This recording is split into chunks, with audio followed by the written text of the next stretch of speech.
Mind Power, The Secret of Mental Magic by William Walker Atkinson. Epigraph. The universe is a great organism, controlled by a dynamism of the psychical order. Mind gleams through its every atom. There is mind in everything, not only in human and animal life, but in plants, in minerals, in space. Flammarion. The history of this book.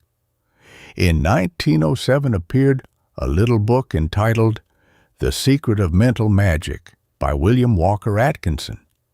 In 1908, the material of said book was edited, revised, and elaborated by the author. Portions of its sequel, Mental Fascination, combined with it, and a large amount of entirely new material added thereto, the whole being published in new form under the title Mind Power, or the Law of Dynamic Mentation. In the present edition, the subtitle has been changed to The Secret of Mental Magic, thus restoring the original title by which the book is best known to thousands of friendly readers. Chicago, March 15th, 19. Publishers, Foreword. We take the greatest pleasure in presenting this latest and best work. From the pen of William Walker Atkinson, it embodies the essence of years of thought, study, and experiment. It is his masterpiece.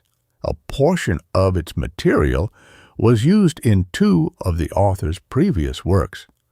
Obsolete matter has been replaced by entirely new material, and the work is now strictly up to date.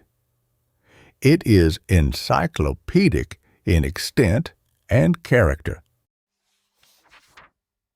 Chapter 1. The Mental-Dynamo. I wish to invite you to the consideration of a great principle of nature, a great natural force that manifests its activities in the phenomena of dynamic mentation, a great something, the energies of which I have called mind power. My thought on the subject is based upon the fundamental conception that there exists in nature a dynamic mental principle, a mind power pervading all space, immanent in all things, manifesting in an infinite variety of forms, degrees, and phases. I hold that this energy, or force, or dynamic principle, is no respecter of persons. Its service, like that of the sun and rain, and all natural forces, is open to all. It responds to the proper efforts, no matter by whom exerted or for what purpose called into effect. I believe that the activities of this dynamic mental principle are intimately correlated to manifestations of the mental operations known to us as desire, will, and imagination. Is mind power identical with the physical energy of science? No, it is a living mental force behind the manifestations of physical energy and mechanical force. It is something of the nature of a living will. You desire to move your hand, and it moves. You send a current of nerve force from your brain along the nerves of the arm, which contracts the muscles of the arm and hand. What was it that flowed along the nerve wires? It was that subtle and mysterious thing that I am calling mind power, bound up with the will principle of mind. Mind power is an actual living force. It is the force that makes plants grow and animal bodies grow, and which enables all living things to move and act. Mind power is not an abstraction or speculative nothing. It is an existent, living, mental acting force, manifesting sometimes with an appalling power and sometimes with a delicate, subtle touch that is almost imperceptible. I hold that life and mind power are always found in company with each other. There is no life without mind and mind power, and no mind power or mind without life. And further, I claim that there is nothing without life in the universe, nothing lifeless there or anywhere. The universe is alive and has mind and mind power in every part and particle of itself. This is not an original idea of my own, of course. The leading scientific thinkers admit it today.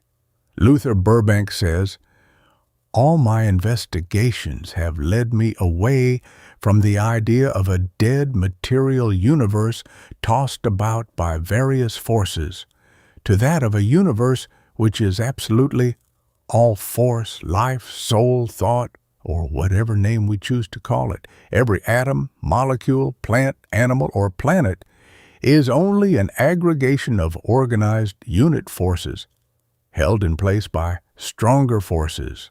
The universe is not half dead, but all alive."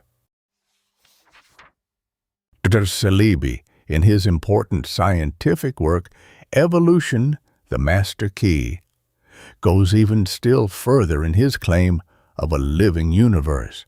He says, "Life is potential in matter. If life is a potential in matter, it is 1,000 times more evident that mind is potential in life.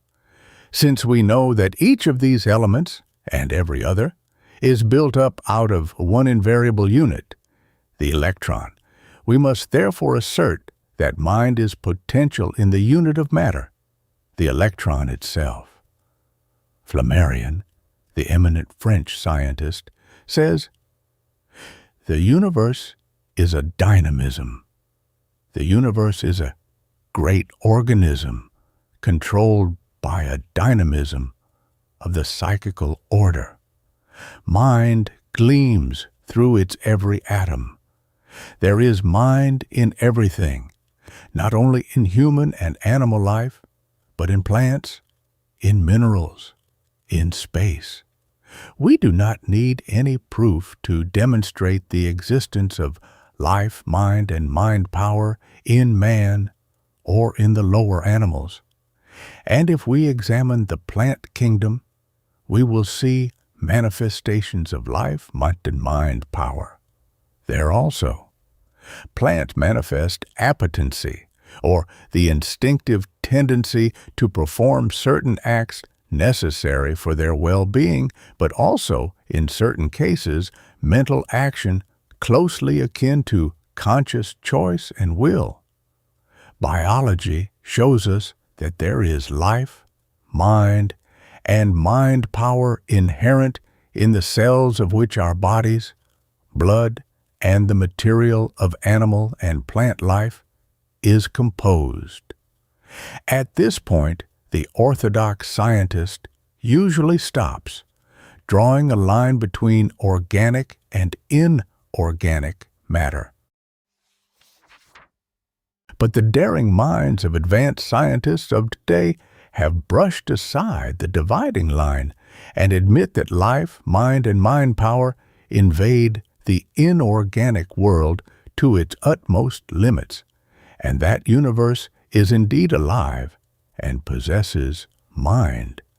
Science has admitted the existence of life and mind in crystals, the latter growing in a manner showing vital and selective energy, and even rudimentary sex. More than this, metals and minerals, under scientific tests, have shown responses similar to the same action in organic life, showing life and rudimentary sensation. Minerals and all forms of matter are composed of infinitesimal atoms or particles. The particles combine by reason of some inherent attraction existing between certain of them, known as chemical affinity. Chemical affinity manifests in likes and dislikes, loves and hates, It is impossible to study these manifestations without recognizing an elementary manifestation of like and dislike. Haeckel, the great German scientist, holds that the atoms of which matter is composed may receive sensations and respond to sensations. He says, "I cannot imagine the simplest chemical and physical process without attributing the movements of the material particles to unconscious sensation. What is true regarding the atoms is true of the ions or electrons of which they are composed. These tinier particles are attracted and repelled, and manifest the same kind of affinity that is noticeable in the atoms. And more than this, these particles, as well as all forms of physical energy, are believed to emerge from the ether, that subtle, universal substance, which is held to exist in order to account for the phenomena of the universe. If there is mind in the particles that emerge from the ether, is it too much to claim that there must be mind in the ether itself? For my own part, I go still further and claim that the ether and the universal mind-power principle are one and the same thing, that theoretical something science has called the ether is in reality the universal mind-power principle from which all manifestations of activities emerge, the universal mental dynamo. All forms of natural physical energy, known as light, heat, electricity, magnetism, are held by science to be forms of energy arising from the vibration of the particles of matter. What causes the vibration? Motion of the particles, of course. And what causes the particles to move? Just this, the attraction and repulsion existing between them. These attractions and repulsions are held to result from capacity to experience sensations and the power to respond to sensations, which are manifestations of mentality. If mentality is the cause of the sensations and response, and the latter cause the attractions and repulsions, and these in turn cause the motion and vibration of particles, then am I not justified in claiming that mind and mind power are the motive force of all physical energy? And now, in conclusion, I must ask you to form a mental picture of this great universal dynamic mental principle pervading all space, immanent in all things, and manifesting in an infinite variety of forms, degrees, and phases. Let us consider it as a great living, throbbing, pulsating ocean of dynamic mind power. In the depths of that ocean of mind power, there is quiet, calm, and peace, the embodiment of latent power and potential energy. On its surface are ripples, waves, great movements of energy, currents, whirlpools, eddies, phases of fierce tempest alternating with phases of calm and quiet. From the depths of that ocean of mind power, all mental and physical power emerges, and to its bosom all must return. In that ocean there is an infinite store of energy, from which may be drawn that which the human centers of consciousness and power require. This ocean of mind power is our only source of dynamic energy, but we have at our disposal as much of its force as we can carry off over our channels of supply. It is the use of this power that we call dynamic mentation. Each of you is a center of power in that ocean of dynamic mind power, and each eye is a master of the power.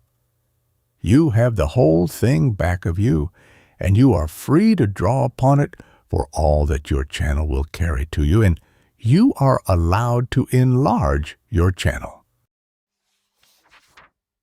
So Chapter 2. The nature of mind power. What is mind power? It is a difficult question to answer, for it implies a knowledge of the thing in itself. Apart from its activities, this thing in itselfness is beyond the range of thought and knowledge. Any attempt at an answer would be merely a guess, for I do not know, neither do I know anyone else who knows. I am acquainted with the numerous speculations of the ancient and modern philosophers on the subject, and have rejected them as mere theories, unsupported by facts. Regarding these ultimate questions, the best thinkers freely confess their ignorance. We do not know things in themselves. All that we can do is to consider things by what they do and how they act. Through their manifestations and activities, rather than by what they are in the abstract. Apart from their activities, things are but abstract no-things so far as our understanding is concerned.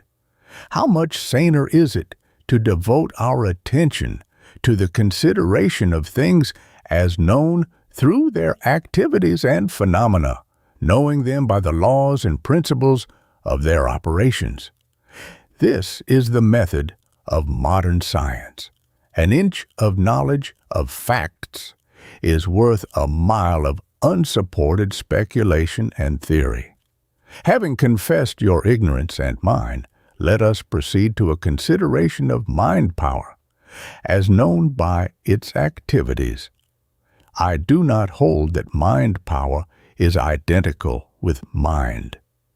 Rather, does it seem to me to be correlated to mind, particularly in the operation of mind known as desire, will, and imagination. Mind has three aspects: the aspect of being or substance, the aspect of thought, and third, the aspect of acting. It is in this aspect of action that mind is known as mind power. Mind power is closely connected with the more elementary phase of mentation, such as feeling, emotion, and particularly desire and will. We know that it is possessed by the lower forms of animal and plant life, even the inorganic forms, all of which employed the force before intellect and reason manifested itself in man.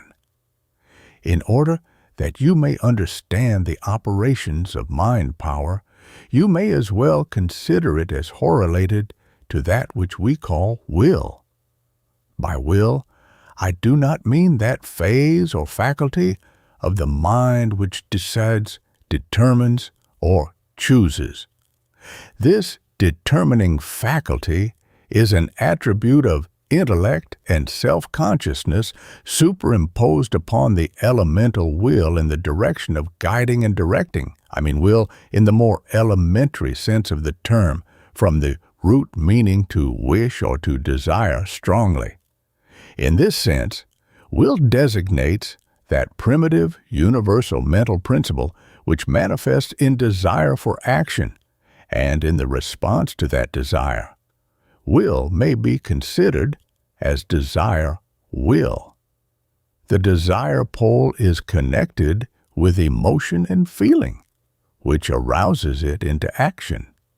The will pole is connected with that principle of mental activity, which we are considering under the name of mind power, the dynamic aspect of mind. In desire, we find the first step toward dynamic mentation. Desire precedes action of will, which releases the dynamic force of the mind. Desire is the coiling up the steel spring of will, a state of coiled up energy caused by feeling or emotion which has been aroused by some attractive object. This coiled-up energy supplies the motive power of the will, but some desires are acted upon while others are rejected.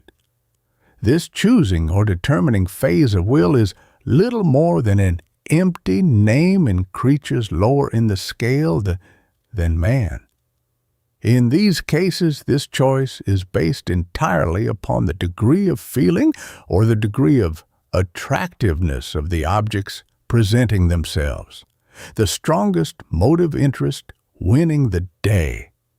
Fear is one of the strongest feelings influencing desire, being really a desire not to.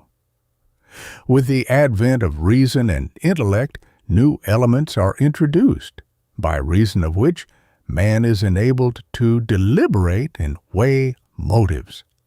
But the aspect of will with which we are much concerned is the aspect of action, the will pole of desire. Will. Something happens at a certain stage whereby the attention passes from the pole of desire to the pole of will. Then one of two things happens. Either the coiled-up spring of desire is released by the will, which thus releases the mind power into action, or else the will refuses to be aroused, and desire slowly uncoils her spring. The will may be cultivated so as to refuse to release the spring of desire into action. And in this inhibiting quality lies much of that which is called strength of will. Action is the essential aspect of mind power. This universal dynamic mental principle, which I have called mind power, is not that phase of mind which manifests at intellectual reasoning processes, but is that phase of mind which is aroused by desire will, and which acts. It is manifest in the universe among forms of life below the plane of reason, and therefore precedes reason in evolution. It represents an elementary, primitive, fundamental, dynamic mental force manifesting along the lines of instinctive action rather than along the lines of intellect. We are dealing with a natural force, a universal energy, now and here, and should examine and study its principles just as we would were it electricity, magnetism, heat, or light that we were studying. I am inviting you to a scientific study, not a metaphysical or philosophical speculation. Chapter 3. Mentative Induction. Just as wonderful as is the manifestation of mind power, within the limits of the form of the thing, cell, plant, animal, or person, and which produces the effects known as local action, movement, act, there is still a greater wonder to be witnessed in the manifestation of the same power beyond the limits of the personality or form in which it originates. And it is to this manifestation of mind power that I am about to apply the term telementation. I use the term mentation in the sense of mental activity, the term being derived from the Latin word mentis, meaning the mind, and the suffix ation, meaning action. From Mentation also I derive the term telementation, which, so far as I know, was originally coined by me several years ago. Telementation means mental activity at a distance, or mentation exerted over space, or long-range mental influence, etc. And now about the transference of mental states from one thing or person to another. The circulation of mind power is as real a natural phenomenon as the circulation of air, water, or the blood. There have been many theories advanced to account for telementation, and there has been much talk of two minds, dual mentality etched in this connection. I find this principle of telementation to have its roots still further back in the scale of evolution, back before consciousness as we know it existed in the created forms of matter or life, back to the plane of mind in inorganic matter, and therefore I shall not attempt to urge any two-mind theories to account for it. I find the basis for the theory of telementation far back in the scale, in fact at the lowest extreme of the scale of things. I find it in the atoms, or in the particles of which the atoms are composed. In the first chapter of this work, I called your attention to the manifestation of mind power among the atoms and particles of matter, which was evidenced by action, motion, and movements resulting from attraction and repulsion of these atoms and particles. Haeckel has told us that there is the voluntary movement of the atom itself, in response to the desire awakened in it by the attraction. How does it become aware of the presence of the other atom unless something passes between them? And that something must be in the nature of a mentative current, for there is nothing else to pass, because all other forms of energy, being produced by vibrations of the atoms arising from mental states, the mind power must precede the physical energies, and must be the something that passes between the two atoms. That this attracting or pulling force is in operation between the particles of matter, there can be no doubt. No two atoms of matter are in absolute touch with each other. There is always a distance between them, a space which thus separates them, which never can be traversed or overcome. And what is the force that traverses the space across which the particles themselves cannot travel? I answer, it is mind power exerted over the intervening spaces by telementation that attracts and holds these atoms and molecules in their places, and yet keeps them at their distance. And so finding that telementation exists in the elementary forms of substance and physical things, I am justified in looking for its presence and manifestation from that point of the scale upward. And I believe that the vibrations of mental states, feelings, desires, etc. are transmitted from one mind to another by telementation, arousing similar states, feelings, desires, etc. in the receiving mind along the lines of what we call induction in physical science. As I have said, I account for the transference of mental states by the theory of mentative induction, which I believe to be the theory more fully meeting the requirements of the case than any of the dual mind or similar hypotheses. In electrical science, the word induction is used in the sense of the process whereby one body possessing magnetic or electrical properties reproduces that property in another body without direct contact. And just as a magnet may communicate its properties by induction, so may an electrified body communicate electrical states in another body without actual contact. And I hold that just as the vibratory waves of magnetism and electricity pass through the ether and produce similar properties in other bodies by means of induction, so do the vibratory waves of mind power from one mind pass through the ether, and by induction set up similar mental states in the minds of other persons within the field of induction.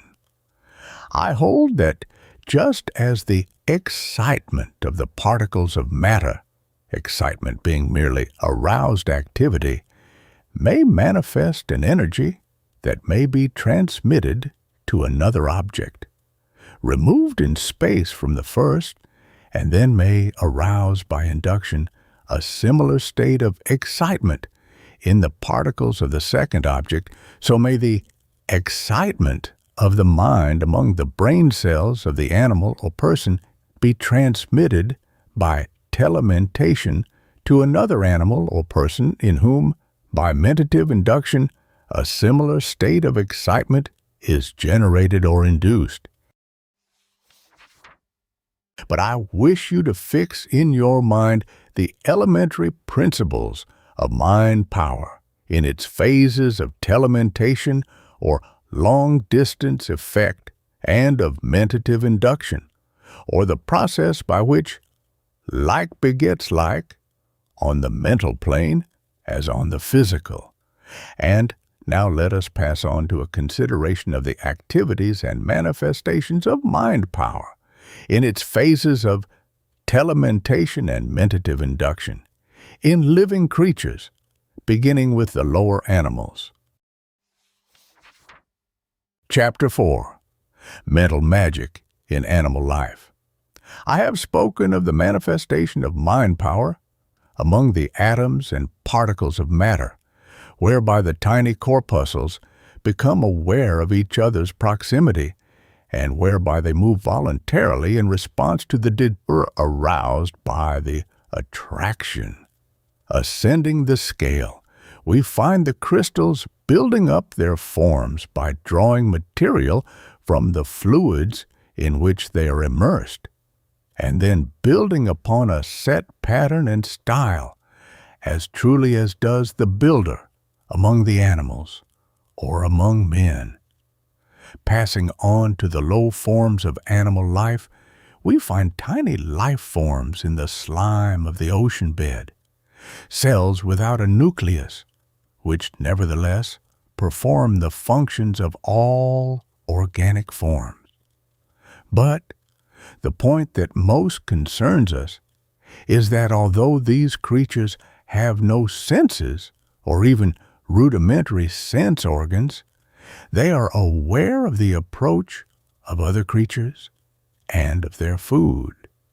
Some of these forms of life, when viewed under a microscope, are seen to move by gliding from place to place apparently at will, and with no perceptible employment of organs of motion. They seem simply to move by pure will. It seems that mentation and telementation are manifested here. Rising higher in the scale, we find many insects seemingly endowed with the faculty of becoming aware of the presence of other insects at distances so great as to render the ordinary senses of no avail. A professor in an American university has related that he placed a breeding cage of ants inside of a stone house with walls 16 inches thick. When approaching this house, he would notice that other ants had collected on the outside of the walls.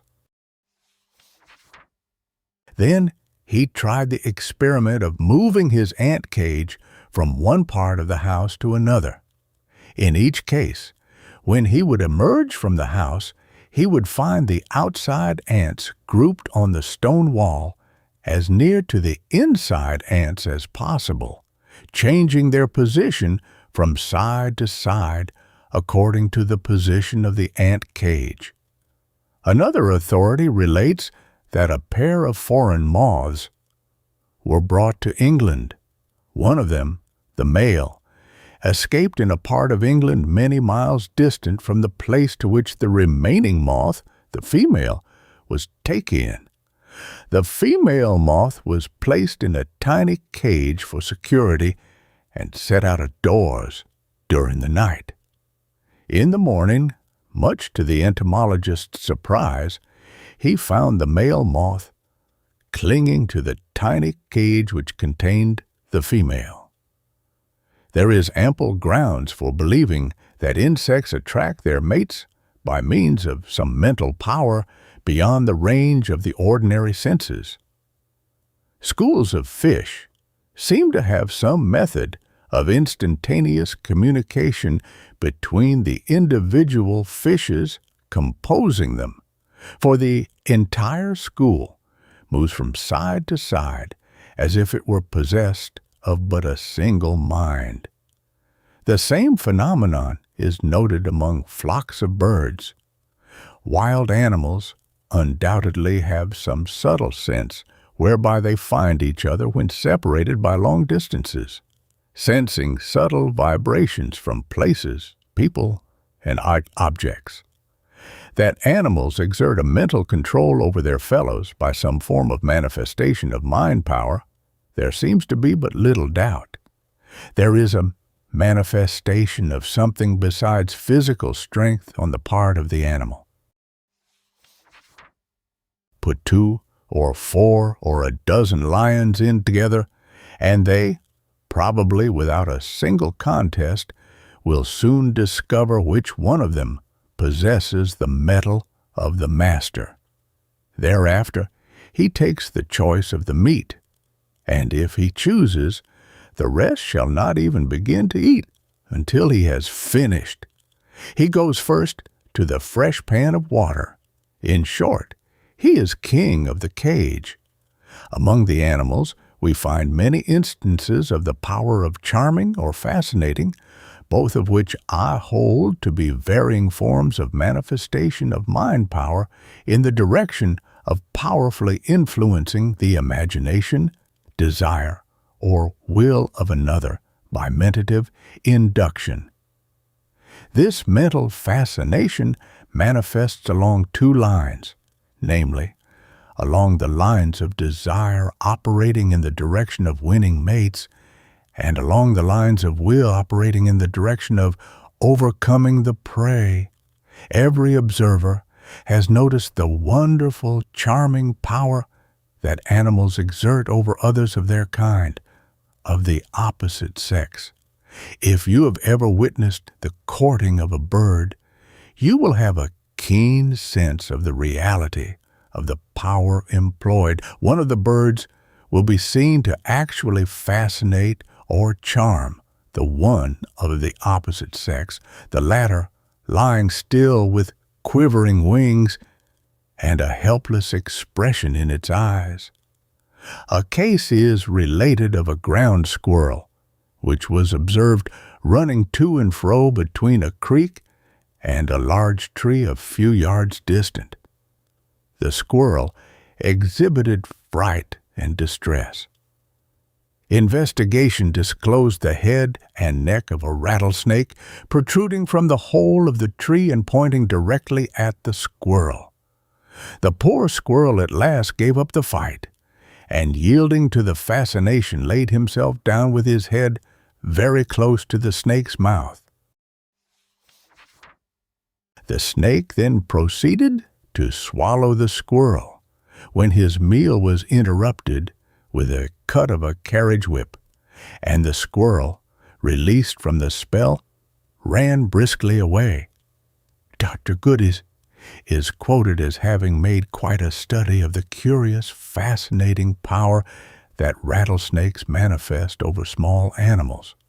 He relates that these animals seem incapable of drawing their eyes away from those of the snake, and although seemingly struggling to get away, they still gradually approached the snake, as though urged toward him or attracted by a power superior to their natural instincts. The power of charming dogs and wild beasts is undoubtedly possessed by some men. Many of my readers have seen or heard of the horse whisperers found in various parts of the country who will shut themselves in a stable with a fierce horse, and by whispering to him will manage to tame him completely and make him passive to their will. There are cases recorded in which men who have been charmed by a snake have afterwards given in their experience. One of these cases relates that the man was walking in his garden when he suddenly came into the presence of a snake whose eyes gleamed in a peculiar manner, he found himself fascinated, as if by a spell, and unable to withdraw his eyes from those of the creature. He grew dizzy and would have fallen in the direction of the snake had not his wife approached, throwing her arms about him and breaking the spell. We have to deal with a general natural principle which manifests throughout all life. But in closing this chapter, I would ask you to notice the resemblance between the manifestation of the force among the animals on the one hand and among mankind on the other. The animals employ the force for two purposes: the captivating of mates and the capture of prey. And how do men and women use it? Along similar lines. For is not the use of fascination in the direction of attracting the other sex akin to the sex charming noticed among the birds and animals? And is not the use of fascination in the direction of influencing men and women along the lines of business or personal interest, akin to the charming of prey by wild animals, serpents, and other creatures? You may see that evolution simply changes the form of use in this and other natural qualities, the force or power remaining the same. And does it not become important for us to understand, study, and guard ourselves against the employment of such an elemental force as this, which manifests along all planes of life, from lowest to highest? Chapter 5. Mental Magic in Human Life. Passing on from the lower animal life to the plane of human life, we find on all sides many manifestations of mind power along the lines of telementation and mentative induction. Now, as never before, is this mighty force being employed for worthy or unworthy purposes in everyday human life. But it is all the same power, no matter how used. Like any other natural force, it may either be used for the service of mankind or for its hurt. I would caution the student of this work from being misled by the many names and terms used by teachers and writers describing some form of mind power. When you have become acquainted with the fundamental principles underlying this great natural force, you will be able to recognize it always, beneath its many disguises, garbs, titles, and formulas. We see on all sides men who seem to exert a wonderful and mysterious mental influence upon others. Leaders spring into prominence, apparently owing their power to some mysterious influence over the minds and wills of others. They seem to radiate a peculiar force that bends our wills captive and causes us to fall in with their desires to a greater or lesser extent. In ages past, the knowledge of the subject was possessed by but the few, who jealously guarded it from the minds of the masses. And even now, notwithstanding the popular interest in the subject, but very few have arrived at a scientific understanding of the matter. Many have been turned away from a serious consideration of the subject by the fact that many of its forms have been accompanied by the grossest superstition.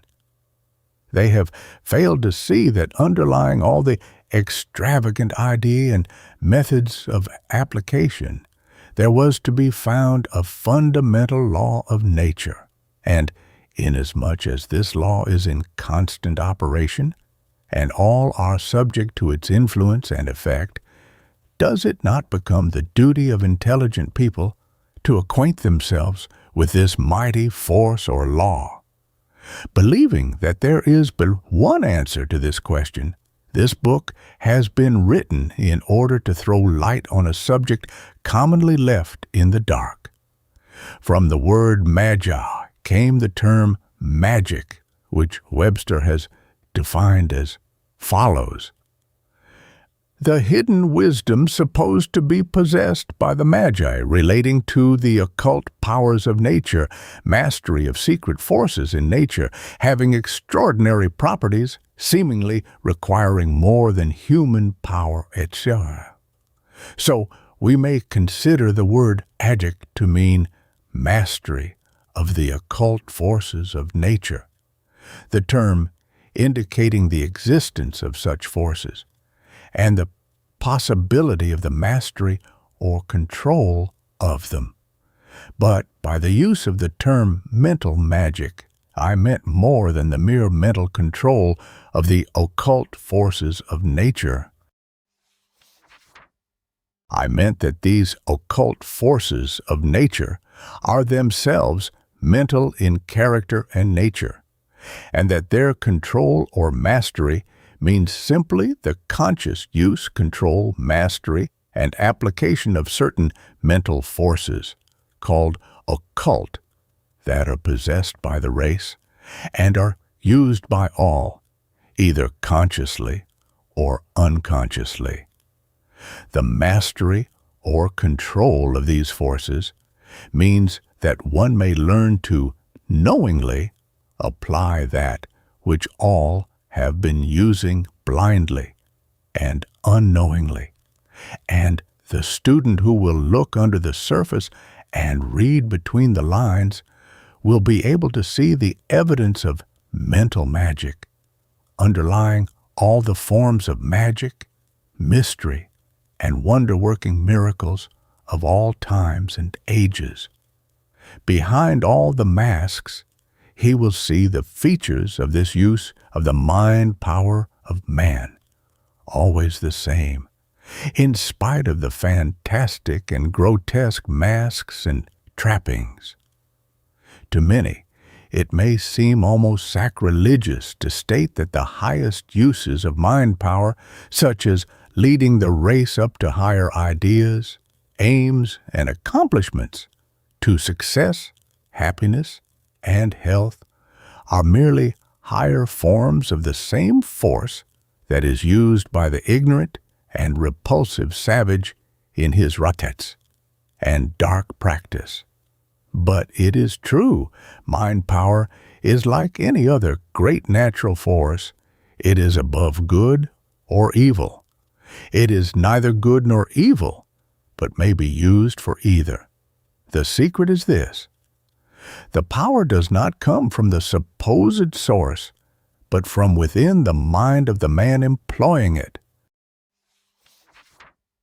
And, still more startling to the uninitiated, is this statement, which is equally true: the power of the mind of the person affected is the real cause of the effect, rather than the power of the mind of the supposed causer, the latter merely calling into operation the power of the mind of the person affected. Passing from the past to the present age, we see in greater use than ever this wonderful mind power. No longer the property of the few, the information has filtered out among the masses through various sources, and we see the force in use on all sides. Often, the persons using it have not the true knowledge of its real nature, and such persons often involve themselves in a terrible whirlpool of effects by reason of a selfish and base employment of this power. In concluding this little consideration of the subject, I would call the attention of the student to the fact that now, for the first time in the history of the world, mind power is being employed for furthering commercial aims and ends. Mental treatments for wealth and success are commonly known and advertised. Instructions in the use of suggestion for commercial purposes are furnished both personally and in correspondence courses. And in view of this fact, Is it not time that those who know of the real nature, principles, and laws of this force should give to the world their knowledge, that the race may know with what they are dealing, and may he enable to extract the good from it by proper use, and, seeing the evil possibilities of improper use, may avoid such prostitution of one of nature's greatest forces. Many students of the occult have sought to keep from the general public a knowledge of the fundamental principles of the great law of nature underlying the phenomena of mind power. They have held that such knowledge should be carefully guarded by the few, and that its very existence should be denied to the many. But the argument no longer applies, for the general intelligence of the race has refused to allow any locked doors in the temple of knowledge, and has insisted that all doors be thrown open to them. The time has arrived when the public should be made acquainted with the great force underlying the phenomena of mind power. It is too late to deny or ignore the existence of the mighty mental force in nature that underlies the various forms of phenomena that go to form the outward phase of mind power, good and bad. Too much has been witnessed by the public concerning these matters for them to be hushed by the old cry, "There's nothing in it but imagination."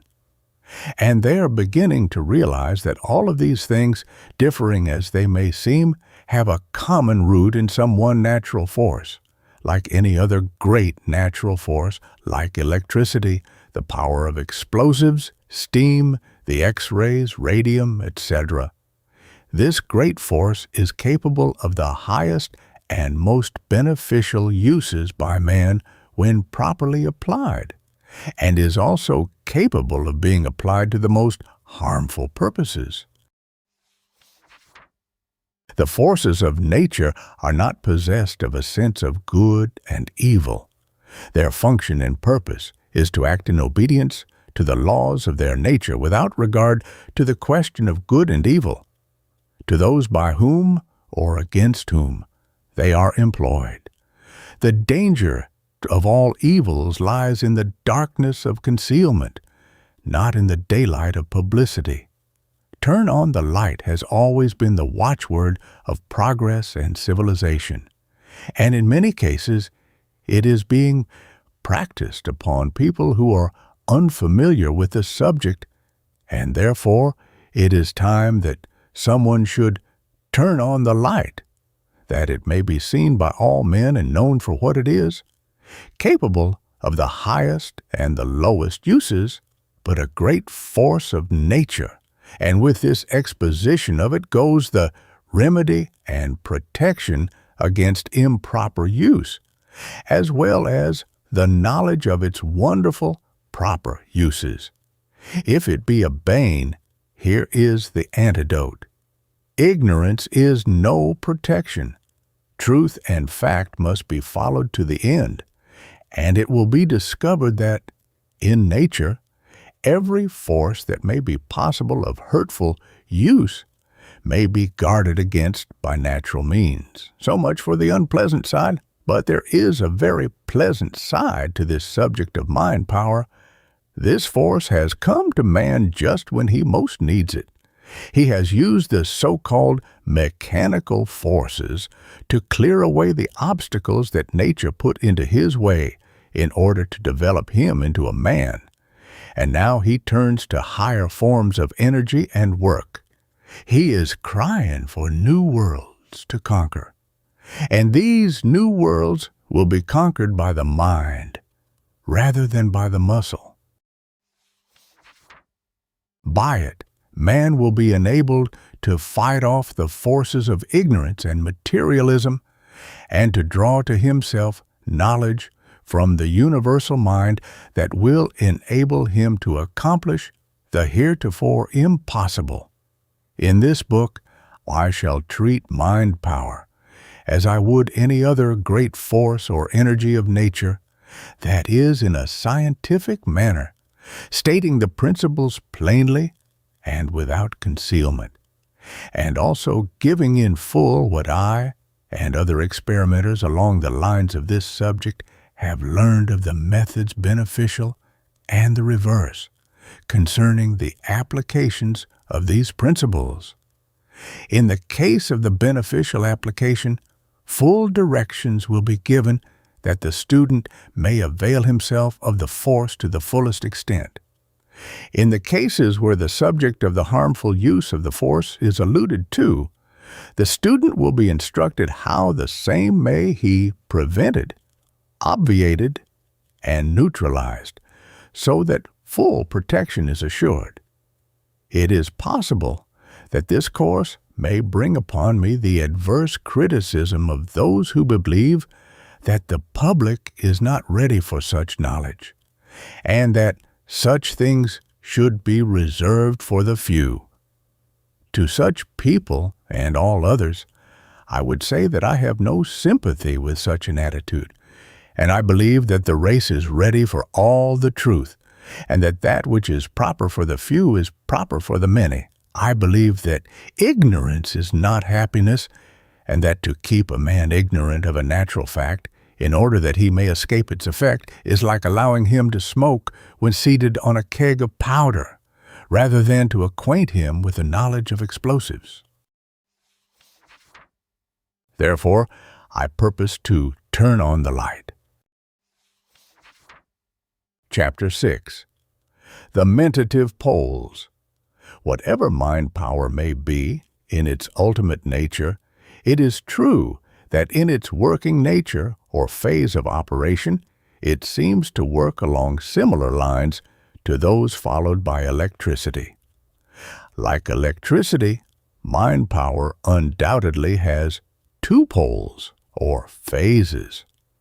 Like electricity, it travels in currents. Like electricity, it operates by induction. Like electricity, it is vibratory in its manifestation, and, like the higher forms of energy, it is constantly throwing off streams of active energy in the shape of rays, vibrations, or waves. The brain I regard as in the nature of a transformer of the universal mind power, or possibly as a converter of the force into mentation. The brain cannot create mind power. Its office is merely to transform or convert the existent energy into usable forms and phases. Just as there is a constant burning up of the elements of an electrical battery in the production of electricity, so is there a burning up of brain matter in the production of mentation. I shall hold to the fact there is evident in the manifestation of mind power in any and all forms two distinct poles or phases. I shall call these two mentative poles respectively the emotive pole and the motive pole. You will be able to fix these two ideas connected with the mentative poles by thinking of the motive pole as will and of the emotive pole as feeling. The emotive pole manifests actively as desire force. The motive pole manifests actively as willpower. These two poles play a most important part along the lines of telementation. Not only does desire cause the response of one's own will, but both desire and will are active forces in themselves and act and react upon the desire and will poles of mentality of others. Your strong desire force is able to rouse the will of another mind in response thereto. It may likewise set up vibrations in that other mind, awakening their similar desires. Your willpower may arouse desire in the mind of another and cause action in accordance therewith. It may also overpower the will of another and lead it captive.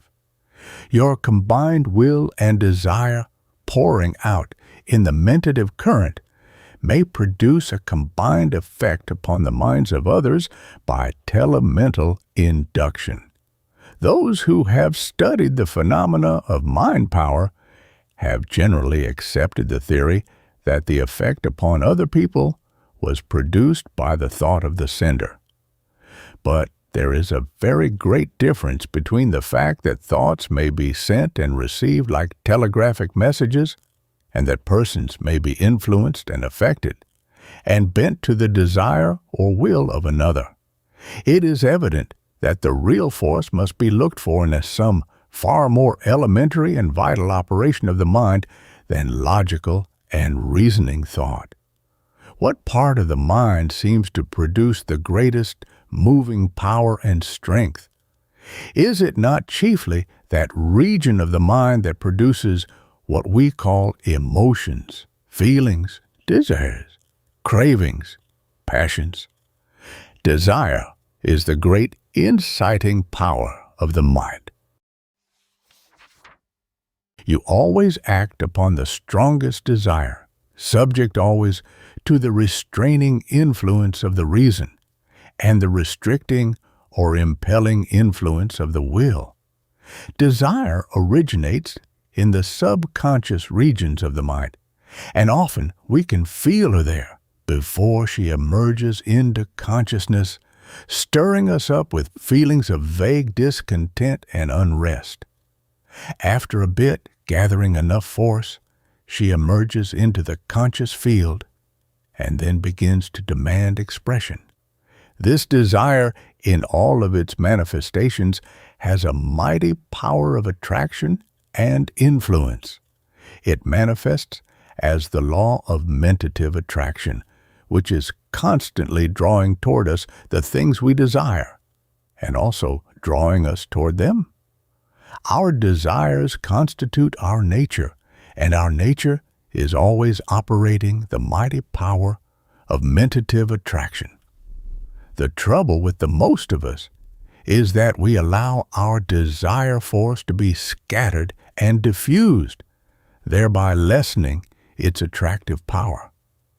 It is only when we learn the secret of concentration and focusing the desire force by the will that we are able to get results. Desire force not only has its effect upon the person and others near him, but it may be, and often is, sent for thousands of miles where it affects and influences others. Desire force is the mighty force which makes many of the phases of mind power possible.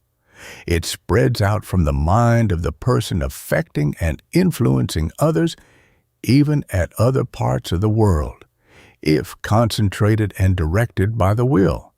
It moves not merely blind, lifeless things, but the living minds, thoughts, emotions, passions, and actions of men. It is the force that rules the world and its destinies. Desire is at the bottom of all feeling. Before we can love or hate, there must be desire. Before we can have ambition or aspiration, there must be desire. Abstract thought is a cold, bare thing, lacking vitality and warmth. Desire is filled with life, throbbing, longing, wanting, craving, and ever pressing outward toward action. And not only does desire incite us to action, but it also, when sufficiently strong, surges out from our minds in great waves and clouds of invisible energy and travels toward the object of its inner urge, attracting, drawing, forcing the desired thing into submission to its cravings. The source of desire force exists in every person, but the desires of the majority of the race never get further than the faint want to stage. They never want a thing hard enough to stir their desire force into action and make the thing come to them. They sit meekly around while the strong ones of the race, the ones filled with masterful desire, walk around and pick up every good thing in sight. The forces of nature are at the disposal of the man of vigor and determination and desire.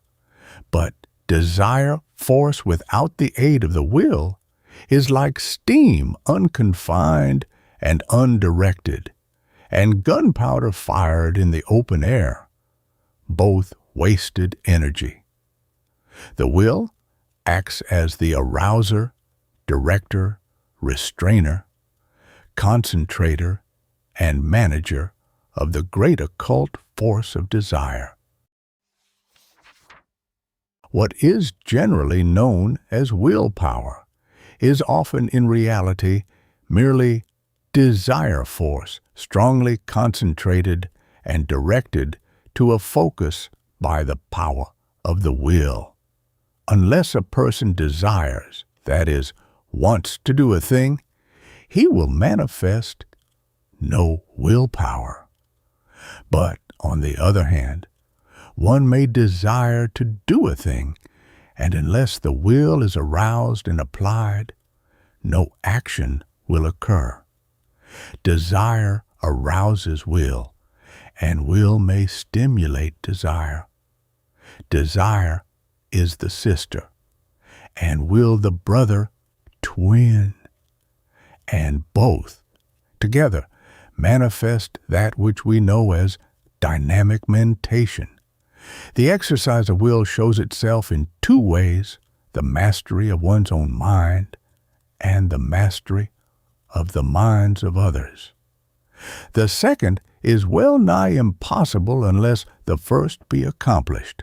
One must first train his mind so that he will hold it firmly in the grasp of the will. When the mind is mastered by the will, then may new territory be conquered. The determined will is known as a mighty factor toward attainment and accomplishment. And I think it well to consider this fact at this point, for back of all outward manifestations of mentative influence along active lines lies this determined will of the individual. The more determined and firm the will of the individual, the stronger the mentative influence emitted and emanated by him. This statement should not require proof, for its truth is apparent to all who have made a study of man and his powers. The use of the will as the projector of mentative currents is the real base of all mentative induction. The will currents of a strong man reach out far beyond the limits of his brain and influence people and things, causing them to be inclined toward his wishes. Will is a living force that can be projected and operated at a distance. Mind power manifests in the phases of both desire and will, for it is composed of the elements of both. Think of the desire force as the warm, ardent, fiery, forceful energy underlying the manifestations of mind power and of the will power, as the cold, keen, strong, directing, controlling projector of the energy. Besides its office as the director of the energy, the will serves a very important office as the restrainer of desire force. It refuses to allow the desire to take effect in action. It is the utmost importance that the individual acquire a mastery of his will, to restrain hurtful desires and to prevent their manifestation. And the will has still another important office. It acts as a protector. The will repels the influence or vibrations of another mind and renders its possessor immune to undesirable thought waves. It creates a protective aura around the individual. The will, when properly used, acts as an insulator for attacks upon the desire pole of one's mind, and if well trained, will resist the most powerful attacks by the wills of others. Chapter 7. Desire and Will in Fable. I herewith reproduce the fable of the mentative couple. It brings out the distinction existing between the motive and the emotive phases of the mind. Once upon a time there lived in the land of Mental-Vania, in a wonderful building called the Mentative Castle, a man and a woman called the mentative couple. They lived in harmony because they were useful to one another.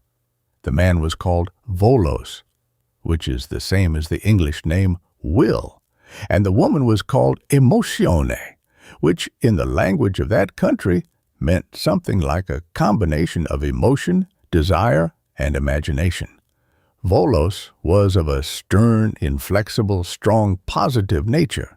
His general keynote was strength. He was a good warrior and defender of his castle. But Emotione was of an entirely different type, temperament, and character. She was most impressionable, imaginative, emotional, credulous, fanciful, full of desire, curious, sympathetic, and easily persuaded. While Volos was all willing and thinking, Emotione was all feeling. Volos had to figure out everything, while Emotione had intuition. Emotione would dream out things and see things a long way ahead, and then Volos would proceed to put these plans into operation. Emotione also possessed a burning and ardent desire for things which she managed to communicate to Volos. One day, Volos was absent from the castle, being engaged in some arduous enterprise.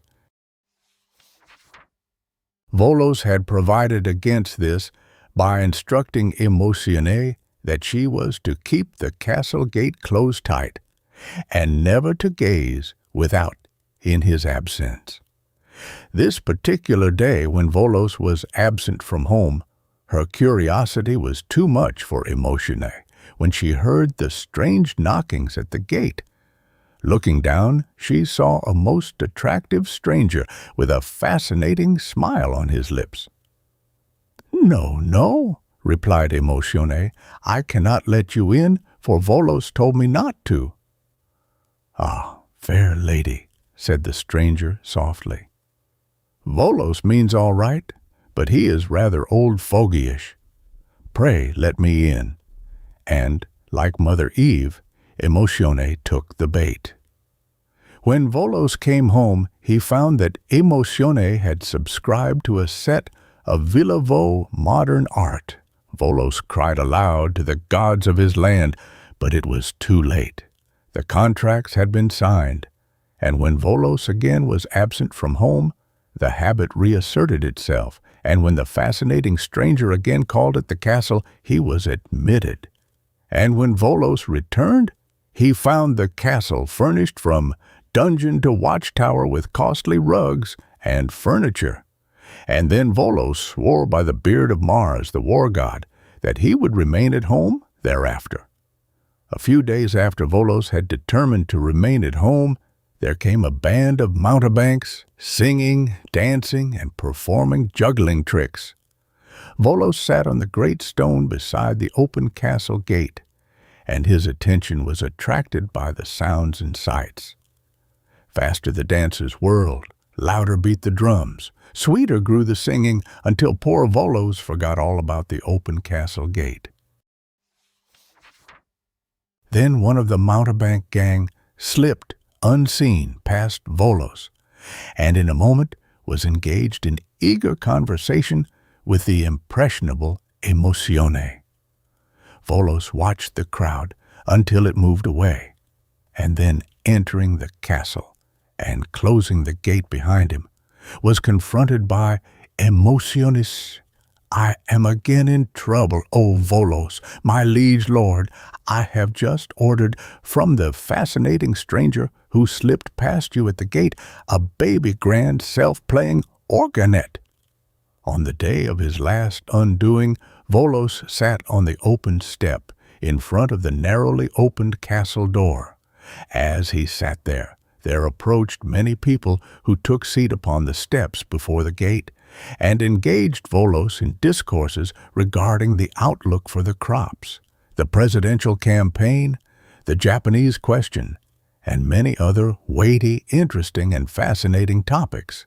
They courteously allowed him to convince them inch by inch, and, pondering thus, he fell sweetly asleep from the rigor of the disputes. And while he slumbered, the fascinating stranger crept into the house and unloaded upon Emotione a choice collection of gilt-edged mining stock, a bunch of flying machine bonds, and an automobile.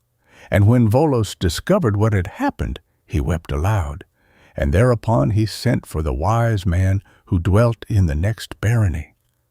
The wise man came, and after hearing the story said, "My children, yours is a sad case. The trouble is as follows. Volos without Emotione has no desire or incentive to do things. He needs Emotione to supply the desire. And without her, he has no feeling. He is nothing but a hard-shell clam. And without her, he has no imagination and cannot see beyond the end of his nose. And on the other hand, Emotione without Volos is a consuming fire of desire, an unrestrained imagination, an intuitive faculty degenerated into the basest superstition. Each alone is but an incomplete half. United they stand, divided they fall. And this is the secret of the undoing of Emotione. Without the will of Volos to protect her, Emotione allowed her desire, imagination, and emotion to run wild and unrestrained, and so she became so impressionable as to allow herself to be mastered by the will of the stranger. And even when Volos sat by the door, watching the players, dancers, and jugglers, his attention was so centered on what he saw that the fascinating stranger slipped through the gate. And again, when Volos allowed himself to become engaged in weighty discourse, he relaxed his vigilance, and so fell into a doze at his post. And this, then, is the remedy. Each person of this mentative couple must stick close to the other. Volos must have no important business across the river, which will allow Emotione to be without a protector and advisor. And Emotione must stick close to Volos and satisfy her curiosity, imagination, emotion, and desire by setting him to work out things for her. Mutual work by desire and will, working in unison and harmony, each faithful to the other. Now then, children, stick close to each other. And saying this, the wise man vanished from sight. And the moral of this fable of the mentative couple is this, that the mind of every man and woman is a mentative castle, wherein dwells a Volos and an Emotione. The will, straying from home, leaves the castle unguarded, and the fascinating stranger enters. And again, the will has its attention distracted by passing objects of interest and forgets the castle door. And again, the will allows itself to be fatigued, tired, and jollied by useless argument, and the latter slips past the gate. And in each case, inside the gate is Emotione unprotected and innocent, credulous, imaginative, fanciful, desireful, and emotional. And the remedy of the wise man as given to the mentative couple may be and should be applied by every man and woman in his or her mental castle. Chapter 8. Mind Power in Action. And now, let us consider the subject of the operation of mind power in the phase of its employment, consciously or unconsciously, to affect the minds of others. In the first place, let us consider the matter of mentative induction. As you have seen, the currents of mind power flow in vibratory waves from the mind of the individual and act upon the minds of others according to the laws of mentative induction. They thus set up corresponding vibrations, and therefore corresponding mental states of feelings in the minds of such people. These induced mental states are similar in quality and nature to those in the original mind. If the receiving mind sets up, consciously or unconsciously, a considerable resistance to the vibrations, it will either entirely neutralize or repel them, or else rob them of much of their power. The ether, or fine substance filling space, is constantly filled with these mentative currents of all kinds and degrees, streaming out from the minds of all kinds of people. These currents, of course, come in contact with each other, and often either combine or else act to neutralize each other. People often ask if it be true that the ether is filled with mentative currents. Why are we not affected more than we are? The answer is that they are affected more than they imagine, but they are still affected much less than one would suppose at first thought, for the reason that the currents conflict with each other and rob each other of their force. And then again, nature instinctively affords a safeguard and sets up additional powers of resistance. This phase of mentative induction explains the phenomena of those great waves of feeling that sweep over a country, such as the emotion that followed the sinking of the Maine in the harbor of Havana. These things are common and give you a clue to the apparent mystery of the action of mobs composed of a number of individuals who combine in numbers and then commit acts that no one man of the lot would think of perpetrating singly or individually. The conscience of the mob is apparently a thing apart from the individual consciences of the units composing it. A mob is a cyclonic center of mentative currents, resembling a whirlpool or whirlwind with an active center and a less active circumference. These whirlwinds or whirlpools of emotional excitement, of whatever kind, are, of course, strengthened by the constantly repeated suggestions of those participating in it, which, with the constantly growing volume of mentative energy being thrown forth, serves to add fuel to the fire. Everything has its rise, its climax, and its decline. First, there are mentative currents, arising from the strong centered desire of some person who, forming a strong mental image by means of visualization, creates for himself a center of desire, force, which, guided by his willpower, attracts to himself all that will fit into his plans. He constitutes himself a mentative center around his visualized idea and constantly sends out strong mentative currents charged with the strongest, most ardent desire force. Then there is still another phase of the matter. I allude to the cases of men who are focusing their mentative currents directly upon some person or persons who are necessary to their plans and desires. This effect is produced in two ways, both according to the law of mentative induction. The first way is to set up corresponding desire vibrations in the mind of the other, so that it will in turn cause his will to carry out the desire. The second way is for the will of the sender to force its way past the will of the other and boldly make love to the desire of the other, and endeavor to seduce it by mere strength and persistency until it accedes to his wishes.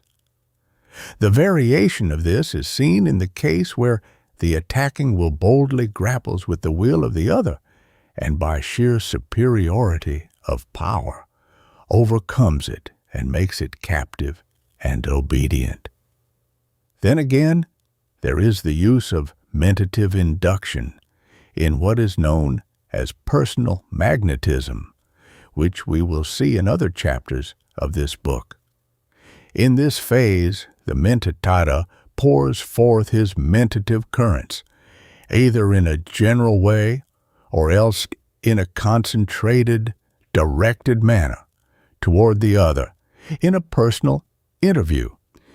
Then there is that form of mentative induction called mental suggestion, which I take up in later chapters. Although suggestion has to do with words, etc., rather than with mentative currents, still the principle is the same. The mental state is induced by words or physical things which are the result of feeling and mental states. In closing this lesson, I wish to caution my readers to refrain from manifesting or feeling anything like fear at what I have said about the use of mentative energy by other people. Remember, that fear in itself is the most negative influence and most weakening mental state known. Each and every one of you have within you and under your own control a force that will render you perfectly and absolutely immune from undesirable mentative influence, no matter who may use it against you. Nature has blessed all of us in this respect. It makes no bane without its antidote, and does not depart from its rule in this phase any more than in any other. It supplies the means of self-protection to everyone, and always furnishes the defensive weapon to match the offensive one. I purpose to make mental masters of you, and to teach you to throw off the bonds and shackles of mental slavery.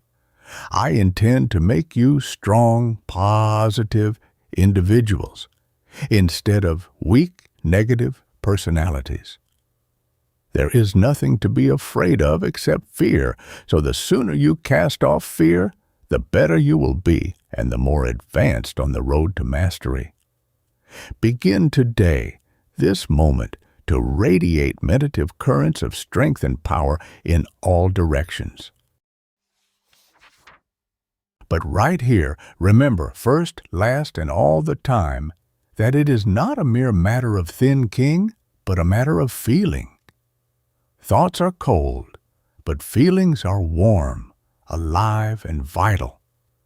Therefore, you must not merely think, "I am strong," or say it like a parrot, but you must stir up your nature to its depth until you can really feel that you are indeed strong and possessed of the radiant energy of mentative force. Feeling is living thought. Feeling, desire, emotion, passion, wanting, willing, demanding. These are the things that have creative power. It is not simply holding the thought. It is holding the desire and backing it up with the will that does the work. To create a thing, you must want it with a burning, eager want that brooks no denial, backed up by a will that knows no such word as can't or no. Chapter 9. Personal Magnetism. Perhaps the most interesting manifestation of mind power along the lines of telementation and mentative induction, at least to the beginner in the study of the subject, is the phase known as personal magnetism. The explanation involves an interesting bit of little-known occult history. The natural magnet was known in China, India, and Persia thousands of years ago. Its name, magnet, arose from the same Persian word as magic, namely mag, signifying the esoteric priesthood or magians. The name was given because the power of the natural magnet resembled the mental power exerted by the magians, and the stone was called literally the Magian stone or the magic stone, hence the words magnet and magnetism. While the phase of mind power, which has to do with the operation of the force upon distant minds and objects, is perhaps the most startling, still, that phase, which is called personal magnetism, is one of the most important and remarkable. Its very frequent occurrence often causes us to overlook it, but it is the phase which is effectively used by those who understand it, and the one against which it behooves us to guard ourselves.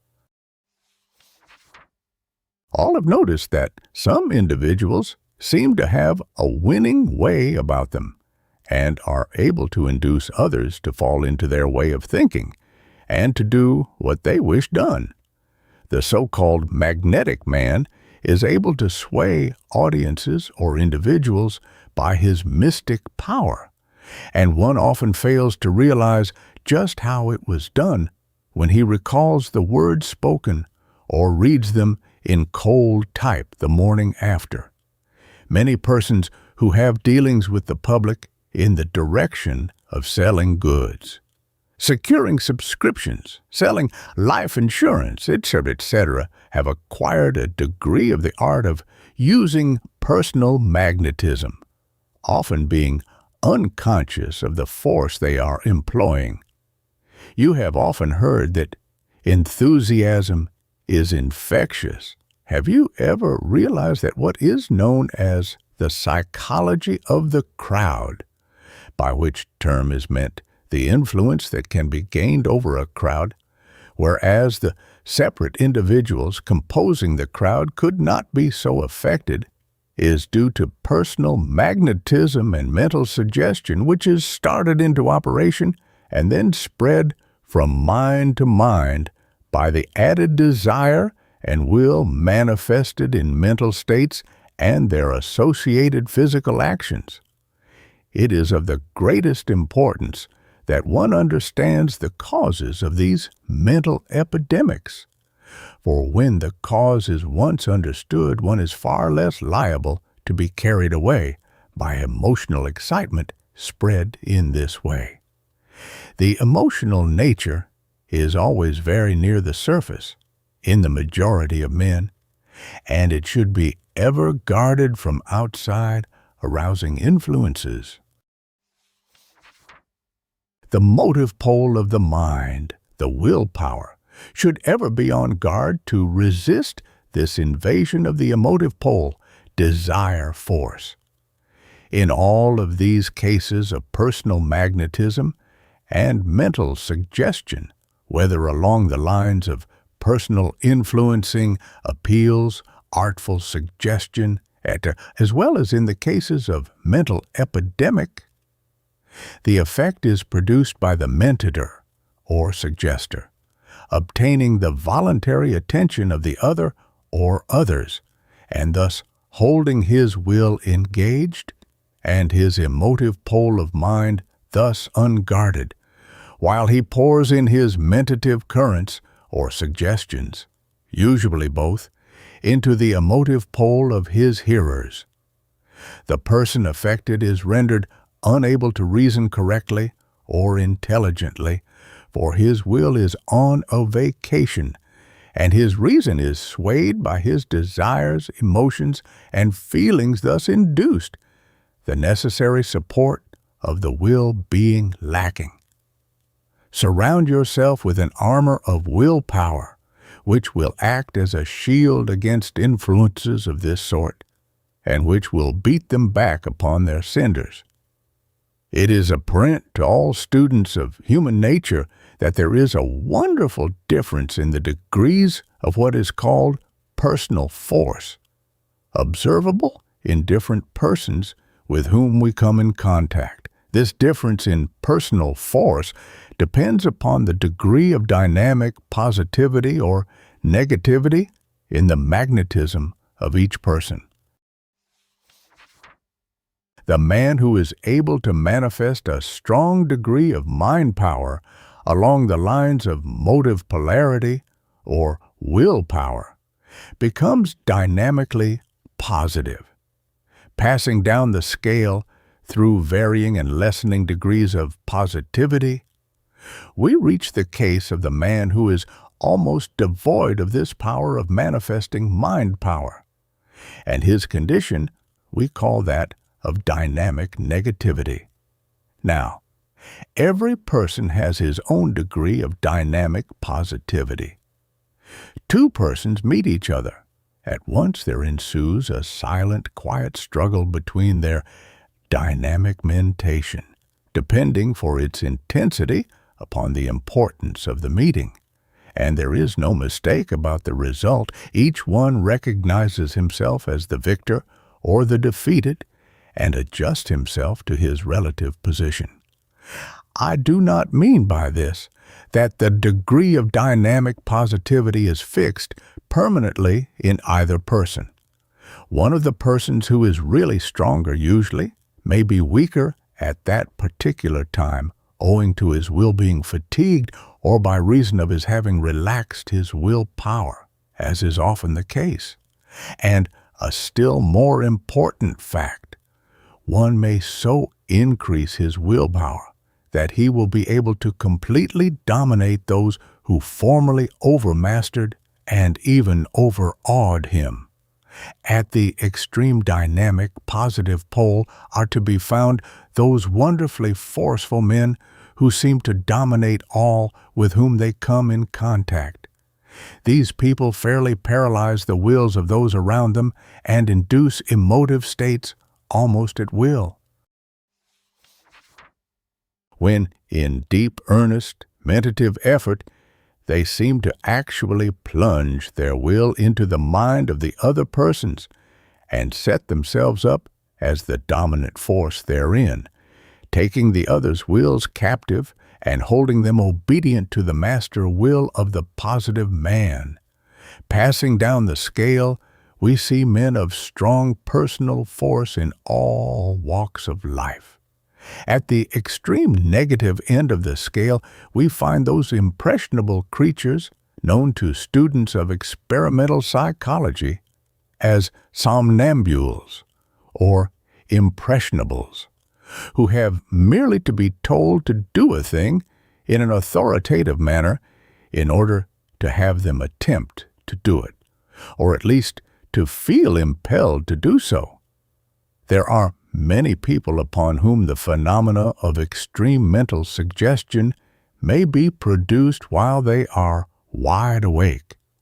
They will feel the burn on their hands caused by your finger if you but suggest it to them in the right way. Fortunately, however, the extreme negative condition may be overcome by one by developing his will and learning the principles underlying the subject.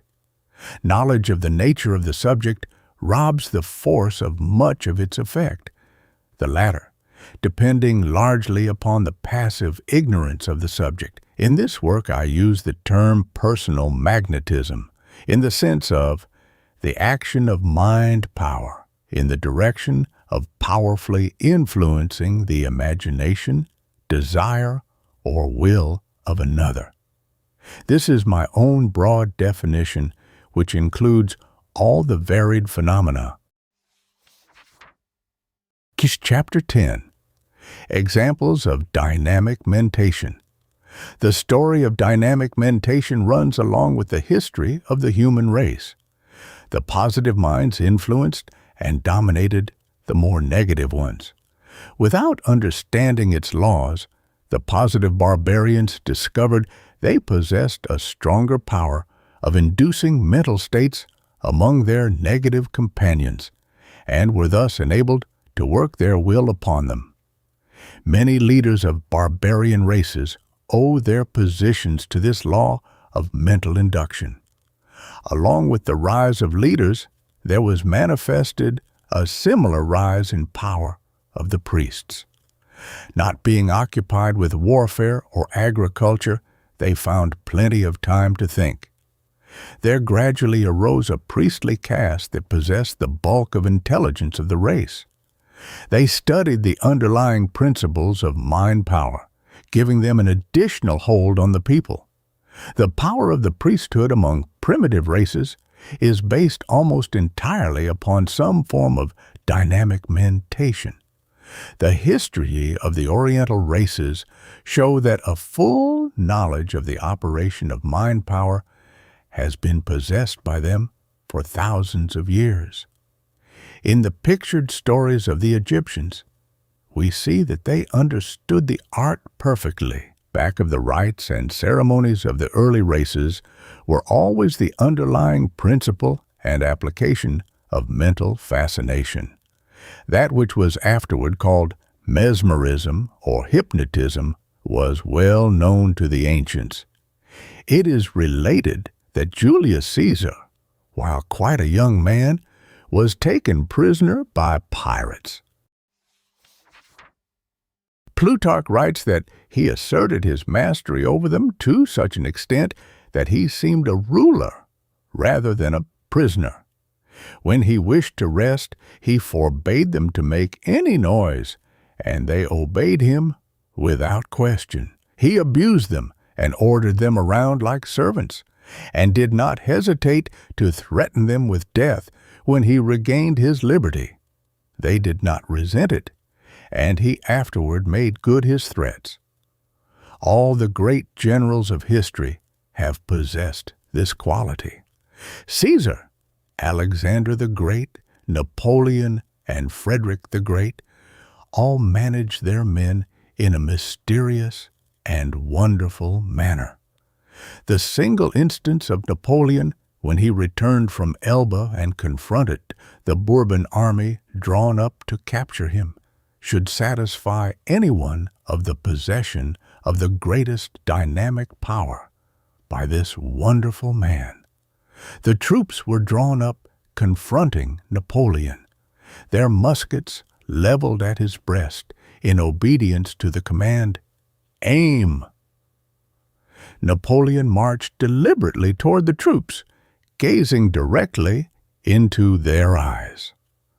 Then the officer shouted, "Fire!"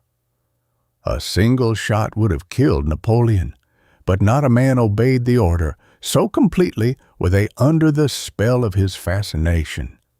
Instead of firing, they threw down their guns and ran joyfully toward the Corsican, shouting, "Vive l'Empereur!" By the time the gates of Paris were reached, he was at the head of an immense army. The fascination manifested by this man was one of the most marked instances of its possession of which we have any record. All great leaders of men, statesmen, orators, and politicians have the power of dynamic mentation developed to a considerable degree. Henry Ward Beecher, at a great meeting in England, manifested the same power. The whole meeting was against him, and drowned his words by hoots, yells, and other noises.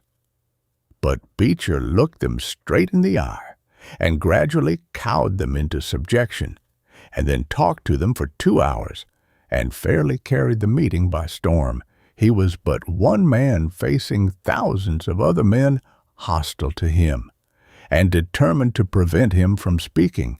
But the single man won by his dynamic will. It was not alone the words, it was the mind power behind the words. Perhaps no exhibition of heroism was ever more remarkable than when Hugo, Bishop of Lincoln, bearded Richard Coeur de Lion. Richard demanded supplies from his barons, and the bishop refused. Richard was not a man to be lightly crossed, and Hugo was summoned to Normandy. The king was sitting at mass when the prelate walked up to him and, despite the monarch's frown, said, "Kiss me, my lord king." The king turned away his face. Hugo shook him and repeated his request. "Thou hast not deserved it," growled the king fiercely. "I have," returned the prelate, and shook him all the harder. The king yielded, the kiss was given, and the bishop passed calmly on to take part in the service. As well as utterly fearless, Bishop Hugo possessed a willpower of most unusual character. He went farther and rebuked the king for infidelity to his queen. There was mind power behind the actions and courage of Hugo. Without it, he would have failed. Chapter 11. Dynamic Individuality. For the purpose of illustrating the personal qualities of the dynamically positive man along the lines of personal influence, I shall proceed to describe these qualities as existing in a person whom I will call the dynamic individual. He is a very positive man, magnetically, one of the examples of a strong, forceful man of affairs who is constantly meeting people and having relations with them. How does such a man act, talk, look, move, and conduct himself? In the first place, let us consider his appearance. He may be tall or short, dark or fair, stout or slender. These things do not count. But notice this, that no matter which of the characteristics he may possess or lack, he has a certain air about him that all may recognize, once they have seen it in anyone. The principal feature about this air of the dynamic individual is its suggestion of self-confidence and fearlessness. Our man seems to have a certainty of an inward power and force about him, not the blustering, self-important air manifested by the pinchbeck imitators of our man, but a calm, contained poised consciousness of strength and self-confidence. Our man seems to feel that there is something in him that gives him a strength and firmness unknown to the majority of people. As I said in the first chapter, there exists in nature a universal dynamic mental principle. In this principle, each individual is a center of power. This dynamic principle, in its outward manifestations of one pole of its energy, resembles a universal will, and so we are justified in thinking of it as universal will power.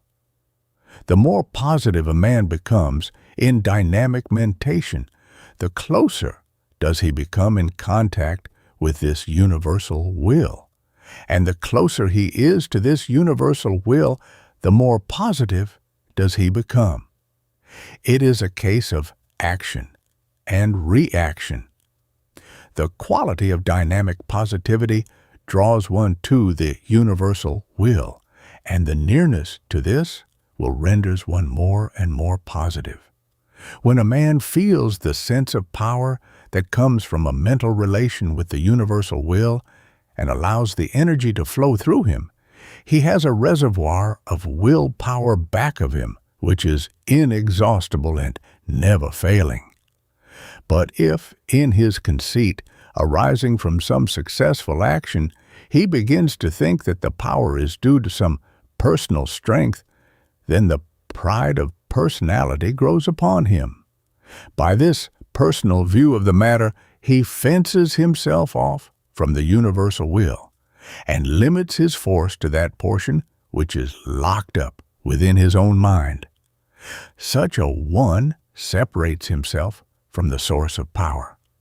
There is a great ocean of universal will in which we are but centers of activity, and if we will but open ourselves to the power and will contained therein, we will have an unfailing store of power upon which to draw. Let us see what forces are combined in this active mentative center. Desire force, like magnetism, manifests in a drawing, pulling, attracting power, while willpower, like electricity, manifests in a pushing, compelling, driving power. This dual manifestation of energy is seen all through nature, in all of its manifold forms and conditions. There is ever the drawing into a center, and there is ever the pushing outward from the center. We have heard much of people being magnetic, that is, having the power to attract persons to them. We do not hear so much about people being electric, and yet the term is just as proper. Electric people are the people in whom willpower is strongly developed. These people get after others and make them do things. They are the active, energetic, forceful men and women who get behind things and push them along. It is entirely different from the fascinating, alluring personality of the magnetic man, for it forces and compels by sheer force of character instead of drawing and attracting. But while both of these forms of power have their strong points and advantages, I hold that the highly developed individual must have both of these phases developed highly. Instead of being merely very magnetic on the one hand or very electric on the other hand, the ideal man must be electromagnetic.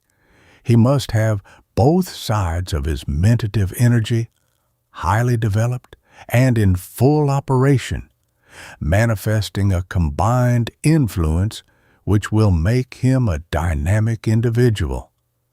I would advise all who wish to become dynamic individuals to cultivate the mental image of the universal will.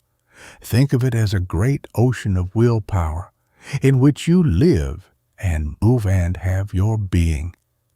Think about your relation to it, and you will find that your mind will gradually open out to admit of the inflow of its power. And when you learn to know the real source of power, you will no longer attempt to shut off the flow by erecting petty personal barriers of conceit. This inner consciousness of the dynamic individual will react on a man's personal manner and appearance and cause to manifest in him that calm, serene, positive air of power that the great leaders of men always possess. And that air is in itself a mighty suggestion to others. If you will endeavor to imitate and reproduce the outward carriage and demeanor of this dynamic individual, you will have taken a step toward inducing a corresponding mental state in yourself. But do not remain satisfied with this. Go right to the fountainhead and receive your power direct from the universal will. But there is something else about the dynamic individual which is different from willpower. The will is a cold, keen, powerful force, devoid of feeling or emotion. What other great force is manifesting strongly in our dynamic individual? Desire force. No matter how strong a will a man may have, he will accomplish nothing unless he be possessed of a developed desire, One must want to do things before he wills to do them. When a personal center or personal mind is established in the universal, then there seems to spring into manifestation a creative desire, which constantly urges toward outward expression. This desire force is seen all through nature and is inherent in all that we call life energy. It causes the seed to sprout and the plant to grow, the cell to multiply, and the higher forms to evolve. It stirs the will into action and never is satisfied unless it is performing creative work, mental or physical. There are persons who seem to possess but very little of this desire force. Their mental plane manifests very little of this force, and consequently they accomplish little or nothing of the world's work. But there are others who have this force manifested most strongly within them. They are possessed of a craving, longing, desiring force that impels them to do things. The strong men and women of the world have this desire force highly developed, and its effort toward expression is what causes these people to accomplish things. Our dynamic individual has a great deal of desire force within him. He wants to do certain things, and he wants to do them very much. He wishes to accomplish certain ends, and the desire becomes an ardent, glowing force that stirs up the desires in those around him, and at the same time incites his own will into action. His desire force combines with his will, and wonderful things are accomplished. When you come into contact with a man of intense desire, you can fairly feel the force emanating from him. Our dynamic individual has learned to concentrate his desire force. When he wants some particular thing, he focuses his desire upon it, and thus draws it toward him with intense energy. The will drives, forces, impels, and compels. With a push, the desire force draws, induces, pulls toward one with an irresistible pull. One who wishes to do things should keep the flame of his desire burning bright. He should continually play before it the mental images of the thing desired. If you will study the man of strong desire, you will see that he draws everything toward him that he wants. He is hungry and thirsty with desire, and he seeks satisfaction wherever it may be found, his wits being sharpened by the intensity of the desire. People, as a rule, are drawn rather than pushed or forced into a thing. The seductive, drawing, charming force of men is that of desire force. We talk much about willpower, but the majority of men fail because they do not desire things hard enough. They must want things the worst way, and then they will bend everything toward getting them. This is true in the case of both good and evil desires.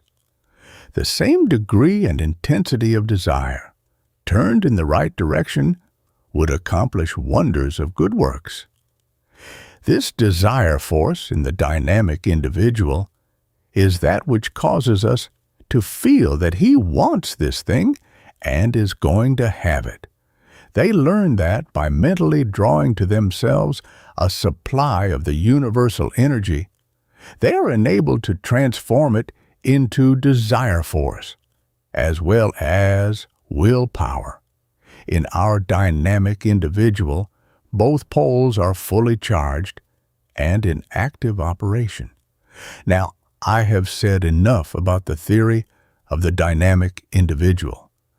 I shall take you on to the practical work and exercises calculated to develop in you the qualities of that individual. In order to realize the reality of the statement that you are a center of mind power, you must first enter into a realization of the existence of a great ocean of mind power itself. You must begin to create a mental picture of the universe as a great ocean of living mind power, vibrating with life and force and power. Picture yourself as alone in the universe and surrounded on all sides with a vibrating, pulsating sea of energy. You must practice frequently upon this mental picture until you are able to visualize it distinctly. The importance of the above exercise may be understood when I tell you that it will be impossible for you to manifest more than a moderate degree of power until you're able to realize yourself as a real center. The universal ocean of mind power contains within itself all the mind power, force, and energy that there is. It is filled with an infinite number of tiny centers of energy, of which you are one, and in the degree that you draw upon it for strength, so will you receive strength. The second exercise, which will tend to increase your vibration as a center of power, is as follows. Picture yourself clearly as a center of power in the mentative ocean. While seeing the ocean on all sides of you, you must see yourself as the center of it. The great mentative ocean has its center everywhere and its circumference nowhere. Therefore, you are most certainly justified in considering yourself as a center of the ocean of mind power. Each dynamic individual is such a center, and each has his world circling and revolving around him. So hesitate not, but begin to form a mental picture of yourself as a center of power. Practice this exercise until you can clearly feel yourself as a center of power. You must learn to think of yourself as a focal point of force in the great ocean of mind power. In the measure of your realization of this mighty quality of the ego will be the measure of the power possessed by you. All of the strong men of our times have felt this sense of the power of the ego in themselves, which gave them the confidence to do things. It is this feeling of inherent strength that makes men strong and successful and positive. By the exercise of your desire and will, you may build up this realization of power. The third exercise consists in the realization of the nature of the power. This force with which you are being filled consists of the electrical manifestation of willpower and the magnetic manifestation of desire force. You must begin to realize that you have a will which is capable of impressing itself on the things, persons, and circumstances of your world. And you must begin to realize that you have a desire which attracts to you the very material from which your world is made. Picture yourself as a dynamic individual. You are dynamic because you possess the electric will and the magnetic desire, the twin poles of mind power. Carry with you this thought constantly and repeat it often to yourself, and you will find it a source of power. When you feel weak or when you feel the need of additional power, use this statement of power: I am dynamic. And when you say it or think it, you must picture to yourself just what you mean by the statement. Try it in actual practice, and you will realize what a battery of power you have become. Those around you will soon become aware of a new sense of power within you. Keep this statement of power to yourself. Do not invite the ridicule of those around you by telling them the source of your power. No one can build up his individuality except from within, and each must work out his own salvation and climb the ladder of attainment for himself. Do not be a leaner or a leaning post. Do not lean on anyone else, and do not let anyone lean on you. Each man or woman must grow into an individual by his or her own work and life. There is no such thing as vicarious individuality. Do not be afraid to assert the I, to claim your rightful heritage and birthright to be an individual and not a parasite. And do not be afraid to shake off and trim off the parasitic persons that have encumbered your own unfoldment toward individuality. Let them fasten their roots in the great body of strength and power, instead of in the mental body of someone else. Therefore, think of these things. Hold them well in mind when you make your statement of power, I am dynamic. In considering the qualities that go to make up the person in whom dynamic mentation is likely to be strongly developed, I may mention the following. The first is physical well-being, for there is a certain strength about a man or woman in strong, robust health that must be taken into consideration.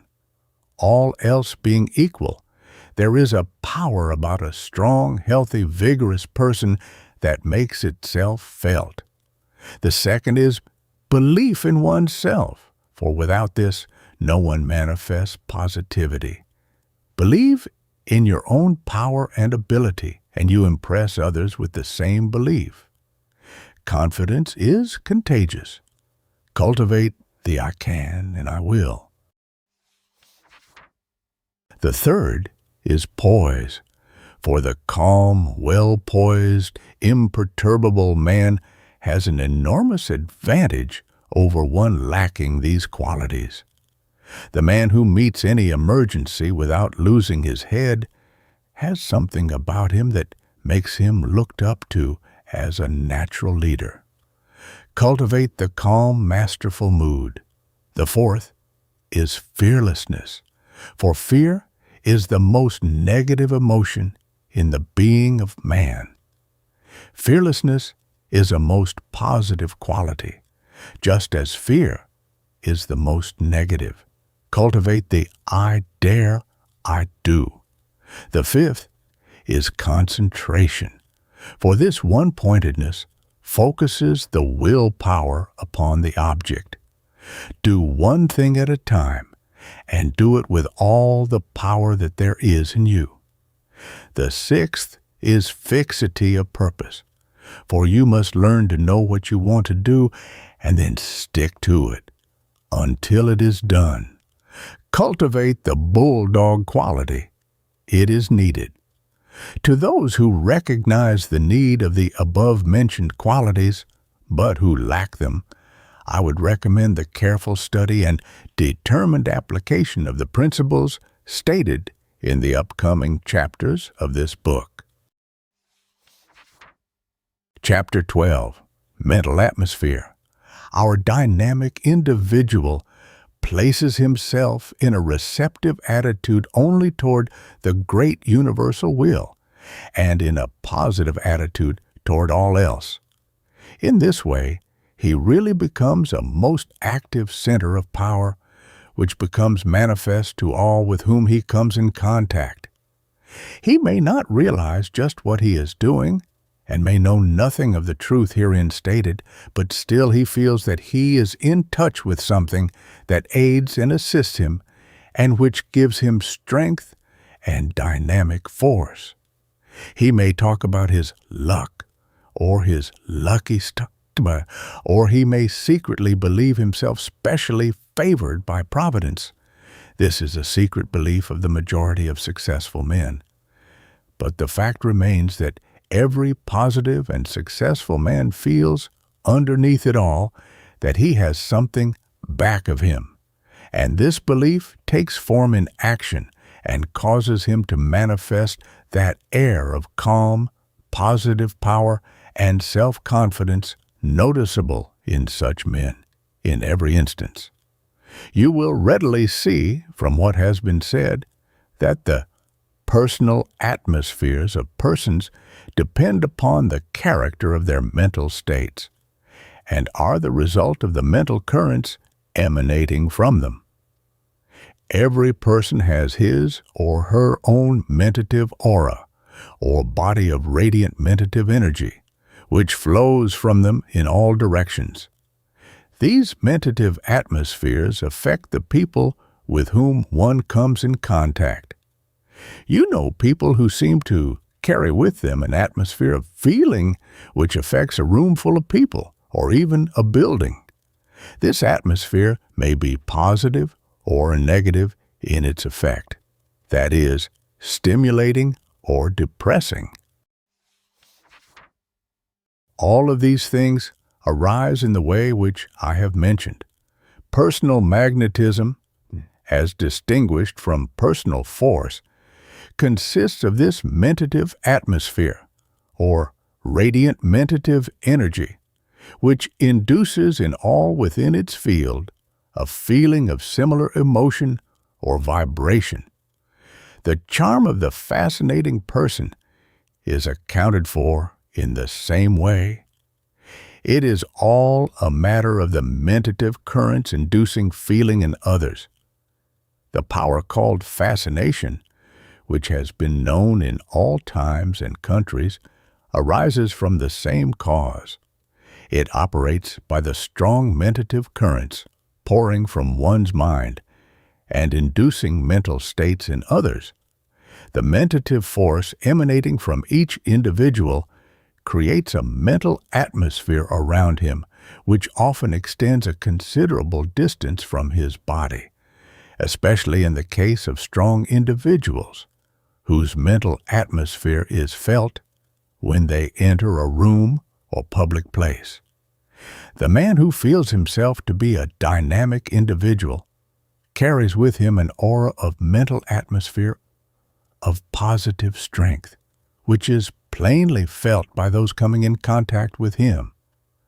The little fellow who thinks he is one of the big ones believes that his strength comes from his personality, and sooner or later he stumbles because of this error. But the real big ones of life know better. They may not understand it all, but some way they feel that there is a something back of them from which they are able to draw strength and power. And believing this, they are filled with courage and daring and radiate their power on all sides. And in giving you instructions in the art of building for yourselves a positive mental atmosphere, I can do no better than to refer you back to first principles and again bid you to realize that you are a dynamic focus, a center of power in the great universal will, having the dual attribute of willpower and desire force. In short, that you are a living dynamo. If you will but get this realization firmly fixed in your mind, you will automatically create for yourself a most positive mental atmosphere that will be felt by all with whom you come in contact. So first, last, and all the time, build up this realization. Say to yourself, I am dynamic. Then think it out. Dream it out. Act it out. And, of course, always realize what all this means.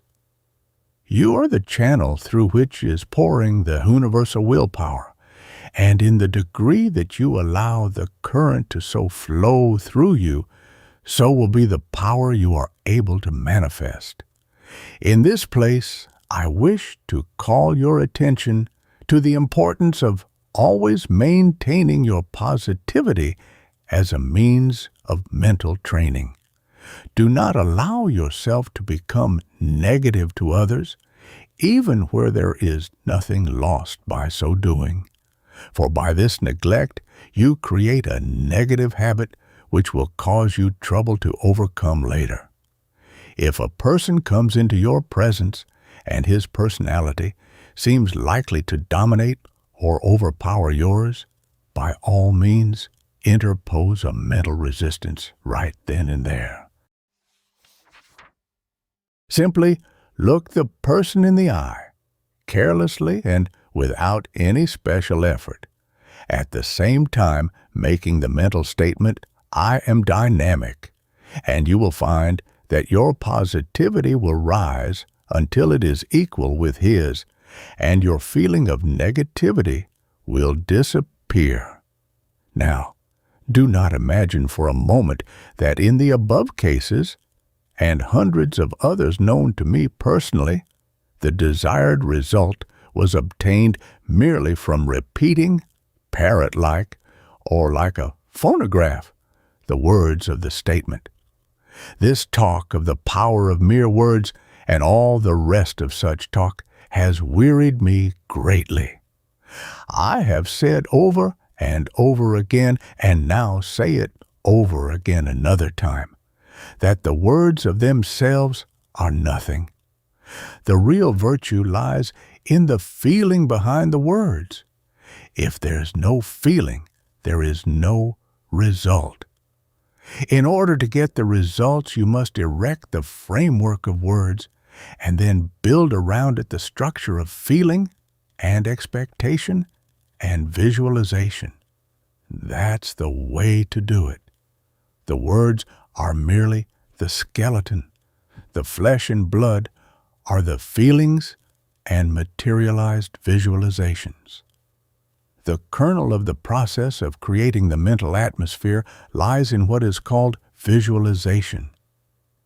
Visualization is simply the creation of a strong mental image of the thing desired, the perfecting it each day until it becomes almost as clear as an existing material thing.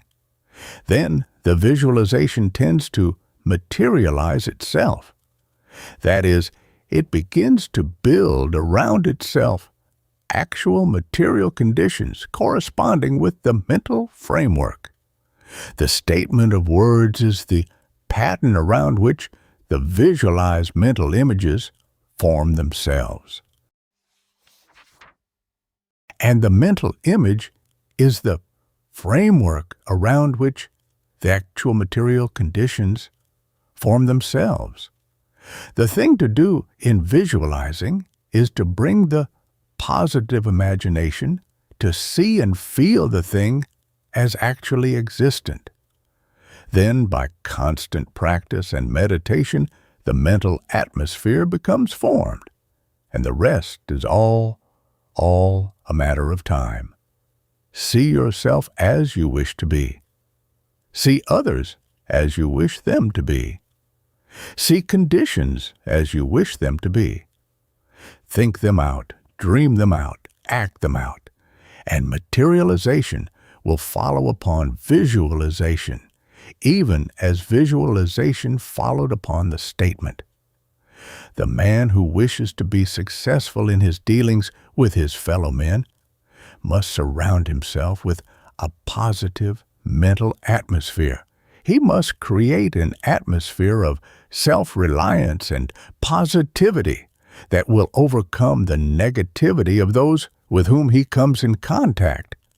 This positive mental atmosphere is that subtle influence that emanates from the strong men of affairs, and which affects, influences, and controls people to a greater degree than the flow of words which many affect, believing it to be the key of success. The directions and exercises given in this chapter, coupled with the instruction given in other chapters of the book, should enable you to develop around yourself a most positive mental atmosphere that will make you a power.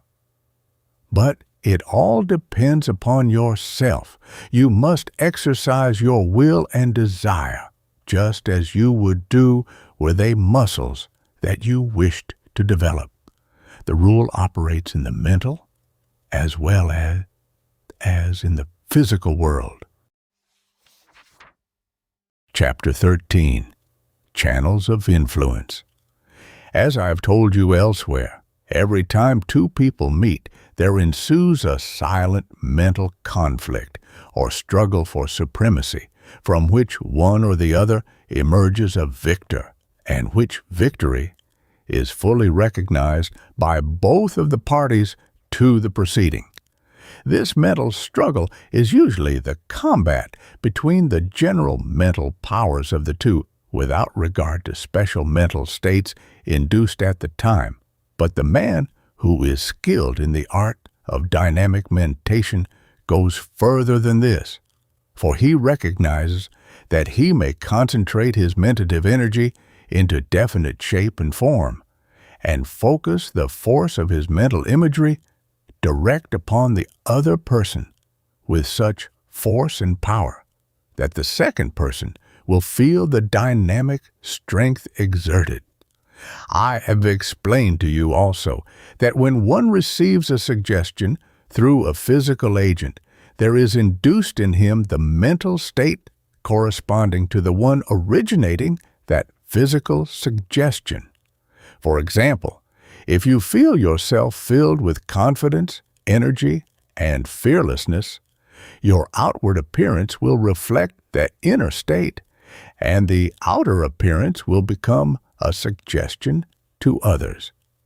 These others will instinctively feel that your inner state is as I have stated.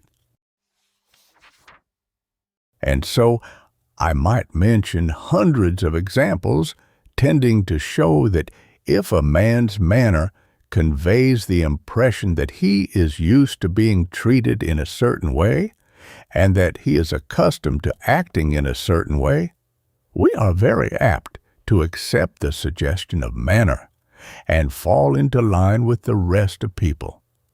Not only does this law hold good in the case of the manner and appearance of success, strength, confidence, etc., but it also operates along the lines of the appearance and manner of failure, weakness, and distrust.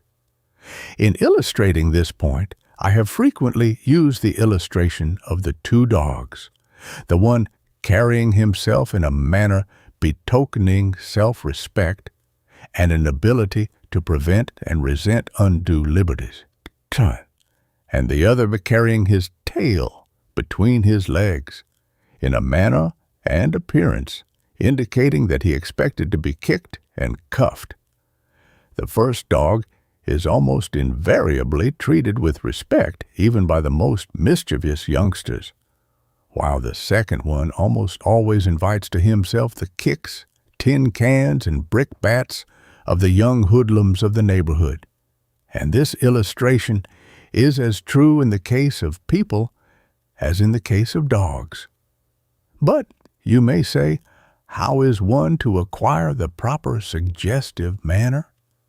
My answer is that there is but one sure way, and that is to begin to think out the part, visualize it, and act it out. You must form a mental image of how you would look and act if you were filled with confidence and were approaching people. You will find that practice will improve you very much in this way, and that you will soon acquire a manner that will be like second nature, and will really serve to give the suggestion of your manner to others with whom you come in contact. When you practice, you must throw your mind into the acting, just as you would if you were in earnest. The second suggestive channel or instrument is the suggestive tone. This, too, may be acquired by acting out. You must practice until you're able to express your meaning with feeling that all who hear may be impressed. Try to feel the part, and you will express it naturally. Make your feelings more flexible, and your tones will reflect them. There is nothing more important in personal influence than a good, suggestive tone. You readily recognize the difference between the tone of the hesitating, timid, self-doubting person and that of the confident, self-reliant individual. There is a subtle vibration about the tone of the latter that causes one to feel confidence and respect, and which exacts obedience in a quiet, calm way, devoid of bluster or rant. Many people make the mistake of speaking with the muscles instead of with their nerves, as one writer has expressed it. In other words, they seem to throw muscular force into their tones instead of nervous energy, and in so doing, they make a great mistake, for the former has a dull, non-penetrating effect, whereas the latter vibrates subtly and reaches the feeling part of one's mind.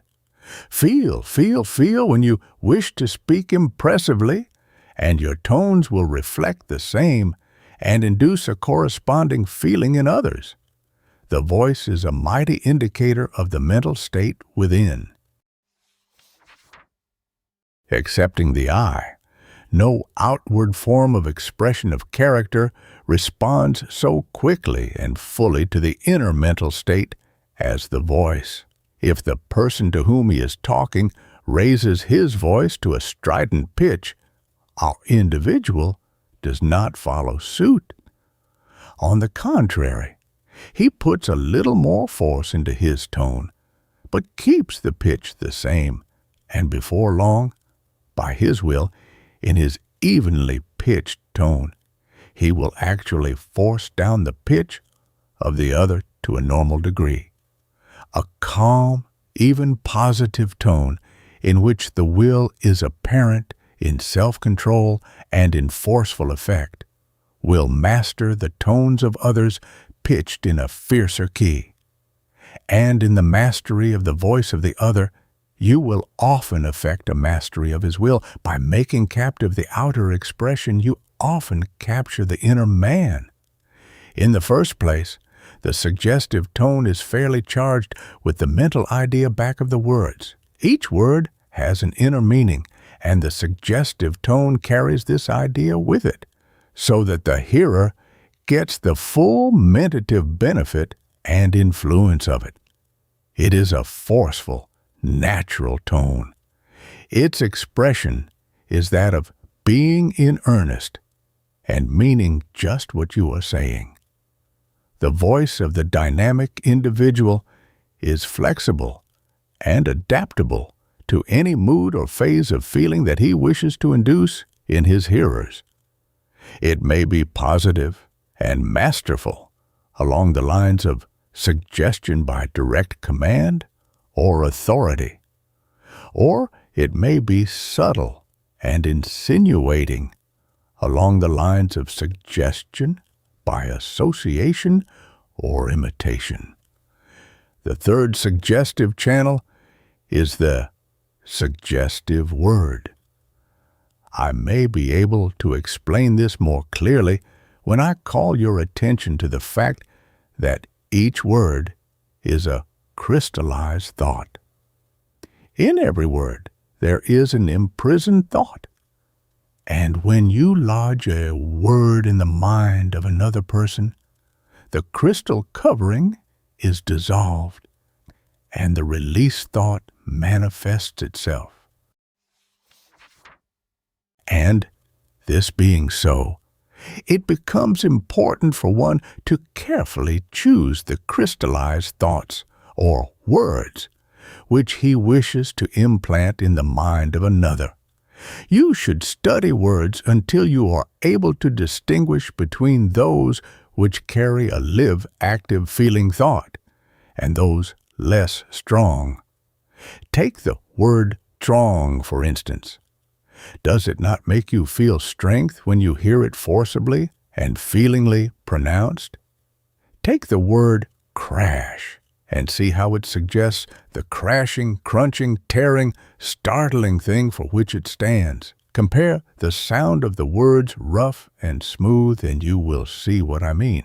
Listen to the words used by others and note their effect on you. A man does not have to be highly educated, in the usual sense of that term, in order to use strong, suggestive words. Some instinctively choose vital words, charged with feeling, and such make their words felt. In the use of all the three suggestive instruments, or channels, remember that the object is to make others feel the mental state you are expressing. This is the whole thing in a nutshell. Chapter 14.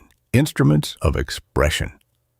Next, in our list of instruments of mentative expression is the eye, which is as much an instrument for the expression of mind power as it is for receiving the sense impression of sight. The eye is one of the most potent instruments of suggestion. The expression of the eye will induce mental conditions in others, and those who have mastered this art have at their disposal a wonderful instrument of suggestive influence. Of all the physical avenues of expression of the mental state within, the eye is the most potent and nearest to the soul within. It manifests every mental state at the will of its owner. As an inducer of mental states, the eye has no equal among the physical agents. It is more than a physical agent. It is a direct avenue for the passage of mentative currents. Very dynamic people, when aroused by deep interest, motion, or desire, combined with will, seem to have a constant stream of mentative energy flowing from their eyes.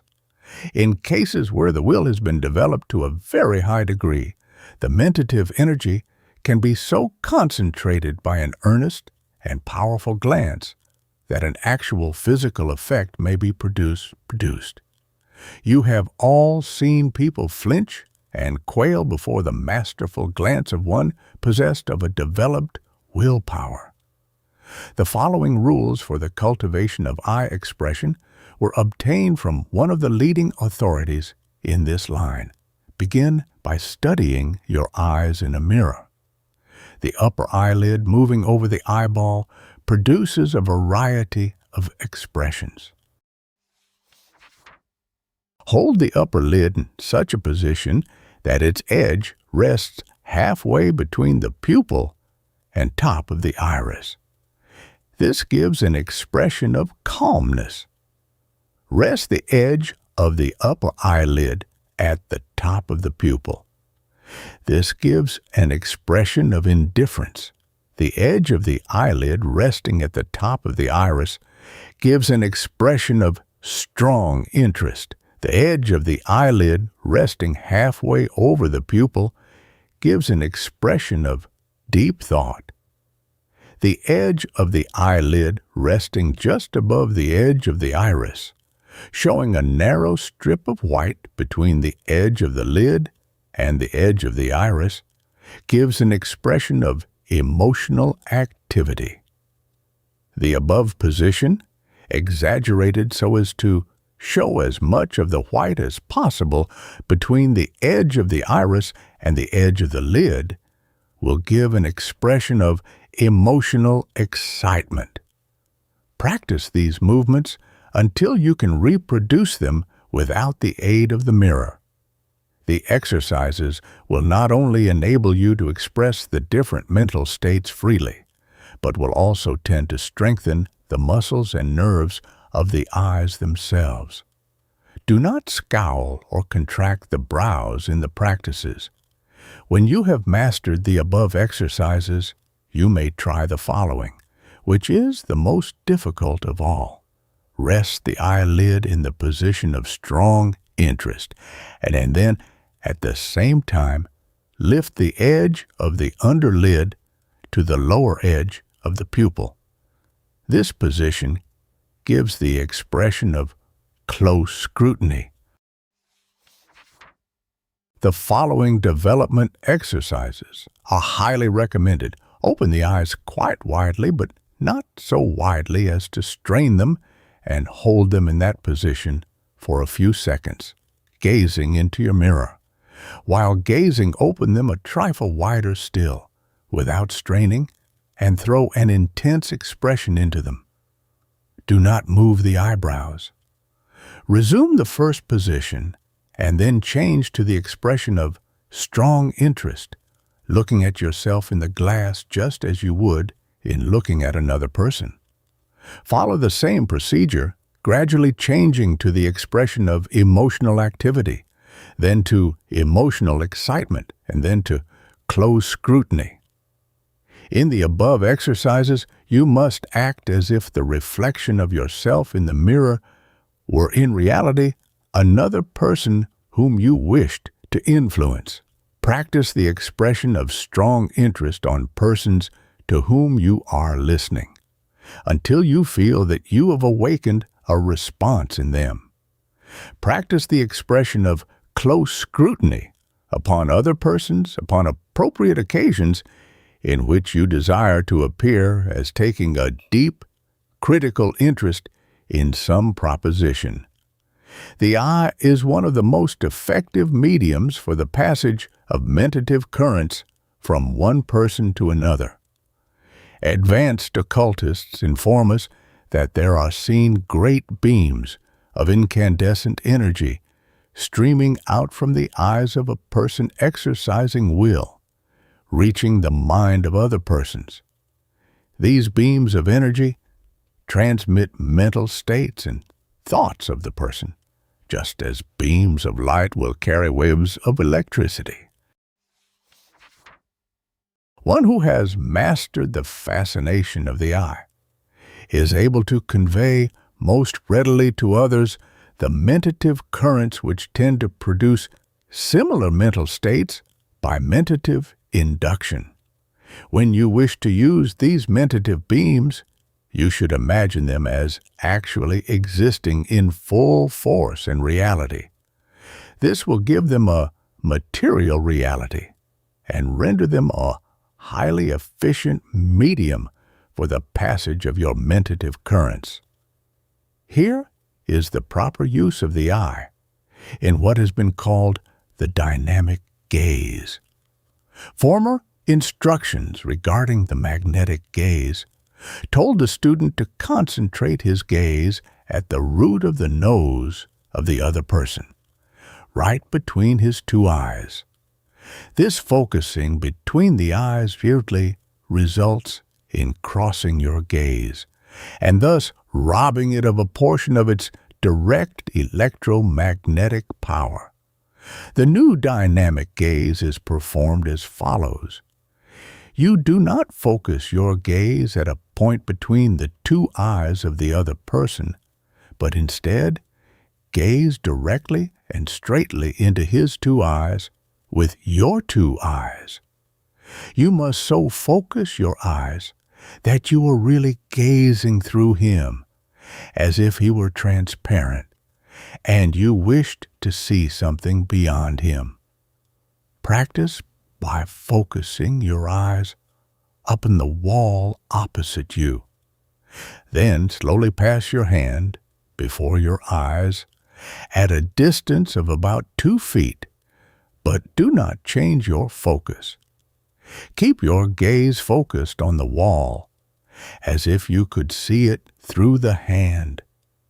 This gaze must not consist of a blank, vacant stare, but must be intense and earnest. The other person will not be aware that you are not seeing him and are gazing through him. To him it will appear that you are giving him a very deep, intense, steady, earnest glance.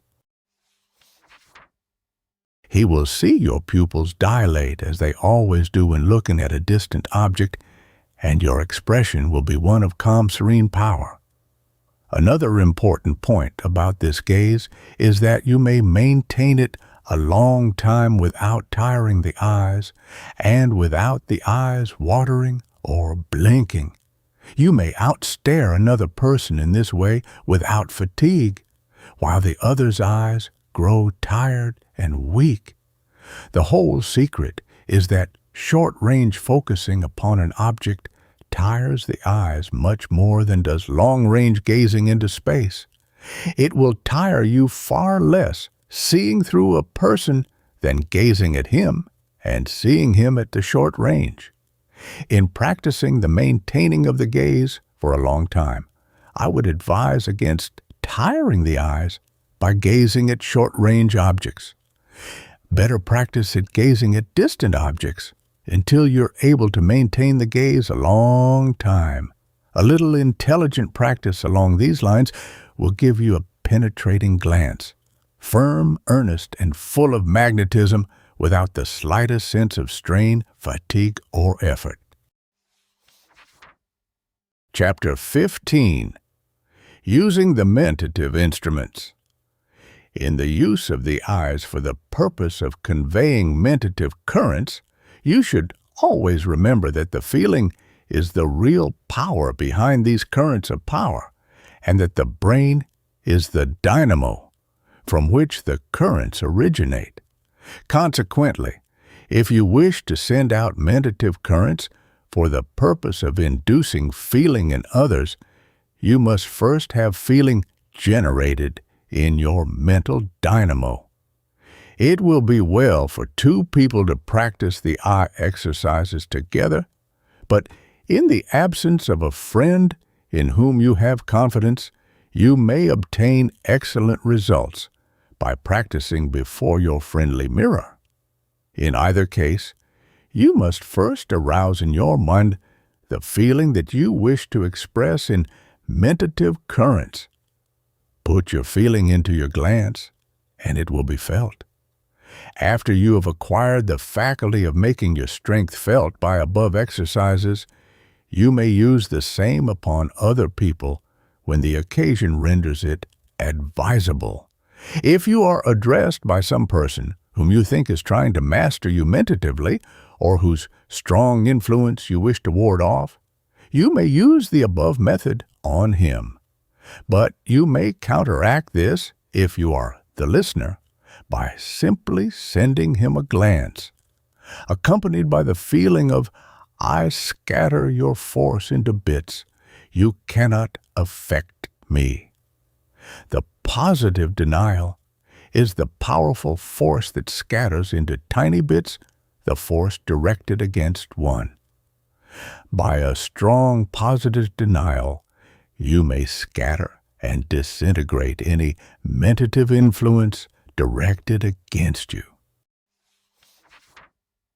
You should say mentally, accompanying it with the proper glance, with feeling back of it, "I deny positively your power over me. I deny it out of existence. I will not do your bidding, and I deny your right and power to command me.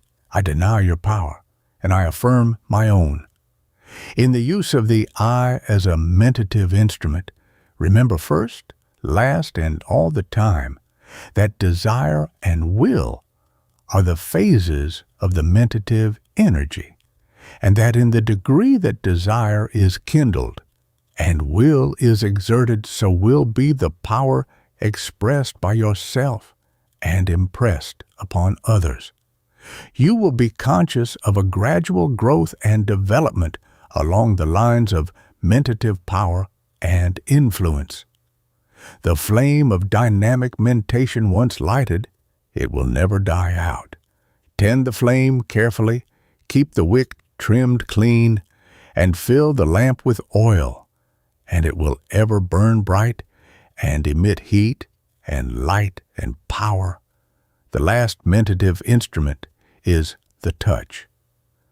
There was a time, in my early stages of experimentation and psychological research, when I laughed at the idea of the touch playing any real part in the work of mental influence.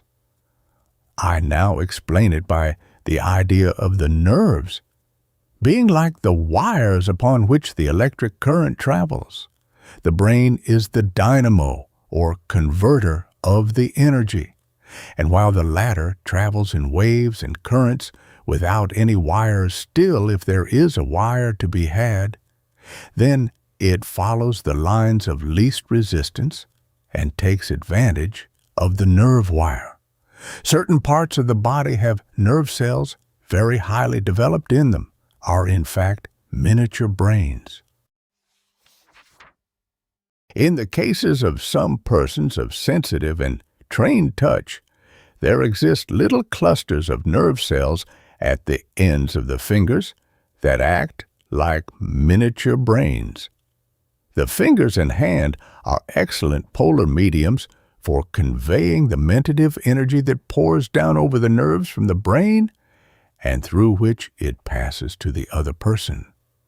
The use of the touch of the hands as a channel for conveying mentative energy depends greatly upon the development of the hands by the individual. Think of your hands as excellent conductors of mentative energy, and imagine that you can feel the energy pouring down the nerves of your arms and out of your hands, obeying your will. When you shake hands with people, you will soon develop your hands to such a degree that some sensitive persons will actually feel the current passing into them. Always accompany the passage of the current with the thought or feeling that you wish to induce in the other person. In fact, the gaze and the hand clasp should be used together when possible, for by so doing, you double the effect. Now, once more, remember the power of this positive denial as a disperser and disintegrator of adverse influence. For this positive denial is a mentative armor that will protect you, a mentative sword that will defend you, a mentative lightning flash that will clear the mental atmosphere. Learn the secret of positive statement and positive denial, and you are clad in an invulnerable armor and are armed with the weapon of power. But after all, the secret of influence in our dynamic individual lies in his mental states. The outer forms are but reflections of the inner. If you will cultivate the connection between your mind and the great universal will, the universal mind power, then your will becomes so strong that the outward expressions will come of themselves. But in mounting the first steps of attainment, it becomes important for the student to pay attention to the outward characteristics, because by so doing, he makes a clearer mental path for the acquisition of the desired mental states. By the very laws of mental suggestion, he is able to imitate these outward expressions, and thus induce in himself the mental states, which, in time, become habitual. One may, by auto-suggestion, so reproduce the outward characteristics associated with a desired mental state or quality, and by acting them out actually materialize into reality the mental states themselves. Remember the rule, mental states take form in action, and action reproduces their associated mental states. There is a certain point to which I would direct your attention at this stage. I refer to the well-known psychological fact that mental states express themselves in physical action. Every mental state has its associated physical action, and these actions, when perceived by another person, are apt to induce similar mental states in that person along the lines of mental suggestion. But there is another law, less understood by the public, and that is that the manifestation of physical action tends to induce in the mind of the person performing it the mental states generally associated with the production of the action. And, still more remarkable, if you continue this physical attitude until it produces the mental state, you will find that you are inducing similar mental states in those around you by the agency of mentative currents. So, you see the close connection between physical action, mental states, suggestion, and telementation. What has been said of the mental state of anger applies equally to any intense feeling or mental state. Like begets like, along all the lines mentioned. Now, all this means that the man who is possessed of a strong mental state will manifest unconsciously the physical actions which will affect others along the lines of mental suggestion. He will not have to study the question of what suggestions to use, providing he feels sufficiently strong to automatically manifest the actions. But when a man does not feel sufficiently strong to manifest the suggestive actions, he may produce the same effect by acting the part, by first reproducing the physical actions, which will thus induce a sufficiently strong mental state to manifest itself both along the line of suggestion and also along the line of personal magnetism. Every good actor induces feeling in you in this way along both these lines, and you may do the same if you want to. Many dynamic people are doing it every day. If dynamic mentation was as much used to further the interest of right as it has been to further the interest of wrong, the old world would get down to a little easier motion. If goodness was made as attractive as badness, the devil would be placed on the retired list. Chapter 16. Mental Suggestion. Before beginning our consideration of the subject of mental suggestion, let me call your attention to the following general statements regarding mentative induction. Mental states may be caused by mentative induction. Such induced mental states may be caused by the mentative currents of personal magnetism, or by telementation, or by mental suggestion. Suggestion operates along the lines of acquiescence, imitation, association, and repetition, always acting through physical agents for inducing mental states. Every student of psychology has heard much of that phase of mental phenomena called mental suggestion. Combined with mentative induction by means of mentative currents, it accounts for nearly every phase of the phenomena of mental influence.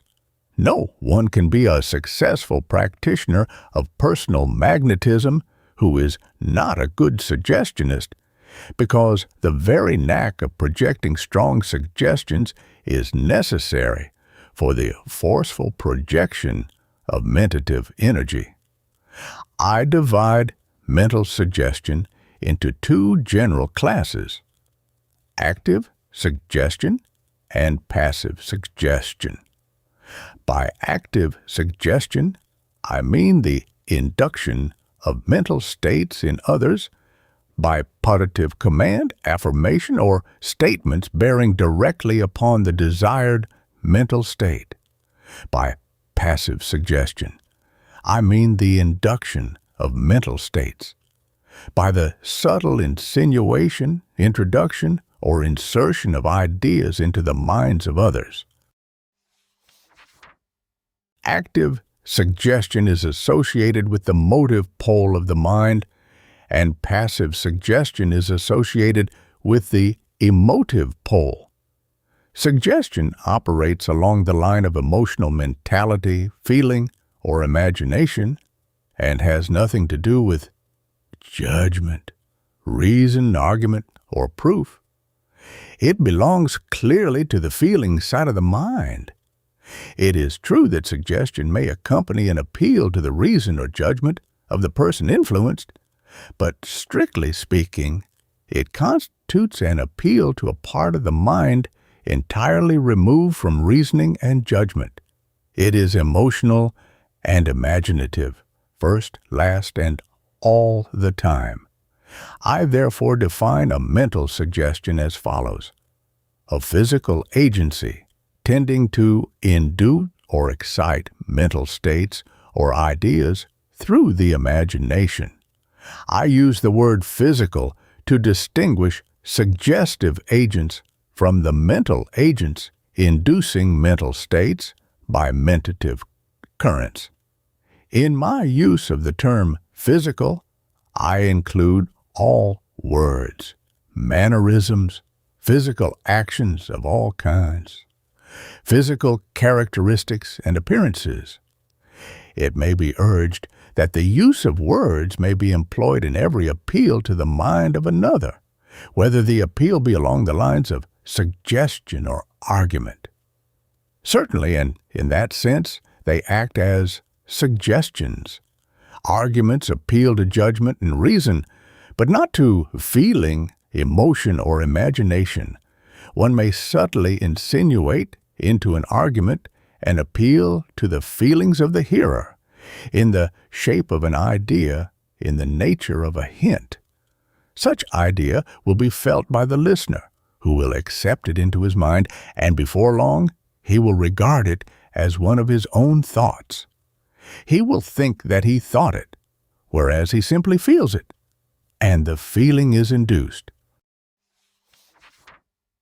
This is a case of suggestion. In ordinary social intercourse, you will find that women are adepts in this subtle form of insinuative suggestion. Men will blurt out statements and ideas and attempt to prove them, but the woman will gently insinuate the idea into the mind of the other person, so that, without having proven a fact, she will have managed to create a definite idea of feeling in the mind of the other by suggestion. It is true that the practitioner of mental suggestion often makes use of direct, forceful statements, such as, "You are strong, cheerful, well, and happy," but you will notice even here that he does not argue the point or attempt to prove his statements. He simply affirms and asserts the fact, and by constantly repeated suggestions, he finally causes the mind of the other person to accept the statement. A suggestion may be either a subtle insinuation or a bold positive statement, but it is never an argument or process of proof. Any physical agent that tends to induce a feeling in the mind of another may be called a suggestion. It is related that a soldier was carrying some bundles and a pail to his barracks. When some practical joker yelled to him in an authoritative voice, "Attention," following the suggestion which induced in him the feeling preceding certain habitual actions, he dropped his pail and bundles with a crash and stood at attention, with eyes front, chin out, protruding breast, stomach drawn in, and hands at his sides. That was a suggestion. The lives of all of us have been molded largely by induction through suggestion. We accepted this suggestion, or that one, and it changed the whole current of our lives. Certain things induce certain feelings, called into activity certain mental states, and action followed close upon the heels of feeling. There are varying degrees of suggestive power, just as there are varying degrees of the suggestibility of persons. The man of the strong will is not so easily affected by a suggestion as is one whose will is weak and who accepts without resistance the suggestions coming from all sides. The careful student may ask why I speak of suggested ideas when I have said that suggestion has to do with mental states of feeling and emotion. An idea is a symbolic image held in the mind. Ideas are not formed by thought alone. Feeling contributes its share of these mental images. To tell the truth, the majority of people scarcely think at all in the highest sense of the word. Their reasoning and logical faculties are very rudimentary. The majority of ideas held in the mind of the race arise from feeling and emotion. They do not know just why an idea is held by them. They know only that they feel it that way. And the majority of people are moved, swayed, and act by reasons of induced feelings rather than by results of reasoning. Feelings belong to the instinctive side of our mind rather than to the rational or reasoning side. They spring up from the subconscious strata of the mind in response to the exciting cause coming from without. The instinctive part of our minds are stored with the experiences, feelings, emotions, and mental states of our long line of ancestors. In that part of the mind are sleeping instincts, emotions, and feelings, our inheritance from the past, which await but the inducing cause to call them into activity. Look around you at the world of men and women. Then tell me whether they seem to be moved principally by reason or feeling. Are their actions based upon good judgment and correct and careful reasoning, or are they the results of feeling and emotion? Do people do things because the things are considered right in the light of reason, or do they do them because they feel like it? Which sways a gathering of people, the votes of a people, the actions of a mob, reason or feeling? Answer the questions honestly, and you will have the key of suggestive influence. Chapter 17. 4 kinds of suggestion. Mental suggestion produces its effect upon the minds of people along one or more of 4 general lines or paths of action. Suggestion operating along this line consists of the induction of mental states. By the agency of a positive statement, assertion, assumption, authoritative attitude, which so impresses itself upon the mind of the person suggested to that he sets up no opposition or resistance, but acquiesces quietly to the suggestion made to him. The most common form of this first method of suggestion is seen in the very general acquiescence to real or pretended authority on the part of the majority of people.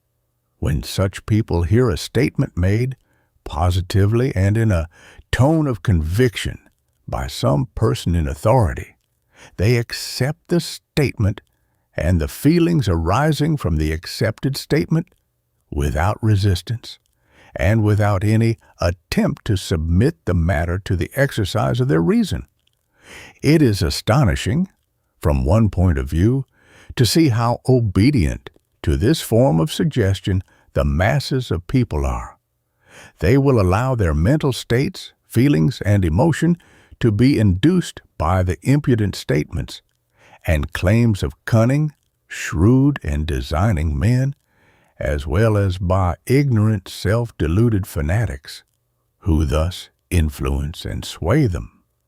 There is a fundamental law under this phase of suggestive action, and in order to find it, we must go back to the beginning of the race, perhaps farther. In the earlier days among animals and men, there were natural leaders who ruled by force of might of body or mind. These natural leaders were implicitly obeyed by the masses, who had learned by experience that it was better for the tribe or herd as a whole to be governed by their strongest and sharpest-witted members. And so, gradually, this dominant idea of acquiescence and obedience to authority developed and became a fixture in the race mind. People do not begin by asking themselves, "What do I think about this matter?" but instead start off by saying, "What does so-and-so think of it?" Their so-and-so is their authority, who does their thinking for them, and they take their keynote from him or her. This fact is well known to the classes that prey upon the public. The confidence men assume this air of authority, and their suggestions are accepted by the people. They proceed upon the theory that the loss is that which is boldly asserted and plausibly maintained.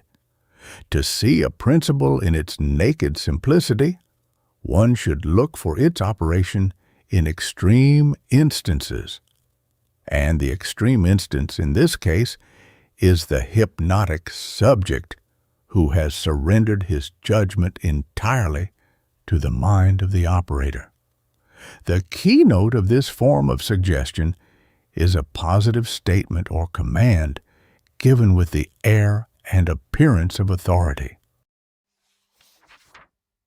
The secret of the effect is the tendency upon the part of the majority of people to acquiesce in an authoritative statement or command, rather than to dispute it, and the tendency toward thinking yes rather than no. The degree of power in giving this form of suggestion depends materially upon the development of will on the part of the suggester, and also upon his assumption of the appearance, manners, air, and tone of authority, the latter requisites being the outward symbols. Man is essentially an imitative animal. He is always copying the actions, appearances, and ideas of others, thereby going to prove his descent from the monkey-like ancestors, in whom this trait of character was largely developed. People are constantly taking up the suggestion of the mental states, feelings, and emotions of those around them, and reproducing them in their own acts. The majority of people are like human sheep, who will follow a leader everywhere and along all sorts of paths. This law of imitation plays an important part in the phenomena of mental suggestion along these lines. Somebody does a certain thing, and at once other people take up the suggestion and copy the original actor. Let the newspaper record a certain crime, and many others of the same type follow closely after. Let there be a suicide, and many others follow, usually adopting the same methods.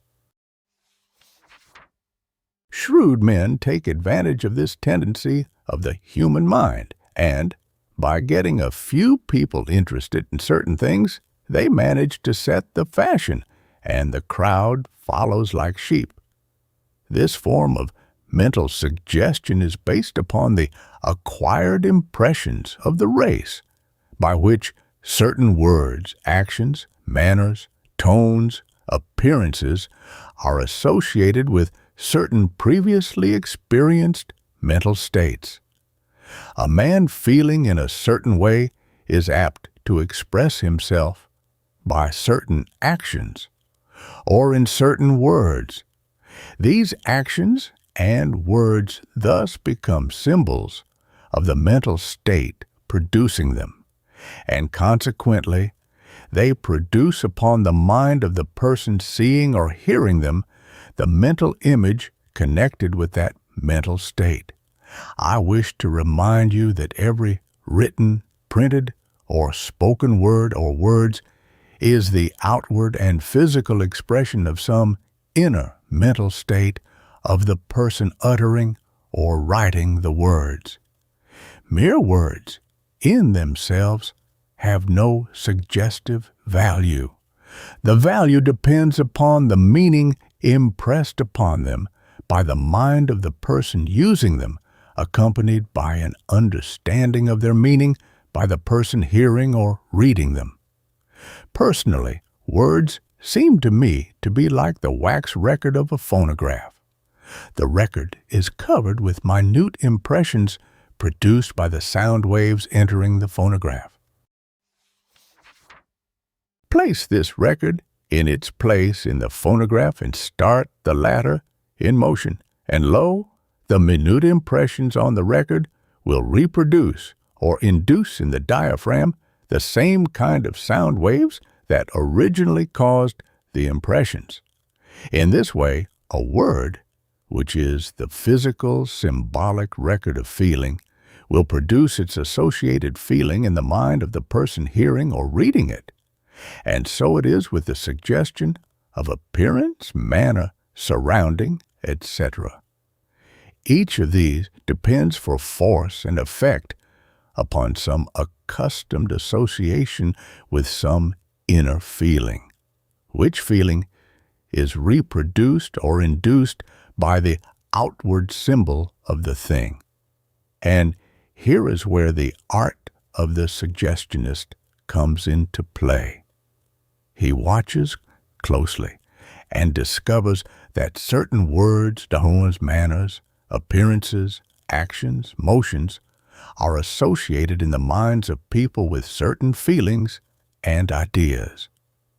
And so, when he wishes to reproduce, produce, or induce in others these ideas or feelings, he simply reproduces the associated physical symbols in words, manner, motion, or appearance, and the effect is produced.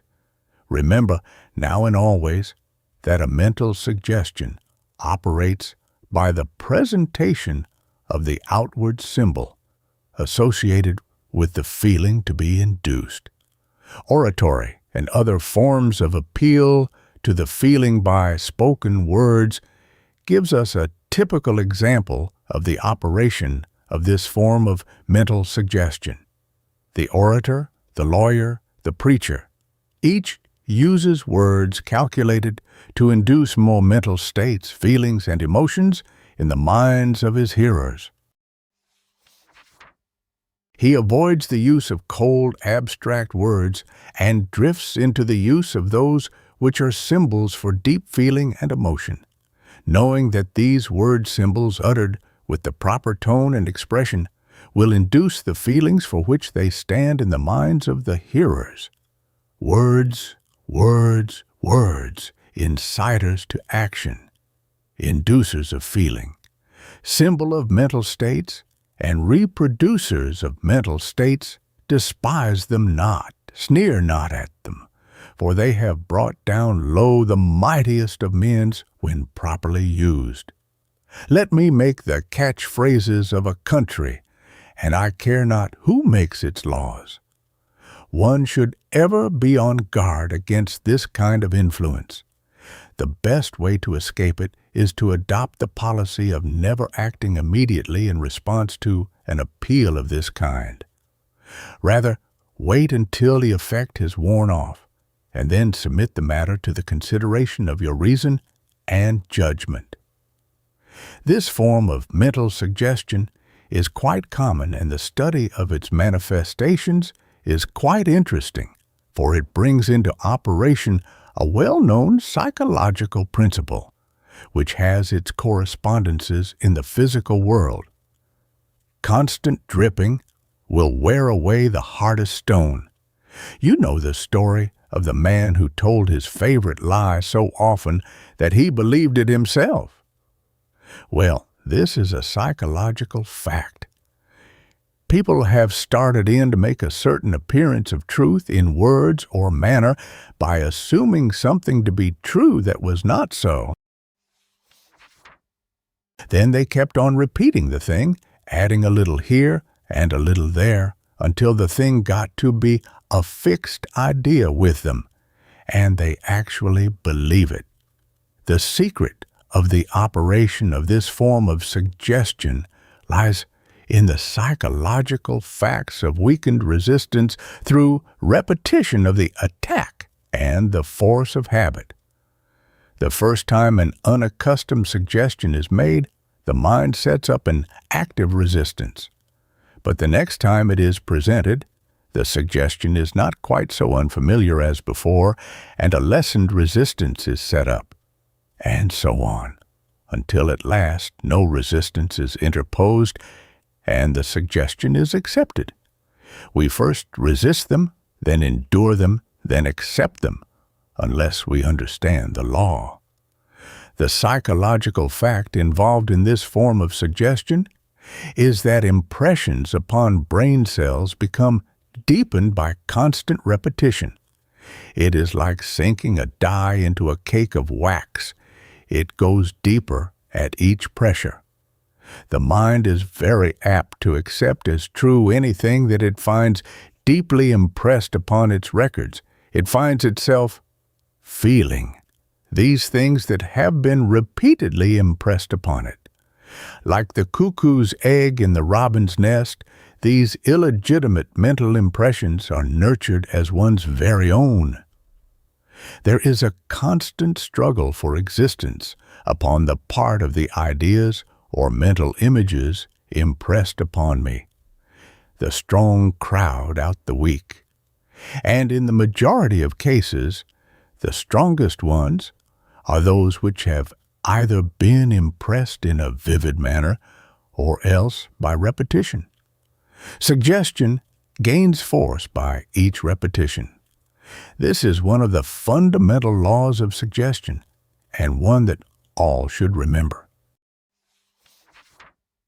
Advertisers understand this law and keep the repeated suggestion of the merit of their wares constantly before the public mind until it becomes gospel with the people. If at first you don't succeed, and never take no for an answer, are two axioms very dear to the heart of the man who uses suggestion in his business. Do not be deceived by this subtle form of suggestion. Do not imagine that an untrue thing comes true because it is repeated often. Do not allow your judgment to be lulled to sleep by this drowsy repetition of the slumber song, "Keep awake, keep awake." Chapter 18. How Suggestion is Used. Let us now consider the various forms of application of suggestion in everyday life. For convenience, I separate them into three forms, or groups, that is, involuntary suggestion, voluntary suggestion, and autosuggestion. Let us now consider the first form. By involuntary suggestion, I mean the use of suggestion involuntarily, without a particular purpose or unconsciously. We are giving suggestions of words, manner, action, and other things every moment of our lives. We are constantly influencing those with whom we come in contact, the greater part of the work being performed unconsciously by us.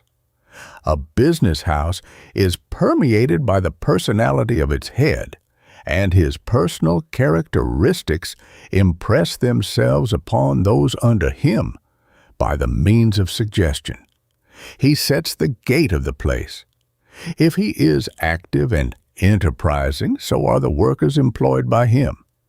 Children are quite amenable to suggestion of this sort, being natural imitators, and they soon take on the mental attitude of the parents toward them. People talk before their children, little realizing that the little minds are very suggestible and are constantly taking suggestive color from those around them. People should endeavor to present to their children only the best, positive, helpful, uplifting, and encouraging mental states. They should avoid giving the child the impression that it is bad, or mean, or deceitful, or shy. The child will be apt to accept the suggestion and make the words of the parent come true. Sow the suggestive seeds that you desire to sprout into reality. This is the rule of involuntary suggestion. Our words, actions, manner, tones, appearance, and general personality convey suggestions to those around us, inducing mental states in accordance therewith. Therefore, act out only the character that you wish to impress upon the world, and act it the best you know how. Form a correct mental attitude based upon some ideal of the part you wish to play. and then play it out to the best of your ability. Voluntary suggestion is manifested in cases in which the suggestion is deliberately and purposely made with the end of impressing other persons. Its manifestations may be grouped into three classes: suggestive treatment, hypnotic suggestion, and suggestion in the form of personal influence. By suggestive treatment, I refer to the practice of mental suggestion used as a form of treatment for physical ills or mental deficiencies. Its principle rests on the fact that brain centers and brain cells may be developed and increased by properly directed suggestions, so that one may be practically made over mentally. New qualities may be induced and objectionable ones decreased. I call this form of treatment brain building. Suggestion in hypnotism is a combination of the use of mentative energy coupled with suggestion. It is a proven psychological fact that in the hypnotic condition, all suggestions have a greatly exaggerated effect. In this state, the most absurd suggestions are accepted and acted upon. The most extraordinary delusions are entertained, and the suggestions of future action are made effective.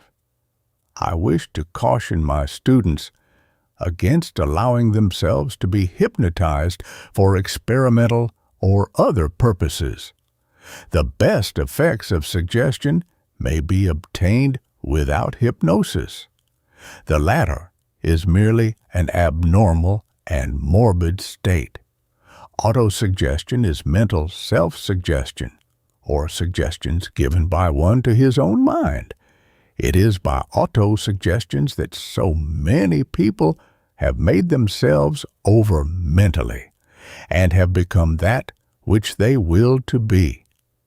Its principles are precisely the same as in the other forms of suggestion, except that the treatment is given by oneself instead of by another person. The teachers of business psychology very ably instruct their pupils in the art of suggestion in the process of making sales. They instruct the salesman to first gain the prospective customer's attention, then arouse his interest, then awaken desire, and then close the sale. The attention once gained, the mind becomes receptive. Interest is aroused, and a greater degree of receptivity is induced. Interest is gradually led to desire, and at last the trained salesman gently but firmly gives the positive suggestion of authority, pointing to the place where the customer must sign his name, thus using suggestion along both the lines of acquiescence and imitation. I have known salesmen to gently suggest the closing of a sale by handing the customer a fountain pen, placed at the suggestive slant, at the same time pointing to the space on the order blank with the take-it-for-granted utterance. Sign right here, please. One agent once told me that the agent should never permit the customer to take his sample pages in his own hands. He said to me that he always kept the prospectus in his own hands, for if he let it get away from him, he would have lost the power of controlling the attention and interest of the customer. He did the leading, guiding, directing, and influencing himself. In the science of advertising, there is a constant use of suggestion. The use of the direct command is very common. People are positively told to do certain things, or they see a mammoth hand pointing down at them from a sign, and almost hear the corresponding mammoth voice as it says to smoke a certain cigar. And if you manage to reject the command the first time, you will probably yield at the repeated suggestion of the same thing being hurled at you at every corner. You see staring from every bit of space, on billboard and in newspapers, the name of a cracker, and you usually wind up by acquiescing. And then you're constantly told that babies howl for a certain soothing syrup, and then when you hear some baby howling, you think of what you have been told they are howling for, and run and buy a bottle. A writer on the psychology of advertising advises that advertisements of articles to eat or drink should contain the words calculated to induce the feeling of taste in the minds of the readers. Sweet, refreshing, thirst-quenching, how suggestive they are. Just you read these words, a nice big juicy lemon, tart and strong, I can taste it now. Just imagine these words accompanied by a picture of a man squeezing the juice of a lemon into his mouth, and your mouth is filled with saliva from the imagined taste of the tart lemon juice. I have seen hat dealers start up the straw hat season by putting on a straw themselves, their clerks doing the same. The sprinkling of straws gave the suggestion to the street, and the straw hat season was opened. Even the newsboys understand it. The good ones say boldly and confidently, "Here is your paper, mister," sticking it under your nose, and you take it. Let me tell you a tale about a barker or spieler for the pony ride attraction at a pleasure resort. He would wait until a crowd of children would enter the place, and then he would begin in the strongest, most strenuous, rasping, suggestive tone, telling everybody to take a ride. He would keep this sort of thing up for several minutes, apparently without taking a fresh breath, and every child within hearing who could raise a nickel would surely ride. The word ride, positively, authoritatively, and constantly repeated, was one of the most startling exhibitions of suggestion that I have ever seen. The skillful lawyer uses suggestion in his work in examining or cross-examining witnesses. He suggests things to a suggestible witness and coaxes and leads him on to admissions that he did not intend making. He will ask if they saw so and so, the direct statement made in an authoritative manner, causing the suggestible witness to acquiesce. Police detectives have worked false confessions out of suggestible criminals by keeping hammering away at them until their wills are worn out and they would say yes to escape further questioning. This firm, decided authoritative statement or demand, when allied to the law of repetition, has caused much mischief in the world. Look out for this confident, authoritative manner. It is calculated to lead one into acquiescence, for it is so much easier to say yes than no. It is a well-known psychological fact that when two persons are conversing, the one standing or sitting higher than the other has the advantage of a certain positive attitude or position, and the person seated below the speaker is forced into a relatively passive or negative condition. The raised platform of the teacher, speaker, or preacher has a good psychological basis, and the power that a lawyer feels when talking on his feet to the jury seated in front of him is a manifestation of a law that he may not be aware of, but the judge has the best of the lawyer, for the latter must look up to him when he talks. If you ever feel that someone is placing you in a negative or passive condition, rise to your feet, and you will feel doubly strong and forceful. There is a great difference in the suggestibility of persons, some being almost immune from suggestion, while others are so suggestible that they have but to be told a thing in a positive, forceful, confident, authoritative tone and manner, to accept the suggestion.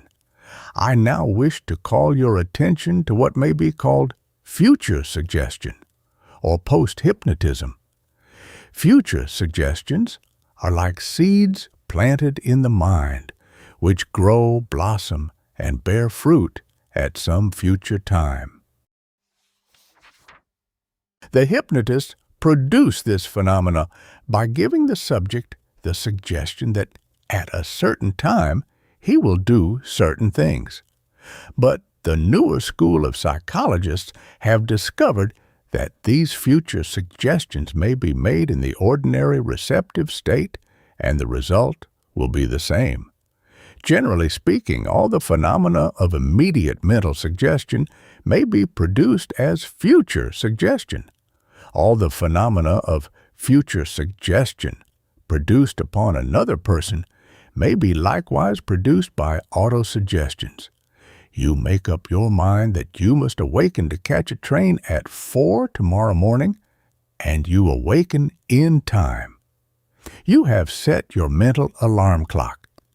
If you have an engagement at 3 this afternoon, you may impress it sufficiently strong upon your mind, and a little before 3, your engagement will pop into your mind from your subconscious region. Many foolish suggestions are given in everyday life along the lines of future suggestion.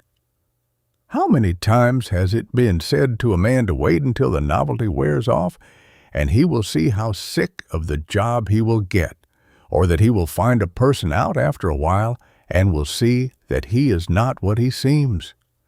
Too often these suggestions are recalled and have a tendency to cause the person to make them come true.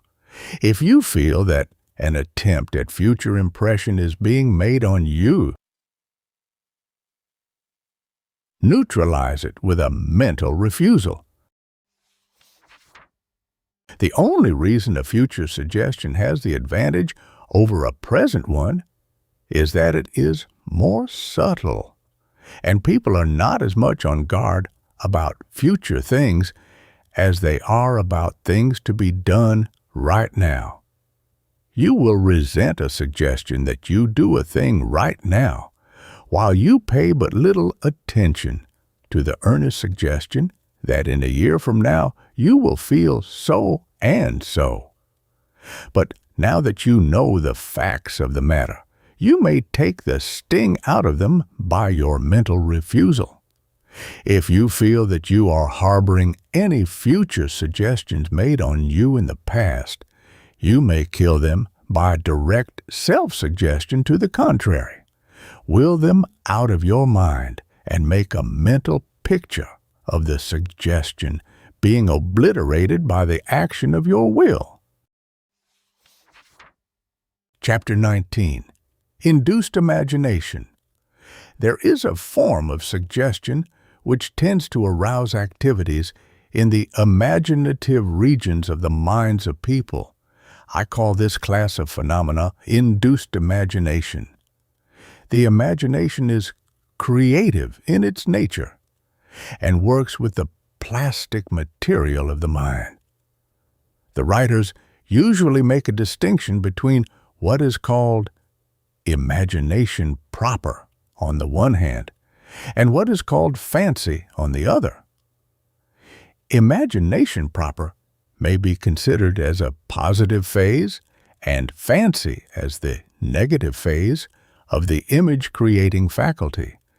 Imagination in its positive phase is a most important faculty of the human being. One must form a mental image of a thing before he can manifest it in objective form. Positive imagination is very far from being the fanciful, capricious, light, whimsical thing that many suppose it to be. Not only does it precede, and is necessary to, the performance of objective acts and the producing of material things, but it is also the faculty by which we impress our mental images upon the minds of others by mentative induction and by the uses of desire and will. But it is largely with its negative phase that we shall have to deal with here. You know that your negative imagination or fancy may be aroused by outward persons or things. And more marked than any of the above-mentioned cases, is the effect of a perfect stage performance, in which the world and characters of the play take such a hold upon you as to seem reality itself, and you laugh and cry with the characters of the play. But remember this: the actors, poet, writer, composer, or artist, created his effect by the exercise of his or her positive imagination, while the effect upon you is induced in your negative imagination. The first is an act of positive creation, while the second is merely a reflection impressed upon your mind by either the suggestion or the mentative energy of the actor. In connection with this subject of negative imagination or fancy, I would call your attention to a class of phenomena along the same general lines, in which certain states of imagination or fancy are self-induced. Nearly all races of men have discovered that there are means possible to people whereby they may produce in themselves abnormal conditions, known as the trance, dream states, transcendental condition, extra much mock occultism, which is really psychism, depends upon these methods for its results, manifestation, and phenomena. This trance phenomena, whether produced by mesmeric processes or by other means, are abnormal, unhealthy, and undesirable phases of mental condition. I cannot speak too strongly against the encouragement of and instruction in the development, I had almost said the development, of these abnormal states, either by self-practice or by means of hypnotic or mesmeric methods. These conditions may be produced by hypnotic methods, simply because any mental state may be so produced, and not because of any mystic process or knowledge or connection. The only difference is that the operator induces the condition by mental influence and suggestion, just as he would induce any other mental state, instead of the subject inducing it in himself. It is the same old abnormal, harmful practice in another guise. It is all hypnosis or auto-hypnosis. The practice is weakening to the will, for the reason that it depends upon the tiring of the attention by straining the eyes or other organs of sense. Practitioners of mental influence in all ages have recognized this fact and have employed objects calculated to tire out the attention. Then, when the will has been rendered passive or tired, the mind becomes receptive and impressionable, and in extreme cases becomes as wax in the hands of the operator. Let me urge upon you to avoid this abnormal psychism. Put it away from you as you would a poisonous cobra, for it seeks to strike at the heart of your will and would thus paralyze your mentality. Beware of the claims of soul development or spiritual unfoldment that are accompanied by these methods, for they are but psychism masquerading as occultism or spiritual development. Apply the touchstone and then govern yourself accordingly. Chapter 20. Induced Imagination in India. At this point, I wish to call your attention to a feature of the subject that has received scant attention at the hands of Western writers. He allude to the wonderful manifestations of induced imagination displayed by the magicians of the Orient, particularly of India. These feats are being performed today in those lands and are equal to any of the wonderful instances related of the ancient Persian or Egyptian magicians. One writer describes an exhibition of this kind in India, witnessed by himself. He was a profound skeptic who believed that it was all sleight of hand or similar methods until he actually witnessed the demonstration. He goes on to relate that the magician was a native Hindu, of dignified and imposing appearance, surrounded by a number of assistants. The magician placed some mango seeds in the sand, building a tiny hillock around them. He then began his chant and waved his hands over the hillock. In a moment, a tiny shoot appeared, and then a little bush, which gradually grew until a mature mango tree was seen, bearing leaves. Blossoms were seen, and the ripe fruit appeared, which was passed among the audience. Then, reversing the process, the tree disappeared gradually, and at the end, the magician dug up the original seeds and showed them to his audience. And, wonderful to relate, the fruit distributed among the people also disappeared. The concluding act was as startling. The magician produced a coil of real rope, which was passed around for examination. Then he knotted one end and tossed the knot into the air. The rope rapidly uncoiled itself, and the knot was seen away up in the air, still ascending. When the rope was completely uncoiled, and the end left dangling on the ground, as if supported by some hook hundreds of feet in the air, one of the assistants took hold of it. At a shout from the magician, he began climbing rapidly up the rope, and in a short time disappeared from view. Then, at another word from the magician, the rope itself flew up in the air and vanished from sight. This concluded the performance, but here is a remarkable sequel. An Englishman present took a snapshot with a pocket camera just as the boy began to climb the rope.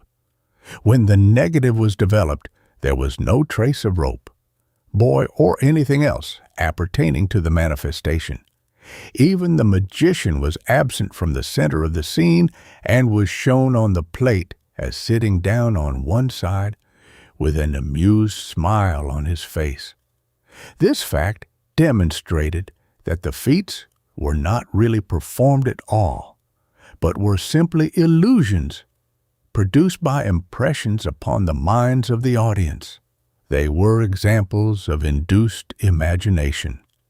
In this connection, I would like to add the explanation given to me personally by a Hindu sage.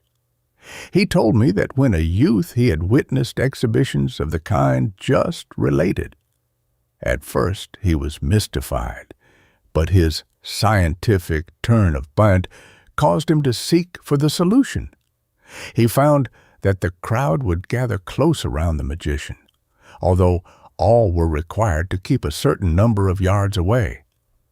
My friend found that if he retreated a few yards beyond the outer edge of the crowd, he could see nothing but the magician, all the magical doings disappearing.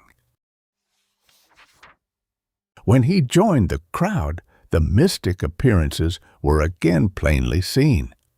He then pushed nearer to the magician than was allowable, and with the same result. In short, the influence was confined to a certain area, and the mental influence was doubtless increased by the contagion of the different minds in the crowd.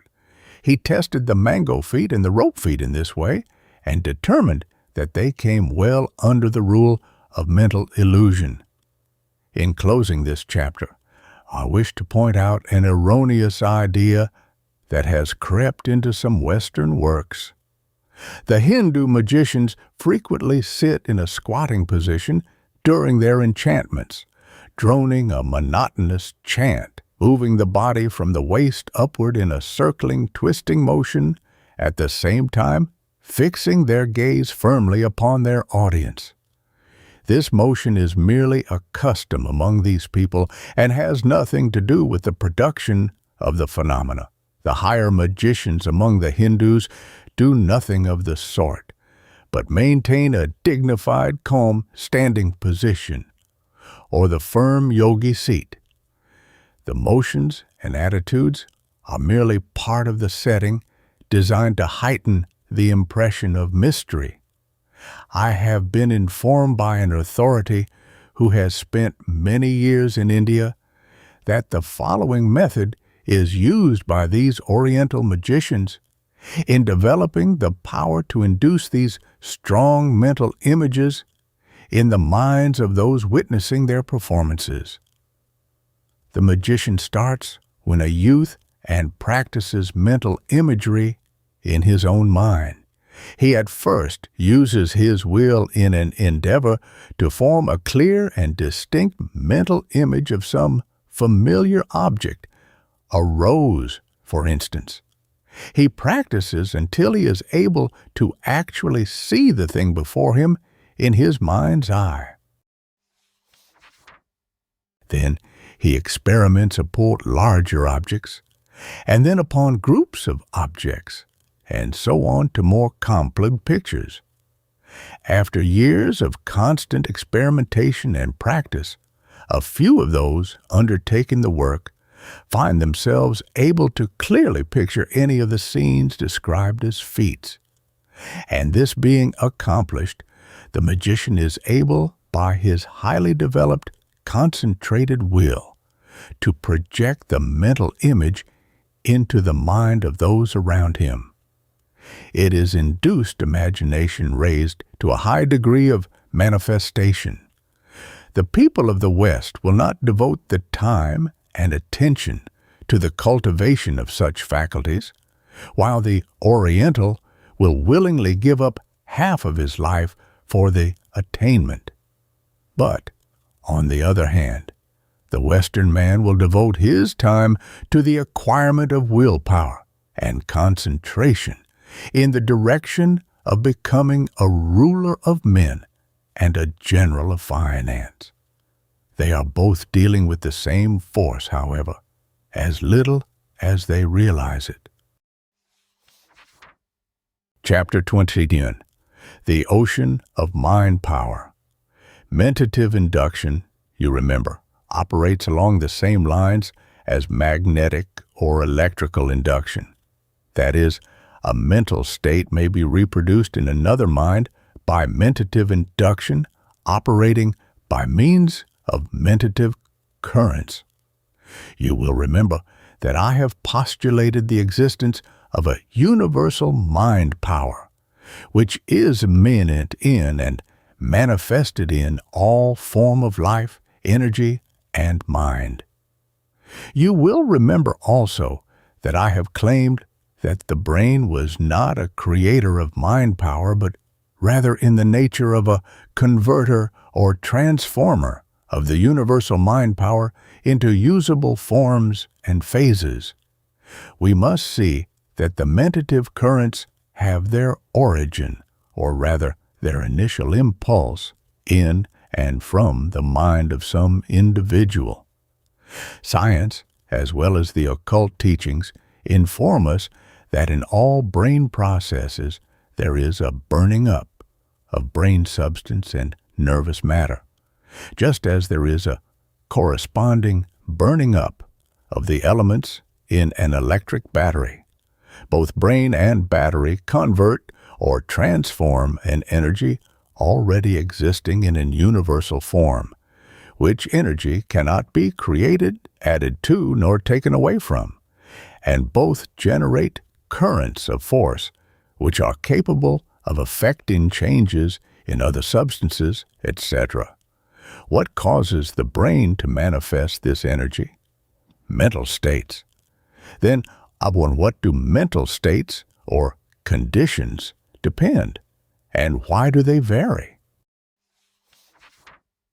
Upon the degrees of vibration of excitement of the mental apparatus. What is a vibration?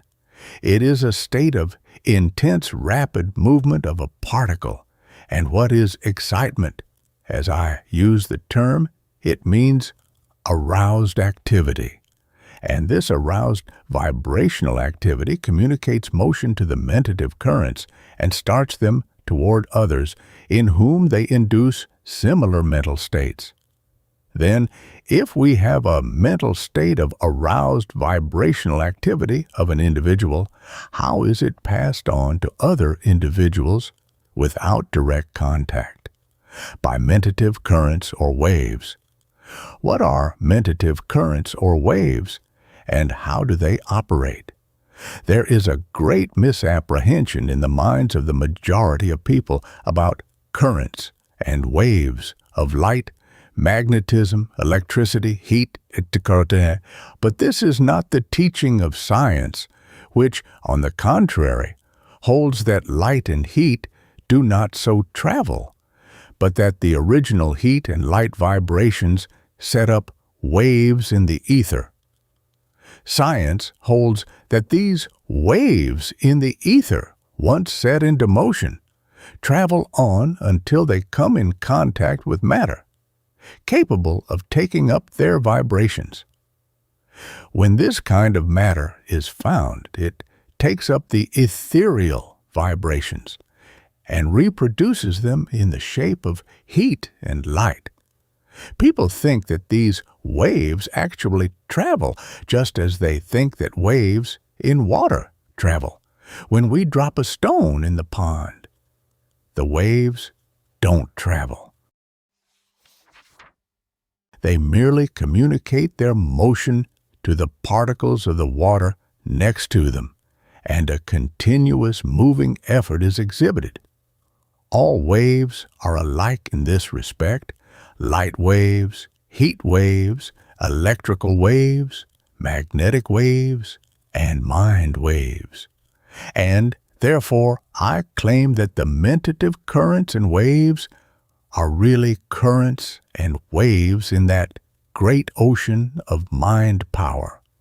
And the vibrational activity set up in your mind, my mind, or the minds of thousands, pass on their vibrations to the great ocean of mind power and produce waves or currents of energy, which travel on until they reach the mental apparatus of other individuals, in which they tend to reproduce as the original vibrations or mental states by induction. Remember, picture to yourself a great ocean of mind power.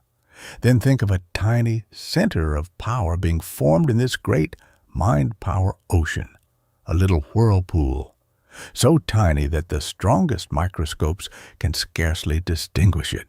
Then see countless numbers of similar whirlpools being formed in this ocean. These little whirlpools we will call centers of power. Atoms of matter appear, being composed of combination of these tiny centers, which thus become larger and greater centers.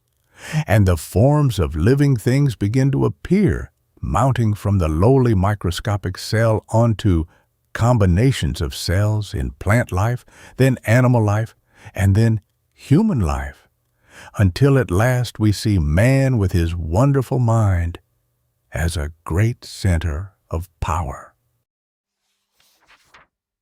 But remember this always, that all these shapes and forms and cells and plants and animals and men have as their inner essential substance this same mind-power principle, of which the ocean itself is composed. Then picture each one of these centers manifesting vibrational activity, and thus converting and transforming the mentative energy from the ocean of mind power. And then see them sending out waves and currents of mentative energy, which induce similar vibrations or mental states in other centers. Then see some of the strong positive centers setting up great rotating currents, resembling whirlpools in the body of the mind power ocean, which extend further and further out from the center and affect other centers far away from it.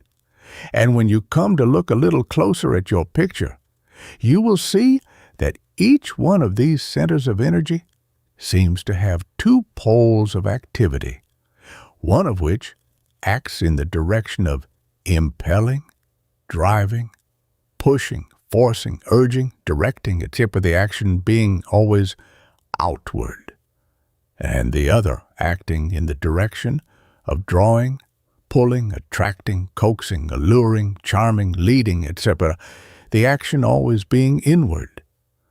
One seems to act as willpower, the other as desire force. These two poles of mind power possessed by each center are called the motive pole and the emotive pole, respectively. And the emotive side of the mind always has to do with feelings, and the motive with willing. And the best results always arise from a combination of both feeling and willing, desiring and acting. And now, the broad outlines of our mental picture have been drawn, and the general details filled in. It will show us the varied phenomena of telementation in a series of moving, acting, realistic, thrilling scenes. Kindly give me your full attention while I describe the moving scenes to you. Chapter 22. A glimpse of the occult world. In considering this magic mental picture, I must imagine that you are a highly developed occultist, and that consequently you are able to see on what occultists call the second plane. Occultists recognize 7 planes of life. The first plane is our ordinary material plane. All that can be seen on that plane is the movement or presence of matter. Even when we say that we see the manifestation of some force, we really mean that we see that force as it produces a movement or change in matter. We do not see the force at all. The second plane is the plane of forces, on which operate energy or force in all of its forms. Occultists who have reached the second degree of unfoldment are able to witness the phenomena of the forces on their own plane and independent of the presence of matter. On the first plane, you can see material objects moved by electricity, but you cannot see the electricity itself. You may see the needle drawn to the magnet, but you cannot see the current of magnetic vibrations themselves.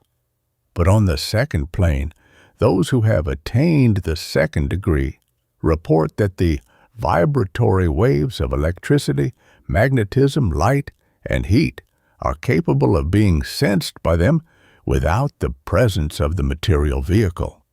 They report that they are able to see the vibrations themselves as they pass through the ether. And these second-plane people report that the vibrations of the mind power waves or currents are plainly perceptible to them.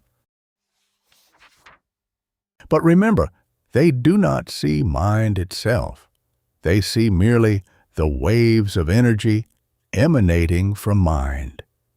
These chapters belong to the second-plane teachings and deal with the energy phase of mind, that is, mind in its aspect of mind power.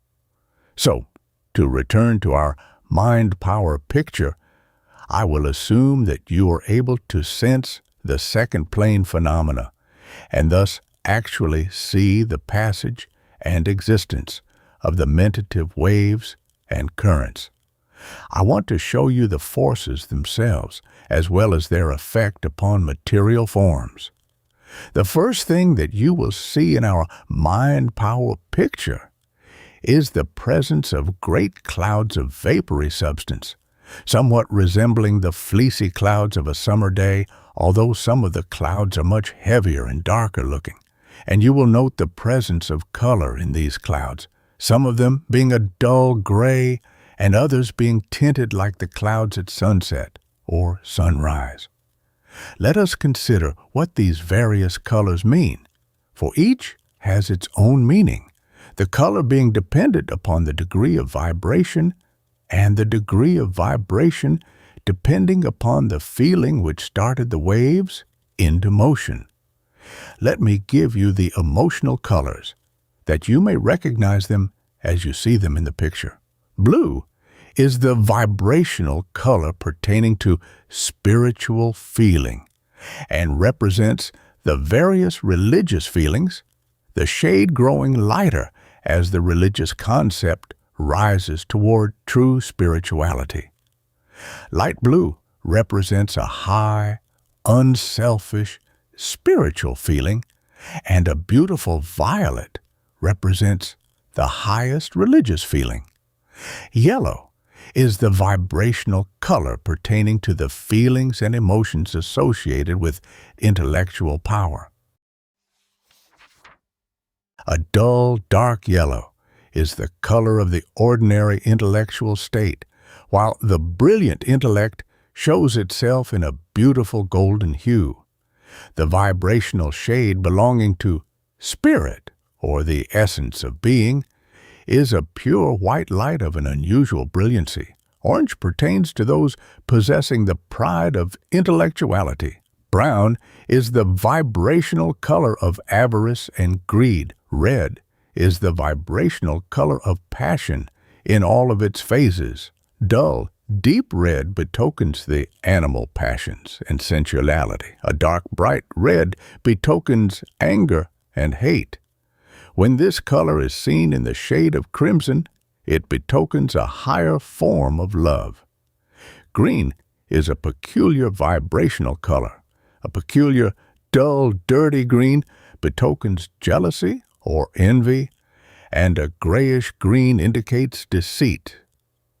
A bright, clear shade of green is seen when there is a manifestation of tact, diplomacy, and adaptability. Gray is a negative vibrational color, which in its dark shades indicates gloom, depression, or melancholy.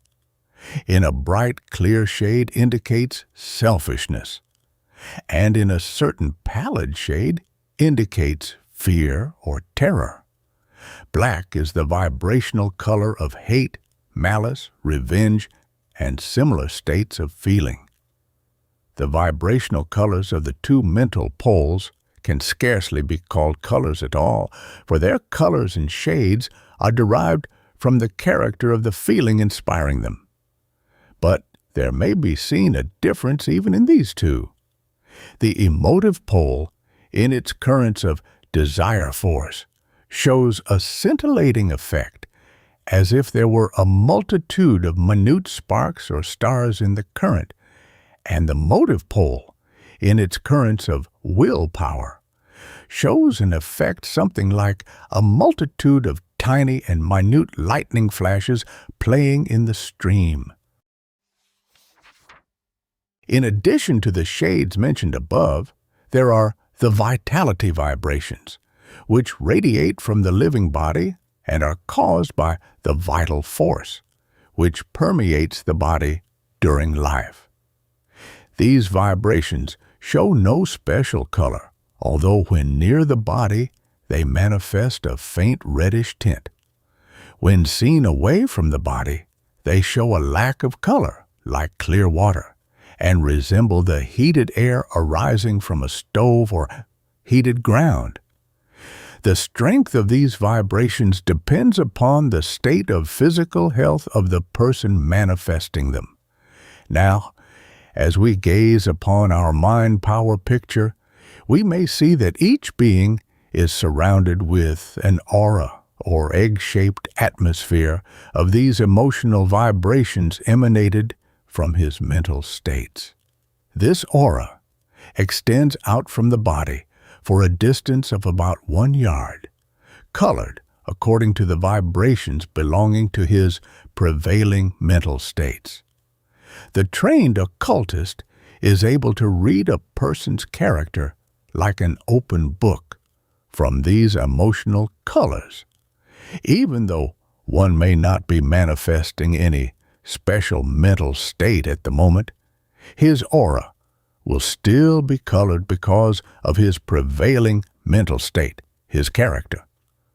These vibrations composing the aura of a person will affect those coming in contact with him.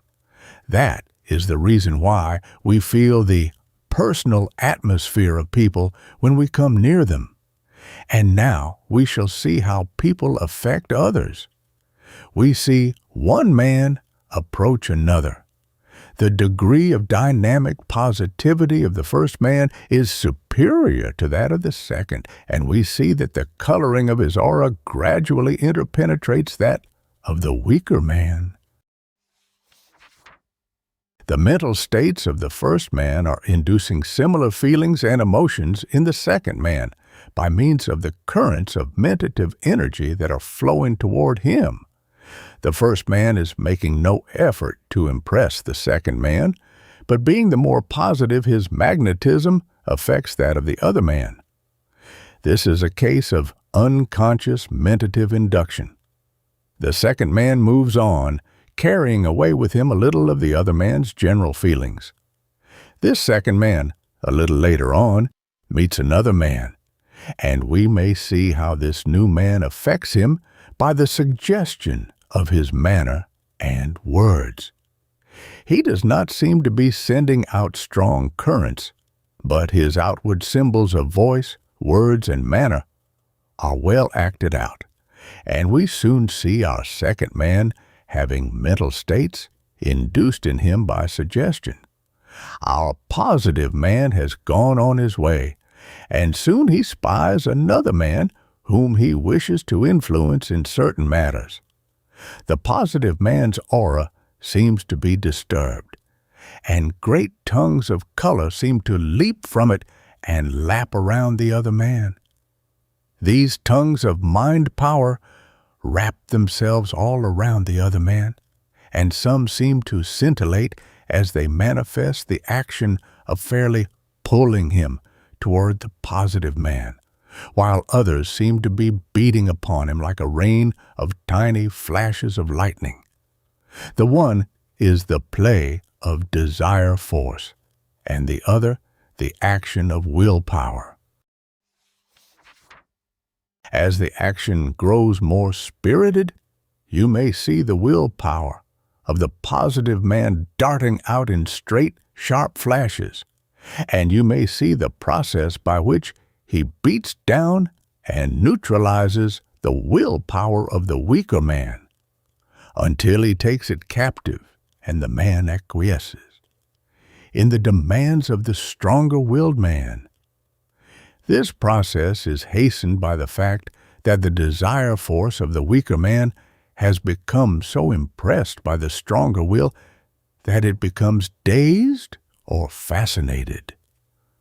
The strong desire force of the strong man also tends to pull the will of the weaker one toward it.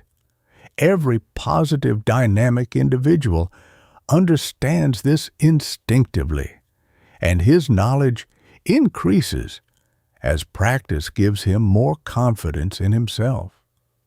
These people pass from the scene, and we may see in their place men and women charming and drawing others by reason of their desire force operating along the lines of so-called love.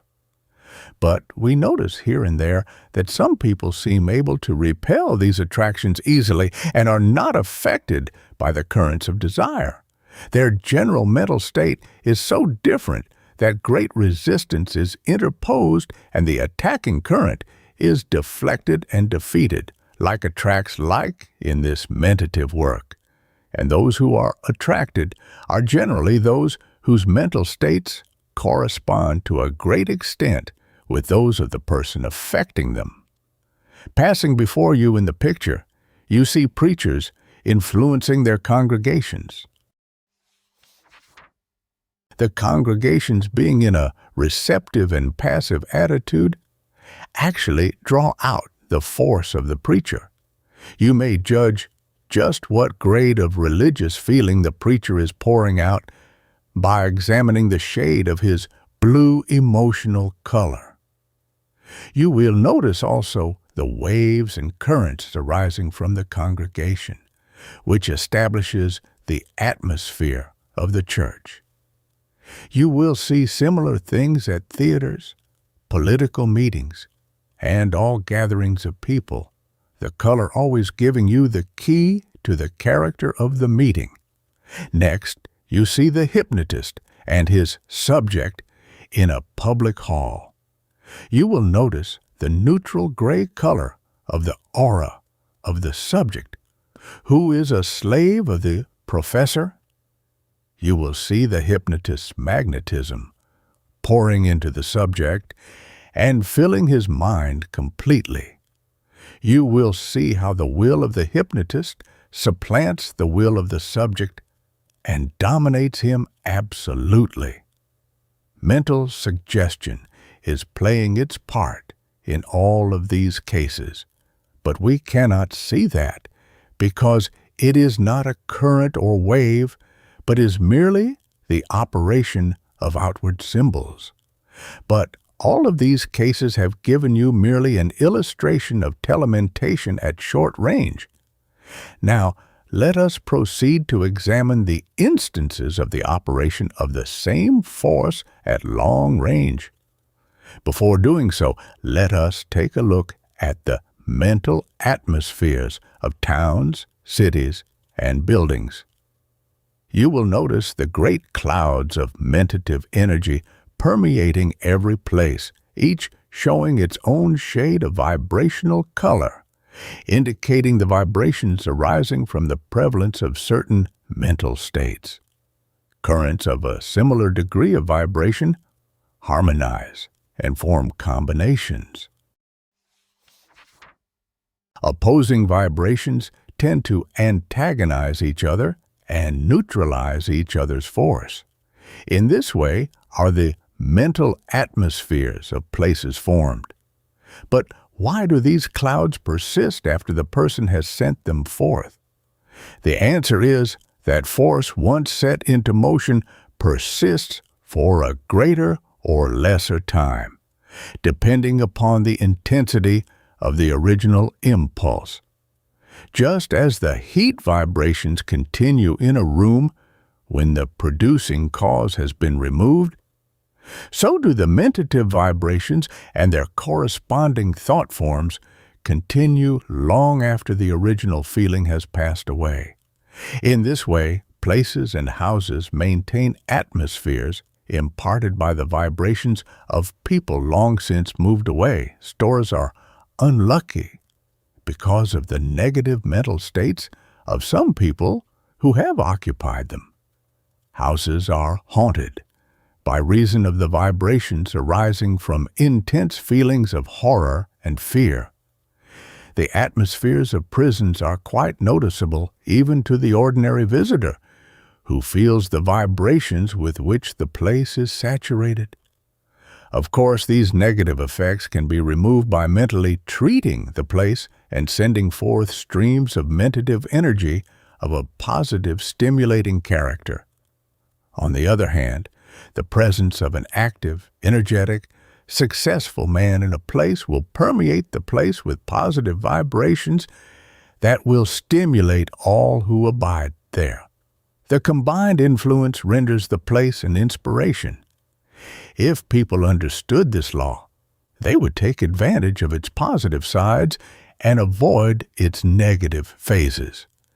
These great clouds of vapory, manifested mind power often constitute what are called thought forms. These thought forms are really feeling forms, although I use the more familiar term. The most common form is that of a series of undulating waves or ripples of a vapory cloud-like substance passing out from the mind of the person experiencing the mental state originating them, the waves manifesting a ring-like form moving out in every direction from the common center, just as do the rings caused by a stone dropped into a pond. The distance traveled depends upon the intensity of the emotional impulse. Long after the actual motion seems to have ceased, there exists an almost imperceptible motion that causes the outer wave to drift on. Another variety of thought forms manifests like a volume of smoke being blown from the lips of a smoker. Such forms pour out in long streams, then spread out and broaden, maintaining the direction originally imparted to them. This form arises when the attention of the mentator is centered upon some other person or thing.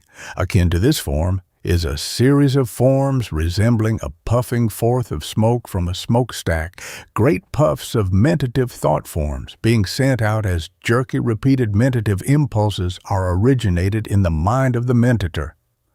Other kinds of thought forms pour forth steadily, but lazily, in the direction of the object thought of. Others still are ejected in all directions from the mentator. Certain particular forms of willpower manifest as vivid lightning flashes. Other forms travel and seem to enfold the object thought of, acting as if they were trying to draw back to him the objects desired. The effect depends upon the positiveness of the mentator and the strength of the desire.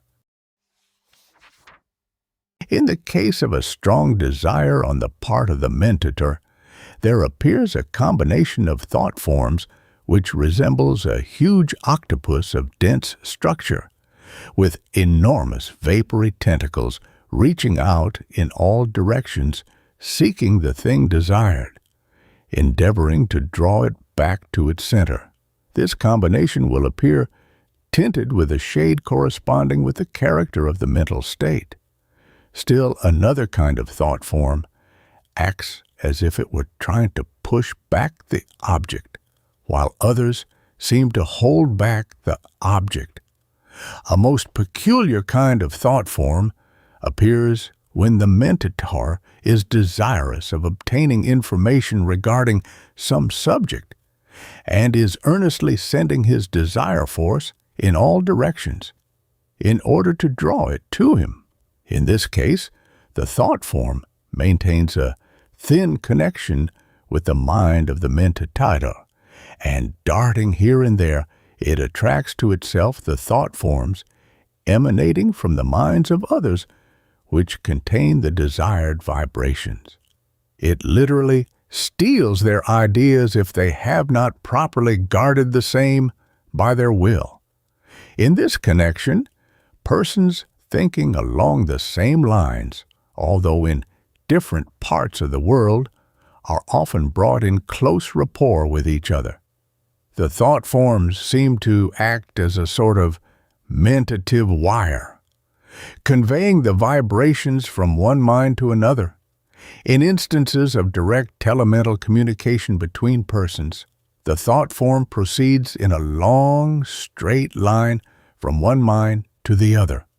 There is another variety of thought form that spreads out in gradually widening sweeps, having a rotary motion.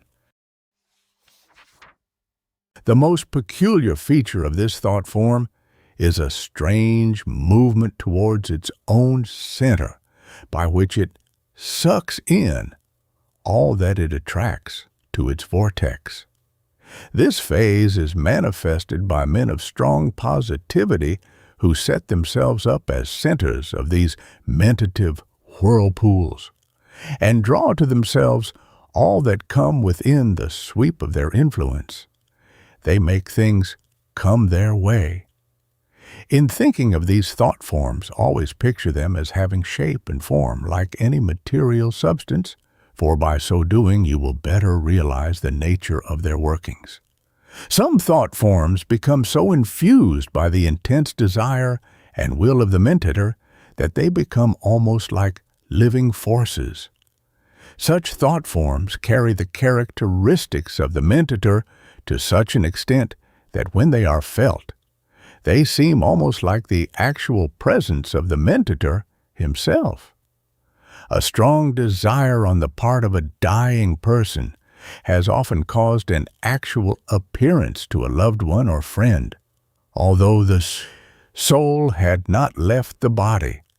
And in cases of dire distress or need, people often so draw upon those who care for them that the latter will send to them a powerful thought form of help and assistance. Trained occultists can do this voluntarily, but very few others have reached this stage. Chapter 23. Self-Protection. You will, of course, realize that even in the case of mentative influence in personal interviews, there is a passage of mentative currents and a manifestation of telementation. The distance between the two minutes is slight, but the principle in operation is precisely the same as when the distance is hundreds of miles, and the process is identical. And you will remember that when I speak of desire force and willpower, I am speaking of the force of the respective two poles of mind power, both of these forms being but phases of the same energy or force. So do not imagine that there are three distinct forces. There is but one force, and that is mind power, of which willpower and desire force, respectively, are but manifestations. I will divide the manifestations of telementation into two general classes, namely, direct telementation, that is, that use of the force with the direct purpose of influencing a certain person or persons. 2. Indirect telementation, that is, the use of the force with only a general purpose of affecting the desired result, without special direction toward any particular person or persons. First, in considering the subject of direct telementation, we see the cases in which personal influence is exerted in personal interviews and under circumstances in which the mentator and the other person or persons are in close contact, that is, within each other's sight. Under this subclass falls the phenomenon of fascination, personal magnetism, personal influence, persuasion, charming, inducing, etc., etc., in all of their many and varied phases. The second subclass includes those instances of telementation at a long range, which produces the phenomena of mental influencing, will projection, and other forms of influencing under many names and disguises, including, of course, the employment of the force for the benefit and advantage of the person treated or influenced, as well as the repulsive and deplorable uses alluded to as having been practiced by all peoples in all ticks for the purpose of injury to others and selfish profit and advantage to the users. This includes what is known as white magic, or use of the force in an unselfish and justifiable way and with worthy ends in view, and black magic, or the use of the same force for unworthy ends and in selfish and unjustifiable ways. But, as I have said in the early part of these lessons, this force is like any other great natural force, and is capable of being used for good or for evil, according to the moral state of the user.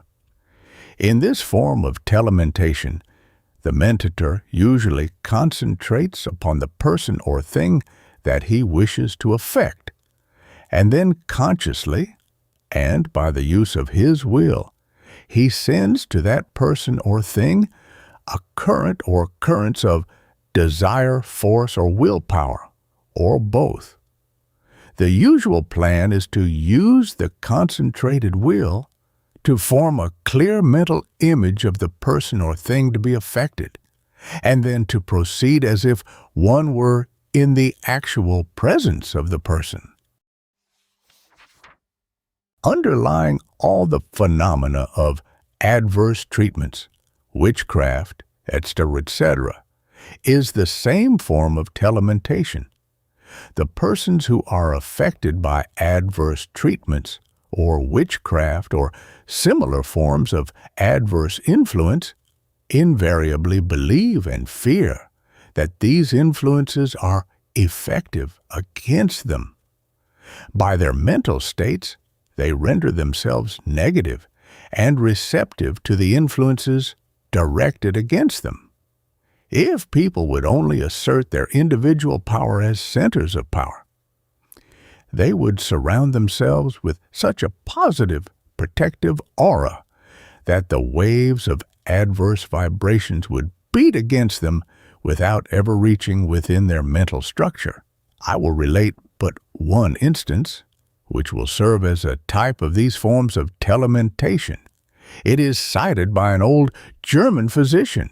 He relates that he was consulted by a farmer who complained of being disturbed at night by strange noises which sounded like someone striking iron. The physician asked him if he had any enemy he suspected of thus influencing and annoying him. He replied that there was no one but an old village blacksmith, an old enemy whose power he feared. The physician bade him return the next day, and in the meantime visited the blacksmith and asked him what he did between the hours of 10 and 12 at night. The blacksmith replied, "I hammer a bar of iron every night at that time, and all the while I think intently of a bad enemy of mine. And I will at the same time that the noise shall disturb his rest." The physician ordered him to desist, and there was no more trouble. And also remember this that I have told you. The same force that is used in such cases for evil purposes may also be used and is used for the most beneficial and worthy purposes. People have been encouraged, helped, healed, reformed, and otherwise aided and benefited by telementation. Do not lose the recollection of the good in considering the bad. In addition to the selfish and evil use above mentioned, there is another selfish use of direct telementation that is quite common of these late years. I allude to the use of mentative influence by telementation for the purpose of influencing people to fall in with the schemes and plans and enterprises of the mentator. The mentator forms the mental image of the other person and then floods him with currents of desire force or willpower, or both, at the same time earnestly willing and desiring that he will do as the mentator wishes him to do. So important do I regard the subject of self-protection in connection with direct telementation that I have thought it well to add to this chapter the following general rules, which I trust you will read carefully, and with which you should fully acquaint yourself. In the first place, steady your mind and calm your feeling. Then pause for a moment and say the words "am" calmly and forcibly, at the same time forming a mental picture of yourself as a center of force and power in the great ocean of mind power. Then mentally form a picture of your aura, extending about a yard on all sides of you in an egg-shaped form. See that this aura is charged with your willpower, which is flowing outward, repelling any adverse mental suggestions that are being sent to you and causing them to fly back to the source from whence they came. The affirmation, "am," is the strongest known to occult science, for it is a positive statement of actual being. You may use the following affirmation also. If you please, it has helped many. I assert my individuality as a center of force, power, and being. Nothing can adversely affect me. My mind is mine own, and I refuse admittance to unwelcome suggestions or influences. I am surrounded by an aura of positive will, which protects me absolutely. The following denial has proved of the greatest value to many. Deny to all or any the power to influence me against my best interests. I am my own master.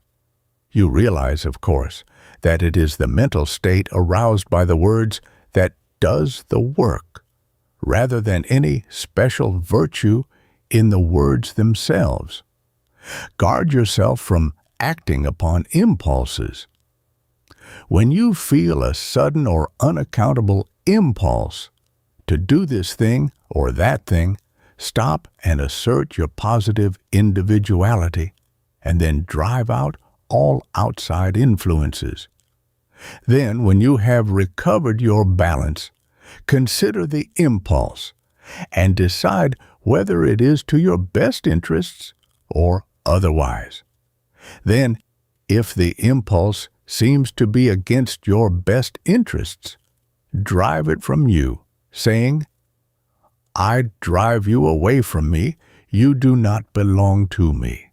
Return to those who sent you, or other words to that effect. Cultivate the picture and idea of a positive aura, and always think of yourself as being encased in such a one. See yourself as a strong, positive I, a center of power, encased in an impregnable sheath of auric force. The mental picture of yourself as a center of power surrounded with a positive aura will, if persisted in, render you extremely positive, so that your influence is sure to be felt by the world with which you come in contact. In passing on to the other phases of telementation, I would again remind you that in these instances of direct telementation, the force may be used both consciously or unconsciously. Those who know the laws of the use of the force may propel these telementative currents direct to those whom they wish to influence. But even where these laws are not understood, the currents or the suggestions are sent forth by the strong desire or will animating the person. Chapter 24. Indirect Influence. Let us now pass on to a consideration of the second class of telementation, which I call indirect telementation, or the use of the force with a general purpose of effecting the desired result without special direction toward any particular person or persons. This last form of telementative influence is far more common than one would suppose. Strong positive men start into motion waves and currents that sweep over the country, gathering force with each added impetus, and using the principle of mental contagion to increase its influence. Before leaving this branch of the subject, I would remind you that one may take advantage of this last-mentioned form of telementation for his own good in a perfectly proper and justifiable way. One may wish to gain certain information and knowledge about certain subjects. If so, if he will hold a strong desire that the desired knowledge shall come to his notice and attention, and if at the same time he wills that the mentative currents flow forth in search of persons, things, and objects capable of imparting the knowledge or information, he will get results. He will find that after a while he will run across people who will be glad to give him the information he wants, or he will pick up a book that will either tell him what he wants, or else will refer to some other book or subject that will point out the path to him. The above manifestation results from the operation of what has been called the law of attraction, by the workings of which each person is continually drawing to himself the people, things, objects, and even circumstances in harmony and accord with his prevailing mental states. Like attracts like, and the mental states determine that which one draws to himself. If you are not satisfied with what is coming to you, start to work and change your mental attitudes and mental states, and you will see a change gradually setting in, and things that you want will begin to come your way. I now come to a phase of the subject that underlies all of the phenomena of telementation, and really gives the key to much of its wonderful effects. I allude to what occultists know as visualization. This visualization is to telementation what the pattern is to the maker of objects, what the plans of the architect are to the builders, what the mold or matrix is to molders of metal. The trouble with the majority of people is that they do not know just what they do want. They are not able to form clear mental images of that which they wish to create or materialize. The men who obtain the greatest and most wonderful results through mentative influence, particularly in the form of telementation, are those men who are able to visualize most clearly the things that they wish to materialize, who are able to form the mental image of the things they wish to manifest. The secret of visualization lies in the occult and psychological principle that, as is the mental matrix, so is the mental form, and as is the mental form, so is the physical materialization. In other words, the visualized mental image is the matrix or mold into which the mind power is poured, and from which it takes form. And around this mental image, the deposit of materialization forms, and thus does the ideal become the real. Before you can draw to you the material needed for building up the things or conditions you desire, you must form a clear mental image of just what you want to materialize. And before you can make this mental image, you must realize mentally just exactly what you do desire. And the process of this is called visualization.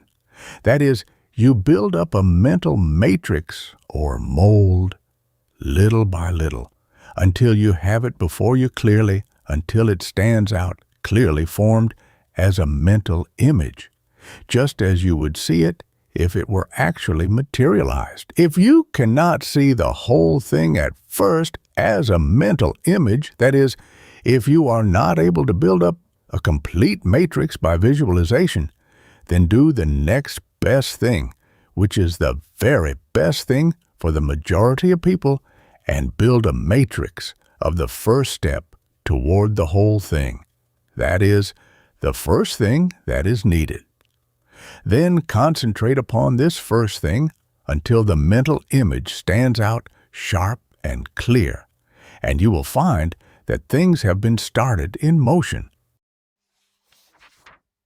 You must pour into that mental image a constant supply of strong, positive desire force and willpower, all of which will spread out in the proper directions and affect the material needed to materialize your mental image.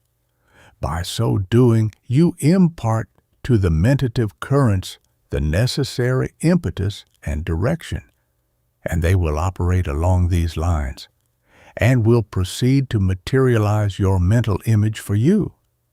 Things will come your way, people will appear who are necessary to your plans.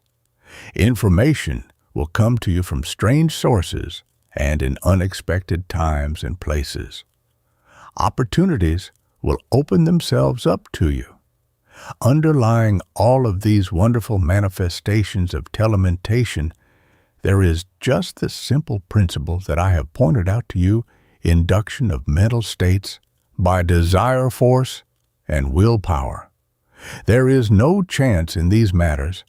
There are laws in operation everywhere, and always and over all, there is the great law. And now, in concluding this chapter, I would remind you to always realize that you are centers of living mental energy in the great ocean of mind power, and that you are strong in the degree that you are positive, and that you are positive in the degree that you are an individual, and you are an individual in the degree that you realize that you are a center of living will.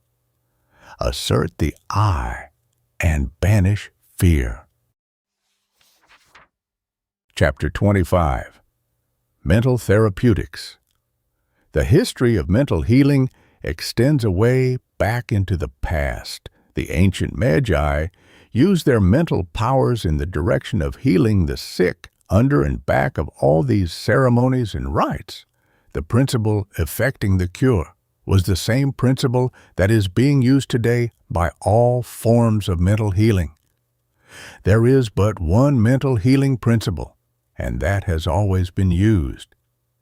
And this principle is the application and employment of mind power. Mind power really builds up the body from a single cell and is inherent in every part and particle of the body. Every cell has its supply of mind power. The body is all mind at the last analysis. Mental healing is not a case of mind over matter, but is a manifestation of positive mind over negative mind. The central mind of man is positive to the mind in the body of man, and hence the healing effect. Every cell has its share of mind. Every organ, part, bone, nerve, vessel, tissue, and everything else in your body is built up of cells which have formed certain combinations. There are cell communities in your body which perform certain functions. There is mind in every one of them, and the mind in every cell and in every organ may be reached by mind power, applied by the mind of oneself or another person. While it is true that the mind in the cells is the medium or cause of the cure, still it is a fact that these cells are negative to the influence of the central mind of the person. If that central mind be filled with the mental states of disease, fear, undesirable beliefs, then the negative cells and organs must be affected. If, on the contrary, the mental states of the person be changed from fear to hope, confidence, love, faith, belief, and expectancy, then it will be readily seen that the effect upon the cells will be changed for the better. I earnestly believe that the one great potent factor in mental healing is the removal of fear from the mind of the patient. Fear is the most negative of the mental states and simply paralyzes the whole system. Fear and worry actually poison the cells of the body. If this pall of fear can be lifted by any means, then a big step in the direction of a cure has been effected. The principles of mental healing are precisely the same principles that are applied in all forms of mind power. It is all a matter of mentative induction. This induction may arise from either mentative currents or by mental suggestion. Let us see what happens if mentative induction is set up in the mind of a person by means either of mentative currents or mental suggestion, when what is called general treatment is given. We will suppose that the mental state of the person has been changed by induction to a strong positive state. This induced positive mental state in the central mind is, of course, strongly positive to the mind in the body and its cells.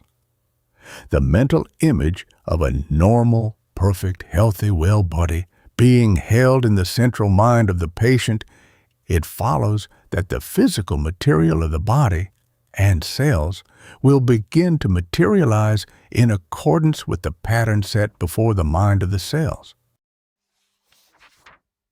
The desired mental state in the patient may be induced either by autosuggestion on his own part, or by the suggestion of the healers, or by the direct mentative currents of the healer. In this form of healing, the healer works by arousing the mind of the patient so that he really cures himself. Let us consider the broad principles underlying local treatment. By local treatment, I mean mental healing effected by the mind of the healer being directly and specially applied to the mind in the cells and organs themselves. The mind of the healer is brought to bear in a positive, direct, special manner upon these cells and organs. One may apply local treatment to himself by directing his mind directly to the cells and organs. The cells cannot hear, but the utterance of the words of the suggestion by you will enable you to direct your mind more directly and forcefully upon the cells and organs. I advocate speaking right up to the cells and organs of the body and telling them just what you want them to do. The first step in the personal form of general treatment is to induce in your patient a mental state of calm and relaxation. This is quite important because this mental state causes the patient to become receptive to the impressions that you wish to make upon his or her mind. The best plan is to have the patient seat himself in a comfortable position and then talk to him a little in order to induce a comfortable, easy frame of mind. Have him relax every muscle and withdraw the tension from every nerve so that he will be relaxed all over from head to feet. The best way to determine whether or not the desired condition has been effected is to raise one of his hands and then allow it to drop back. One must mentally let go before he will be able to let go physically. The healer should endeavor to quiet the mind of the patient by an earnest, confident, sympathetic conversation. He should throw earnestness and feeling into his tones and speak as if his one object in life were to cure the patient. The healer should forget himself and concentrate his mentality completely upon the subject of curing the patient. He should be very careful to act out the part of the confident, successful healer. If the healer manifests an apparent lack of confidence in his outward demeanor, the patient will be most likely to accept the suggestion, and the work of healing will thus be rendered doubly difficult. It will be well to begin the treatment by a preliminary, suggestive treatment in a conversational tone. You should point out to the patient the conditions that you intend to bring about. You should endeavor to obtain the patient's cooperation by means of his holding a mental image of the desired condition. If it be a case of stomach trouble, he should form a mental image of a strong, healthy, normal stomach, doing its work properly and digesting the food that is given it. You should keep before him constantly a picture of the conditions you wish to bring about, for by so doing you will change his mental image of disease into a mental image of health. You will find that you will be able to impart a wonderful degree of forceful, earnest intensity to your voice, if you will but practice visualization in your treatments. You must endeavor to actually see mentally the conditions that you wish to bring about.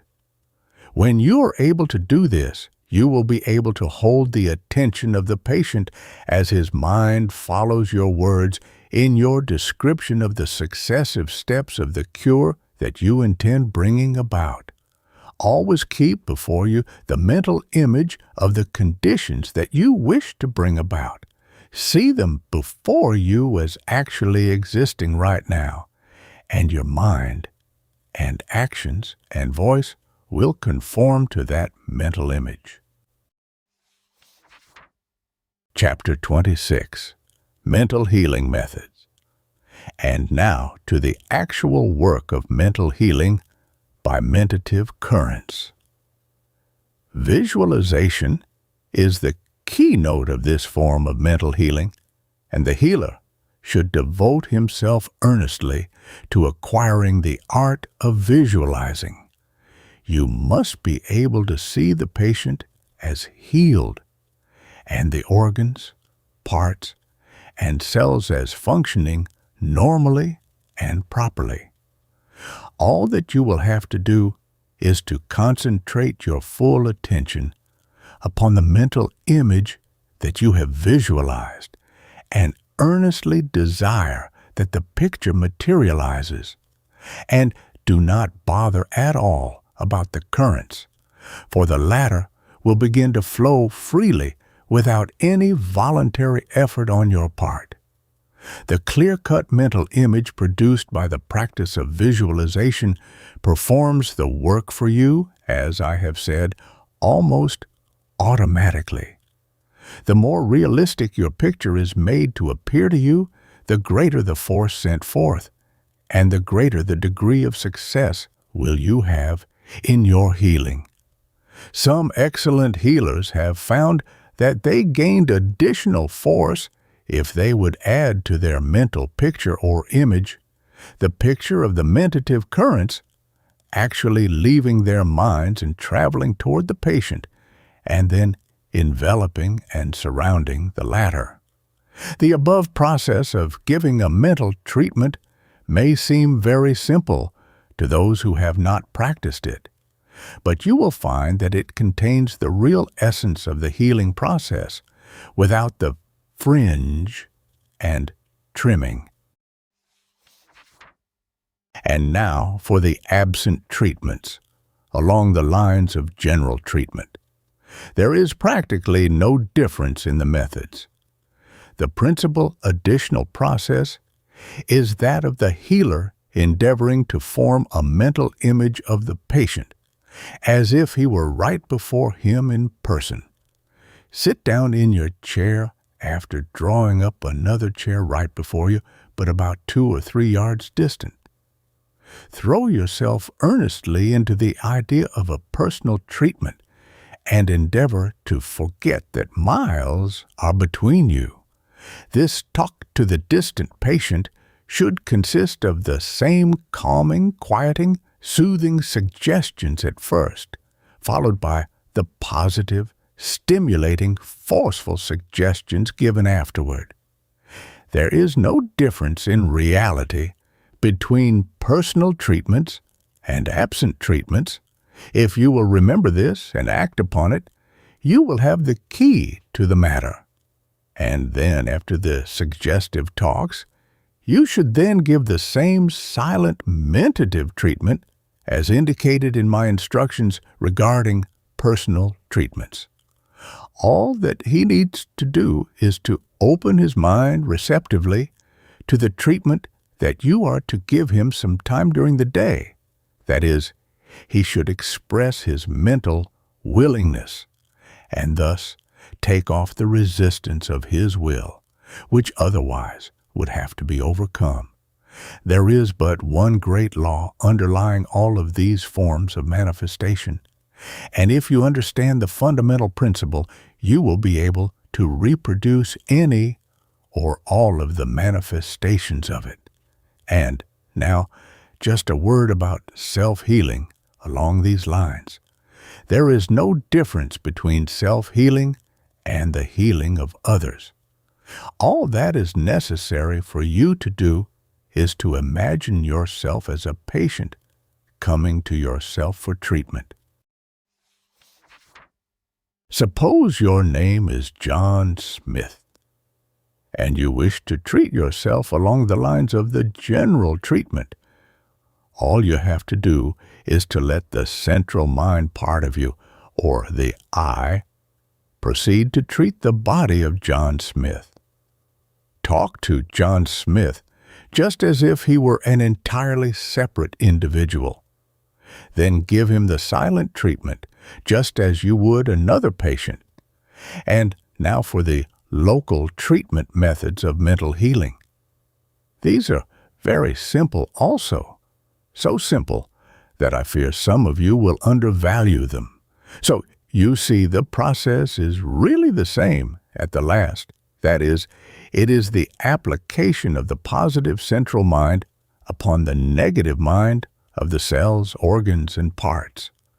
All that is necessary is for you to treat the organ or part, just as you did the patient in several forms of general treatment, as stated a little while ago. You must learn to talk to the organ or part affected, and to give it suggestions and mental treatment just as you did your personal patient. In short, the nearer you can come to considering and treating the cells or organs as if they actually were personalities or entities, the better will be your success in this form of treatment.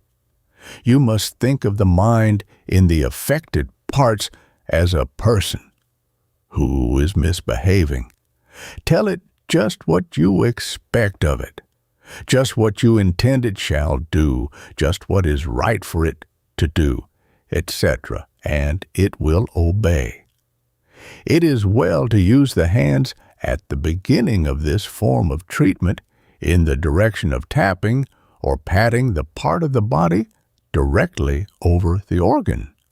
This seems to have the effect of awakening the attention of the organ mind so that it becomes more receptive. A plain, simple way of giving this treatment is to awaken the attention of the mind in the organ or part, as above stated, and then proceed to mentally lecture it, calling it by name, as for instance, here, stomach, or now, you liver, etc. Then go on and tell the organ mind just what you would tell it if it were an actual personality, a childish mind, for instance. Don't be afraid, but start in to give the organ mind a piece of your mind, and it will obey you. Dr. Paul Edwards, one of the world's most famous mental healers, whom I met quite often a number of years ago when he was living in Chicago, informed me that the result of his practice has taught him that there was a great difference in the intelligence of the man, in the several organs. I have found the heart to be very gentle and obedient, as he said, and I have moreover found it needed but the slightest word to attract its attention. I have found the liver to be brutish, stubborn, and obstinate, and needing the most forceful, insistent methods, something like driving a stubborn donkey along the road. The stomach I have found quite intelligent, particularly if it has not been brutalized by stuffing, and it will readily respond to the treatment. The nerves respond readily to this form of treatment along gentle, coaxing lines. The circulation of the blood may be increased to certain parts or restrained in this way.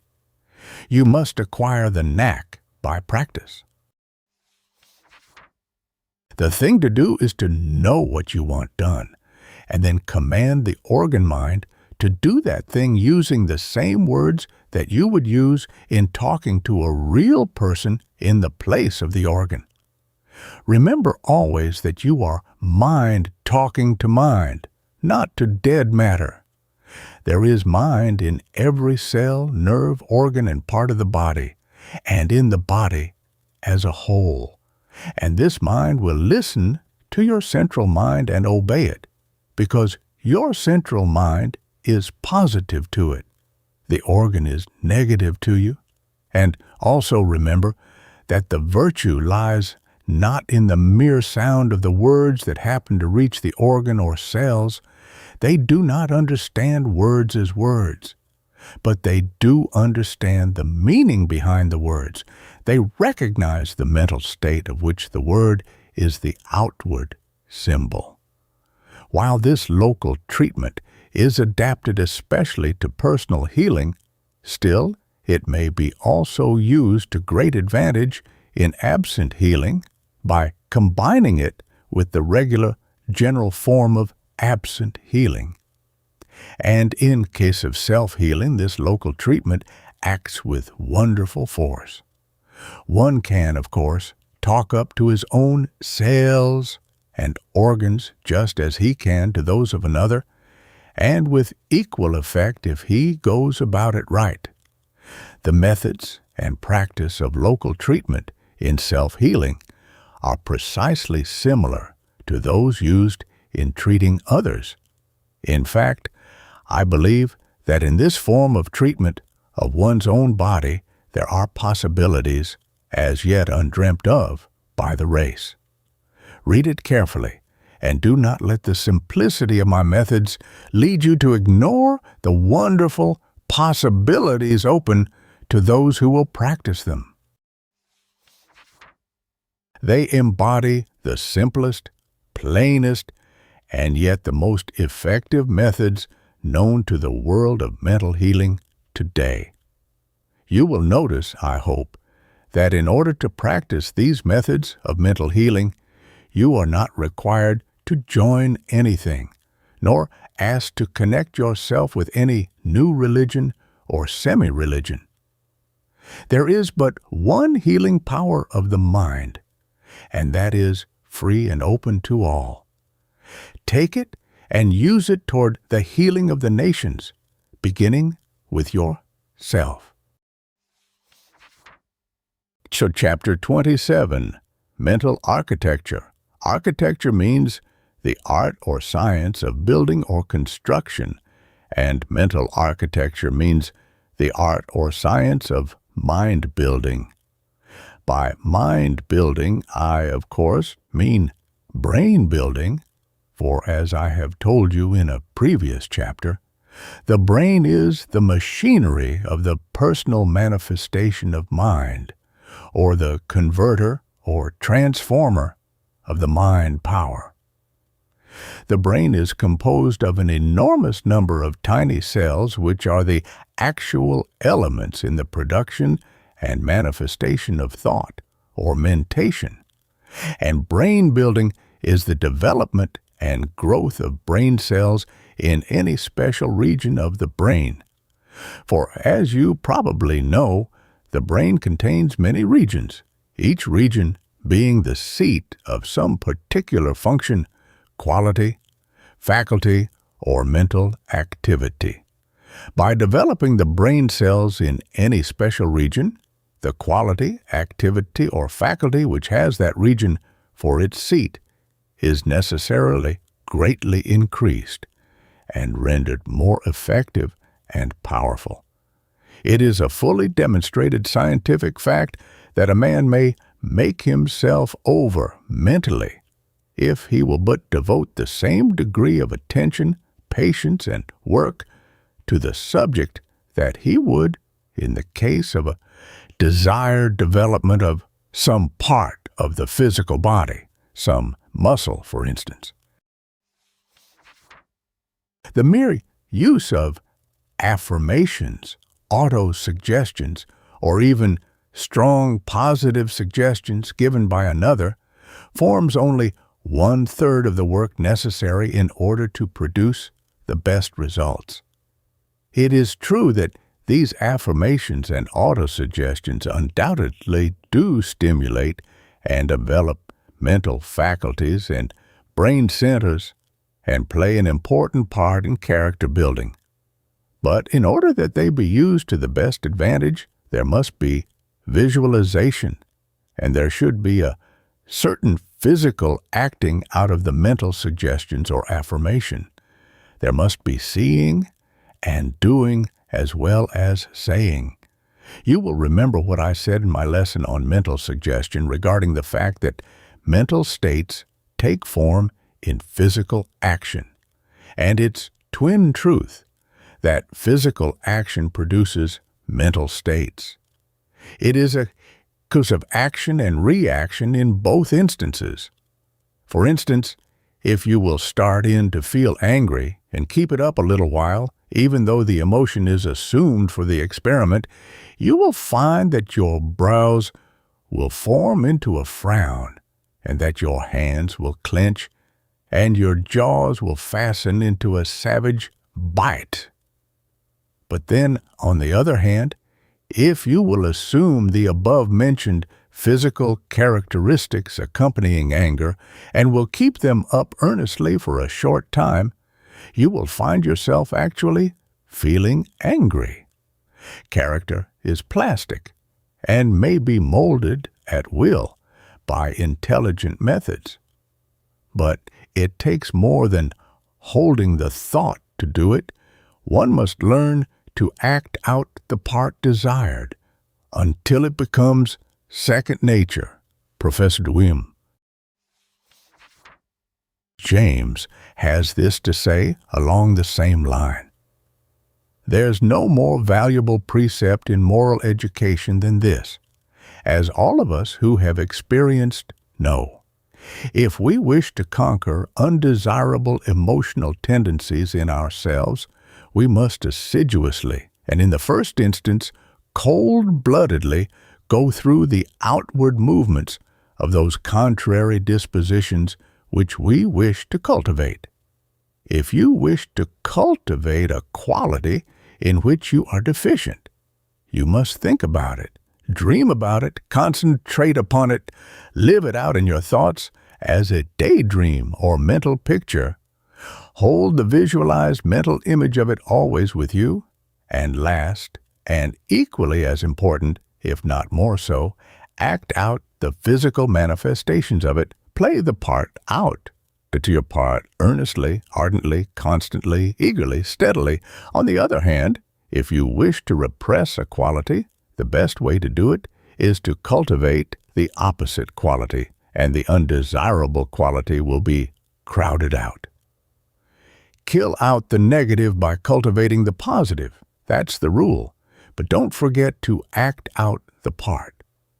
What is called autosuggestion or self-suggestion is one of the most active agencies employed in mind building. One impresses his mind with certain ideas, suggestions, feelings, and mental states. There is a dual aspect of mind which enables one to play two parts at the same time, namely the part of teacher or master and the part of scholar or pupil. If you will impress your mind sufficiently, strongly, and with sufficient repetition, you will find it taking the impression and acting upon it. Repetition is a great thing in autosuggestion. Hearing a thing impressed upon it sufficiently often, it takes it as a fact and proceeds to act it out accordingly. Constant affirmation and statement made to oneself will manifest in actual conditions. Many a person has changed his whole physical and mental condition by a careful, persistent course of autosuggestion.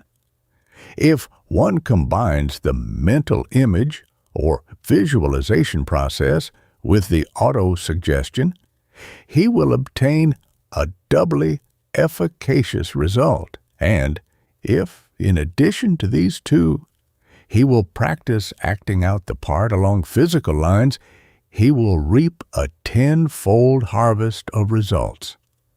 And thus will he gradually develop into that which he desires.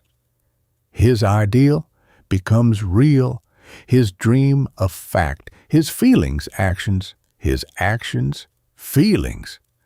But here I am going to suggest a little variation along the lines of auto-suggestion, which I have found to act admirably in this class of cases. The ordinary auto-suggestion or affirmation works along these lines, namely, one affirms or suggests to himself something like this: I am fearless. I fear nothing. I am courageous. I am filled with confidence. I positively advise you to follow this plan of holding the thought and making the affirmations or auto-suggestions in the first person when you are going into action. As a bracer, it is unexcelled, but there is something else not so old, and here it is. You will see in the previous chapter entitled Healing Methods, in that part devoted to self-healing, I tell you to imagine yourself as John Smith, or whatever your name may be, that is, as a separate person, and then to treat him as such, just as you would a patient. This plan also works admirably in cases of character building by auto-suggestion. While the I am, etc. plan is good as a bracer, and when going into action, still this last mentioned plan of mine operates far better when it comes down to steady treatment of oneself for mental failings, weaknesses, and character building. Suppose you wish to cultivate fearlessness in place of the fear thought that has bothered you so much. Now, my new way of treating yourself is to imagine that you are treating some other person for the same trouble. Sit down and give a regular treatment. Imagine yourself as sitting before your personality, the central mind giving a treatment to the John Smith part of you, the individual treating the personality. The individual, that's you, says to the personality of John Smith, "Here, John Smith, you must brace up and do better. You are fearless. I tell you, you are fearless. You are courageous and brave and bold. You are confident and self-reliant. You fear nothing. You are filled with strong positive mind power, and you are going to manifest it. You are going to grow more and more positive every day. You are positive this minute. Do you hear me? Positive this very minute. You are positive, fearless, confident, and self-reliant right now, and you will grow more and more so every day. Remember now, you are positive, positive, positive, fearless, fearless, fearless." You will find that by this plan, you will be able to fairly pour in the positive suggestions to the John Smith part of you, and the latter will take them with the same effect as if there were two persons instead of one. And there are two persons, according to the occult teachings, the individual and the personality. This plan will afford a welcome variation to the monotonous I am this and I am that methods, which have caused so many once ardent followers of the new thought to throw up the whole matter in disgust. Learn to actually treat yourself by this method, and you will be surprised at the rapid progress you will make as compared with the old plan. But don't forget to impress upon the John Smith part of you that he must hold the mental image or visualization, and that he must start right in to act out the part. Don't let him get away from this. Insist upon it. Cross-examine him about it before each treatment and hammer it into him hard.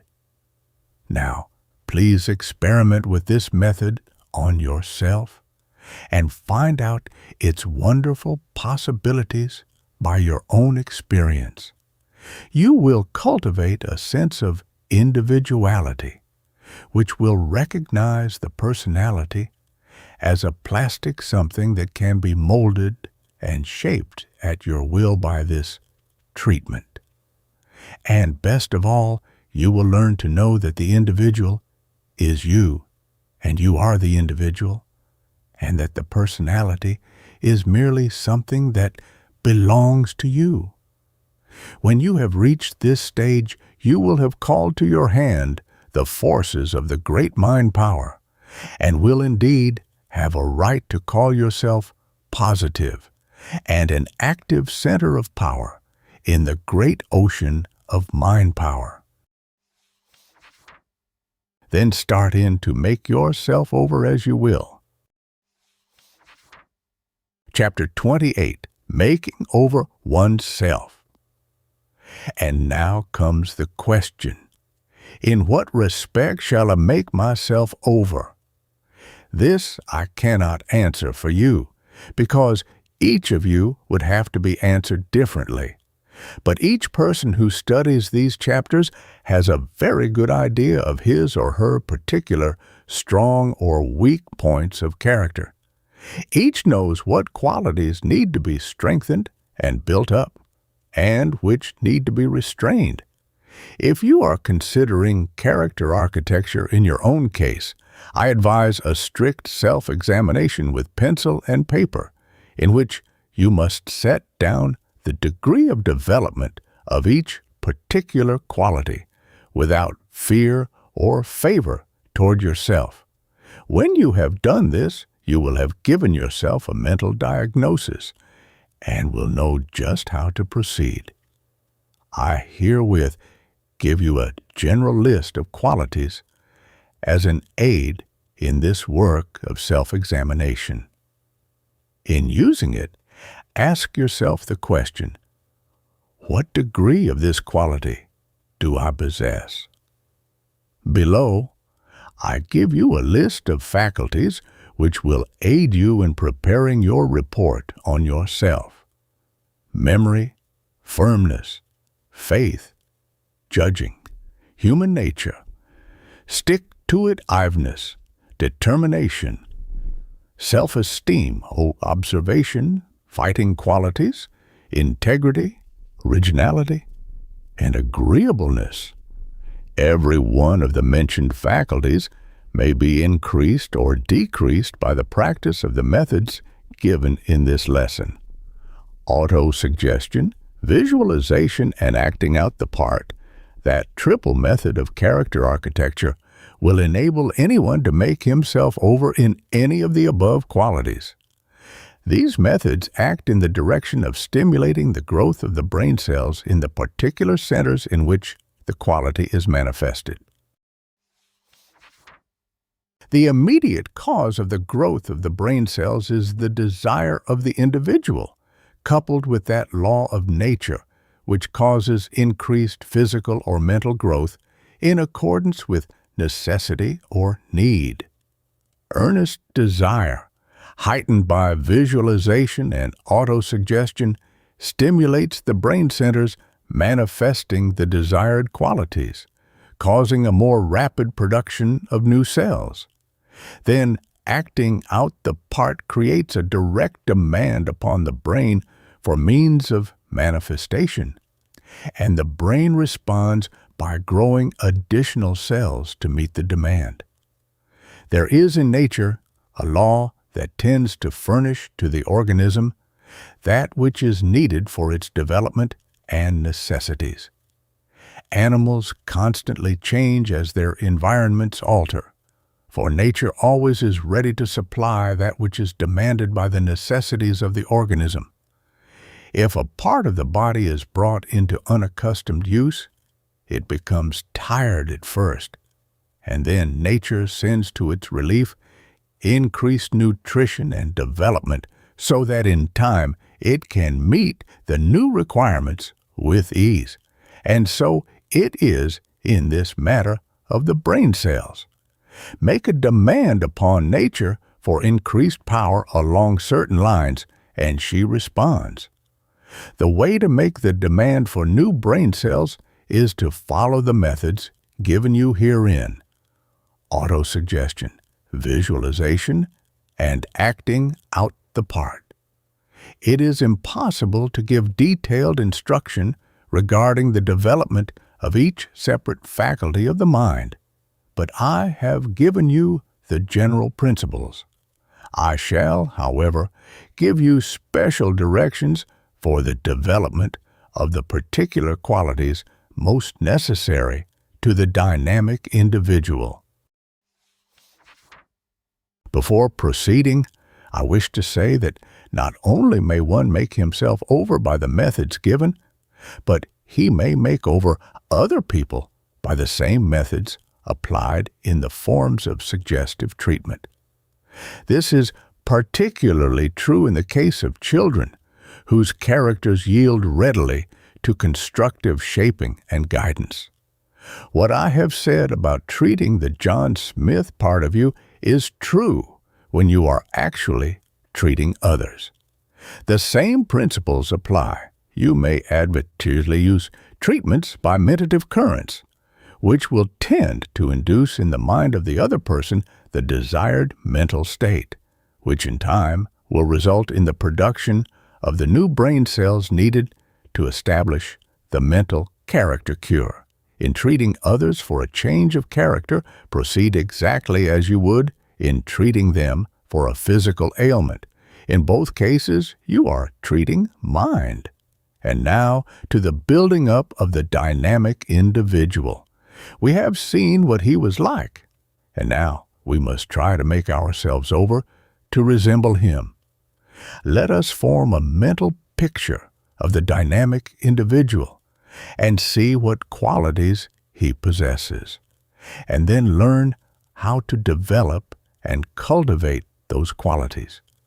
Our dynamic individual is possessed of a strong desire. He knows how to want a thing the right way. No mere wishing or sighing for a thing. When he wants a thing, he wants it. We all think that we want things, but the majority only want them in a half-hearted way. One of the first things you will notice in men who do things in the world is that they are filled with that intense, eager, craving, ravenous desire that urges them on to mighty effort and achievement, which makes them demand things instead of begging for them. Even among the animals that we speak of as strong and masterful, you will find that this desire quality is strong, impressing itself in their every movement, and you will find a lack of that same quality in the species of animals that are preyed upon and devoured by the others. So it is with men.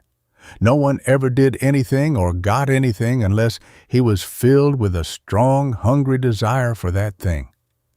If a man feels a hunger for attainment, just as he feels a hunger for his meals, he will make mighty efforts to satisfy it. Desire is a form of hunger, and the hungrier a man is for a thing, the more desire force will he manifest, and the greater efforts will he make to get that thing. People have fallen into the habit of speaking and thinking of desire as an unworthy, low animal, selfish quality. They seek to escape by speaking of aspiration, ambition, zeal, ardor, love, and similar terms, but these things are merely our old friend desire with a new name. Longing, hankering, yearning, ambition, eagerness, hunger, thirst, craving, all are forms of desire. All of the feelings that incite one to action are forms of desire. Without desire, one would cease absolutely from action. Preceding every action, there must be desire.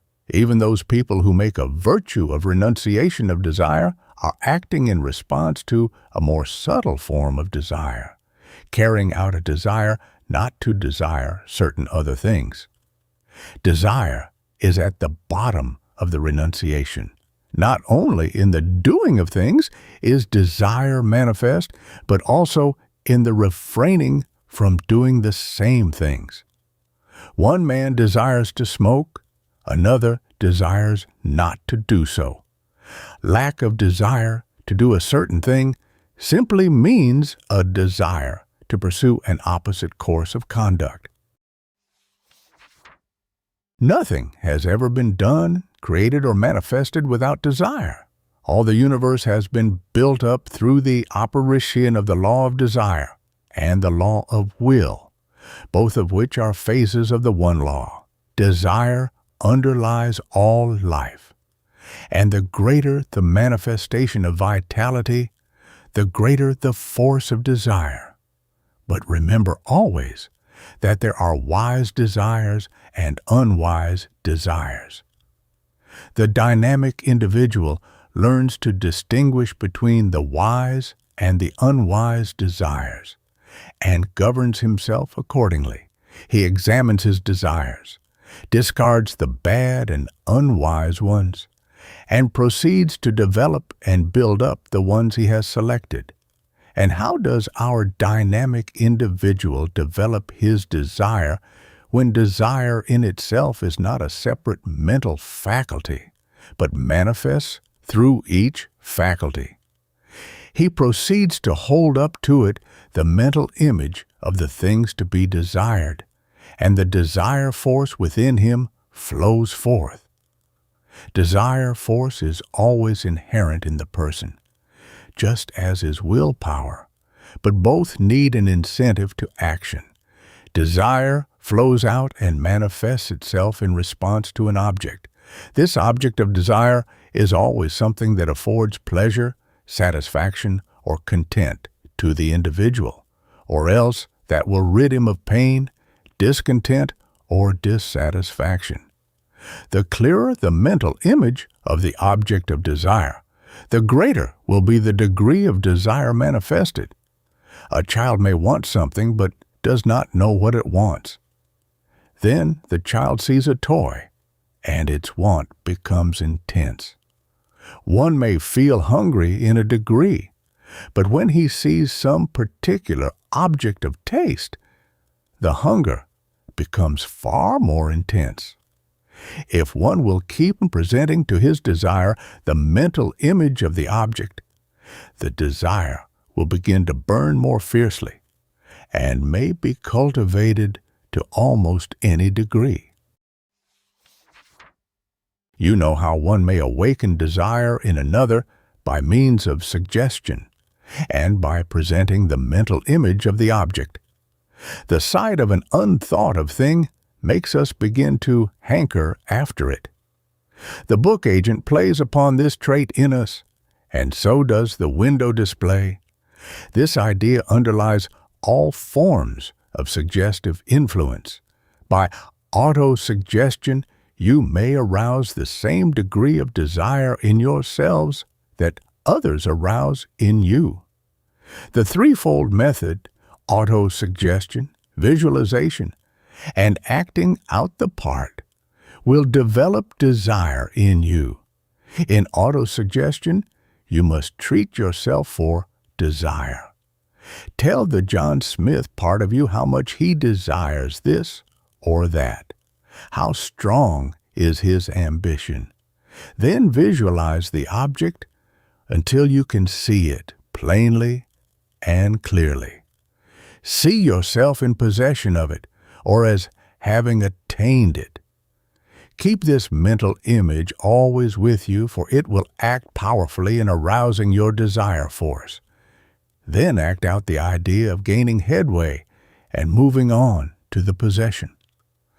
Cultivate the outward actions and demeanor of the man who has arrived. If you are after success, then act out the part of the successful man. I will again remind you that the objects of this development of desire are that your will may be called into play, and that your desire force may be set into activity and thus begin its attracting work. Desire and will are the two phases of mind power, and you must develop both of them in order to get the best results. Keep the flame of right desire ever burning brightly. Feed its lamp with the ideas of the objects of desire by autosuggestion, visualization, and acting out. The first thing in the direction of doing things or getting things is to want the things hard enough. A strong, keen desire will clear away the undergrowth of the path of success. It will attract to you the people, circumstances, and environments needed for its satisfaction. Desire is the soul of the law of attraction. And now let us consider the second attribute of our dynamic individual. It is willpower. Our man is an example of living will. He is filled with the force of action. He keeps his will on an object just as a machinist keeps his chisel on the hard metal, letting it bite deeper and deeper until the desired end is obtained. The will is always set into operation by the urge of desire. When you develop desire, you are doing much to cultivate willpower. But there's another feature about the use of will, which is its determined application and manifestation. It is all very well to have a strong will, but it will avail you nothing unless you learn how to apply it.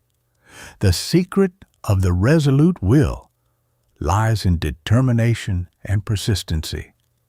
The first thing to be acquired is the capacity for attention. A tenacious attention is one of the strongest factors of a cultivated will. You must acquire the art of patiently dwelling upon a thing until you accomplish your purpose.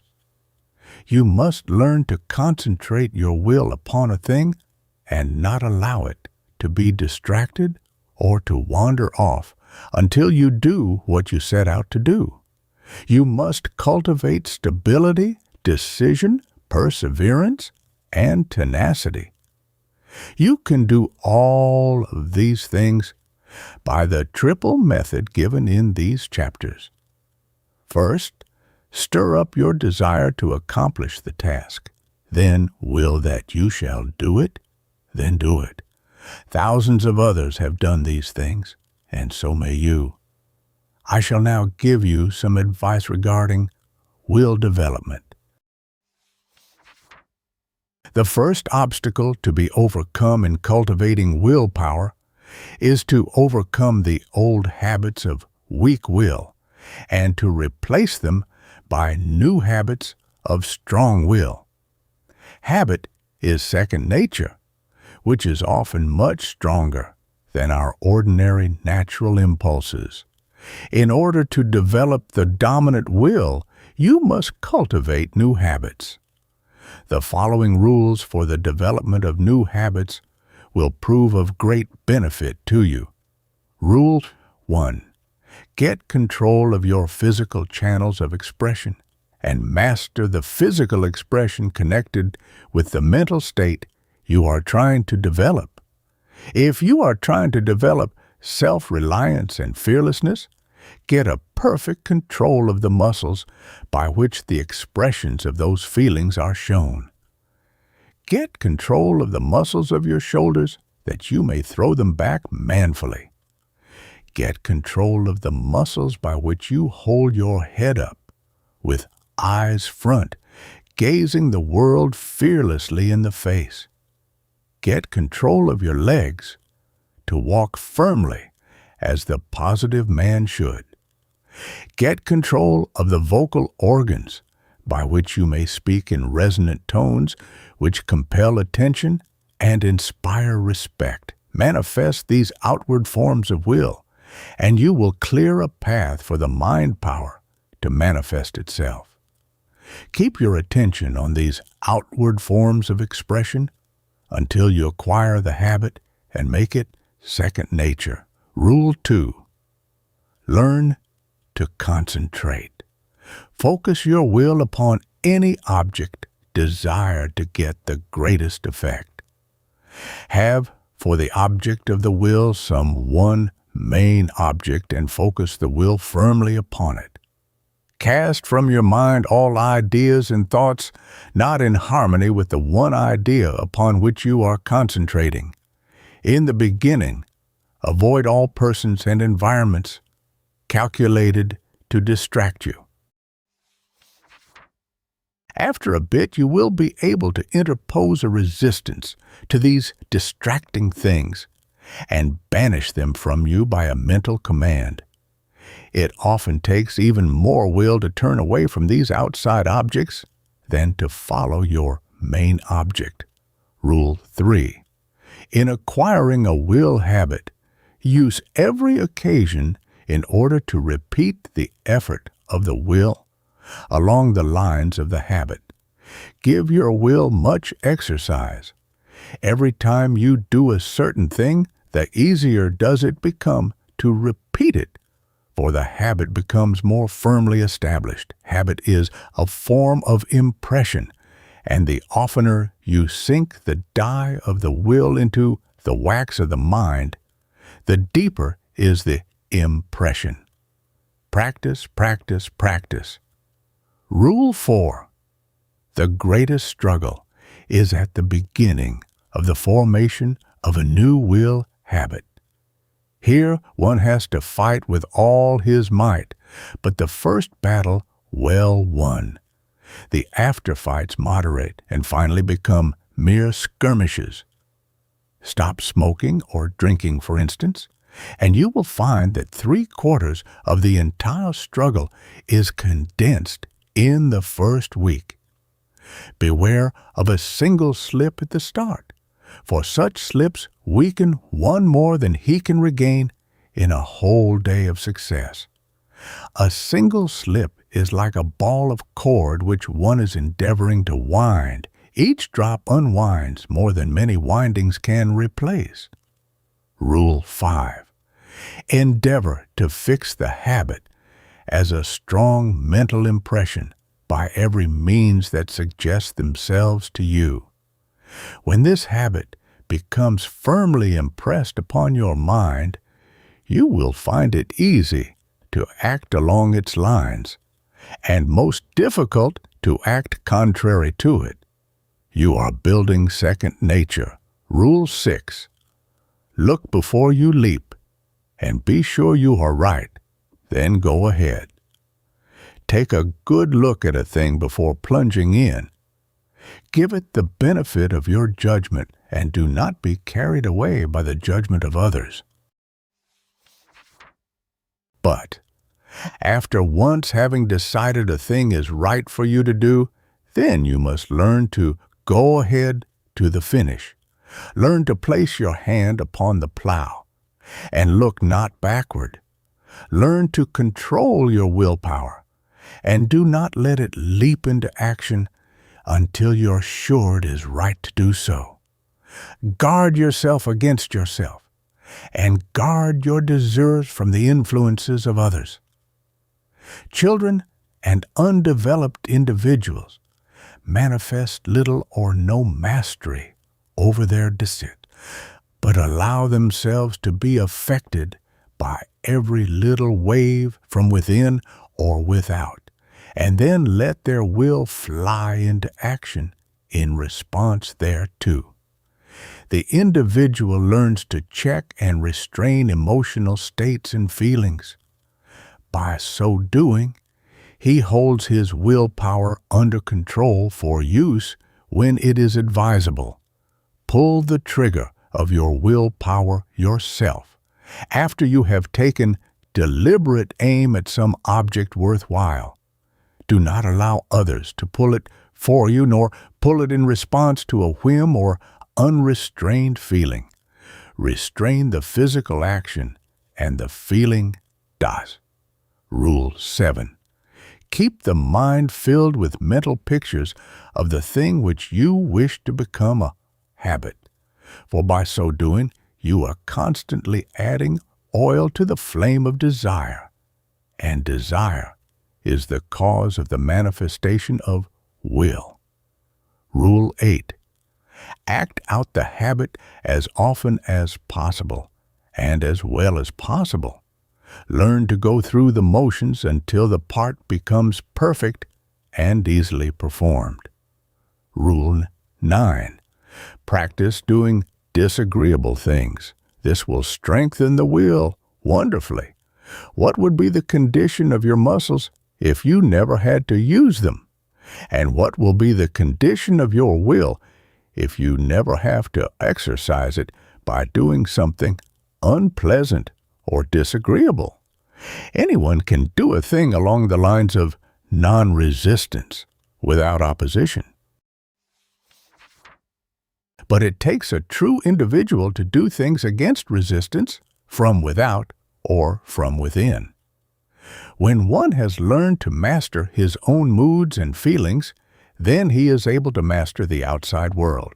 Therefore, often set yourself an unpleasant or disagreeable task to perform, for by so doing you acquire mental muscle, which is but another name for will.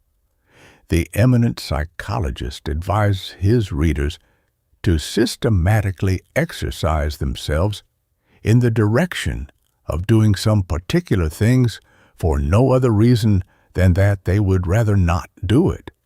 A man who trains himself in this way can be counted upon in any emergency. The men who have attained great success have so trained their wills that they can undertake a difficult or disagreeable task with a minimum of effort.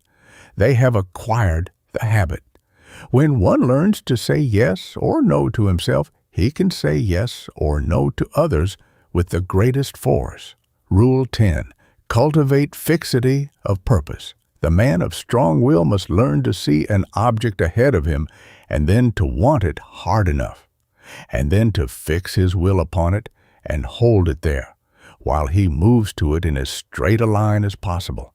No matter how he may have to swerve from his straight line by unforeseen obstacles, he still always remembers what he is after, and he keeps after it.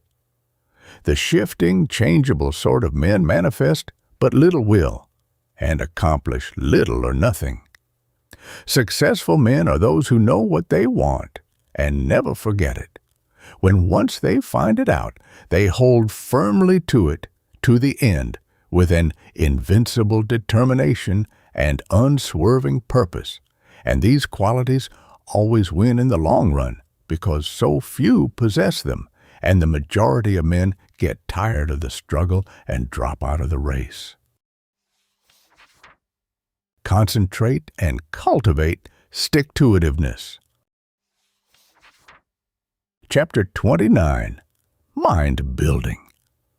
I shall now briefly run over the mental faculties most necessary to be developed by the man who wishes to gain the dynamic qualities. I shall add a few words of advice regarding the development of each of the said faculties. Eye continuity.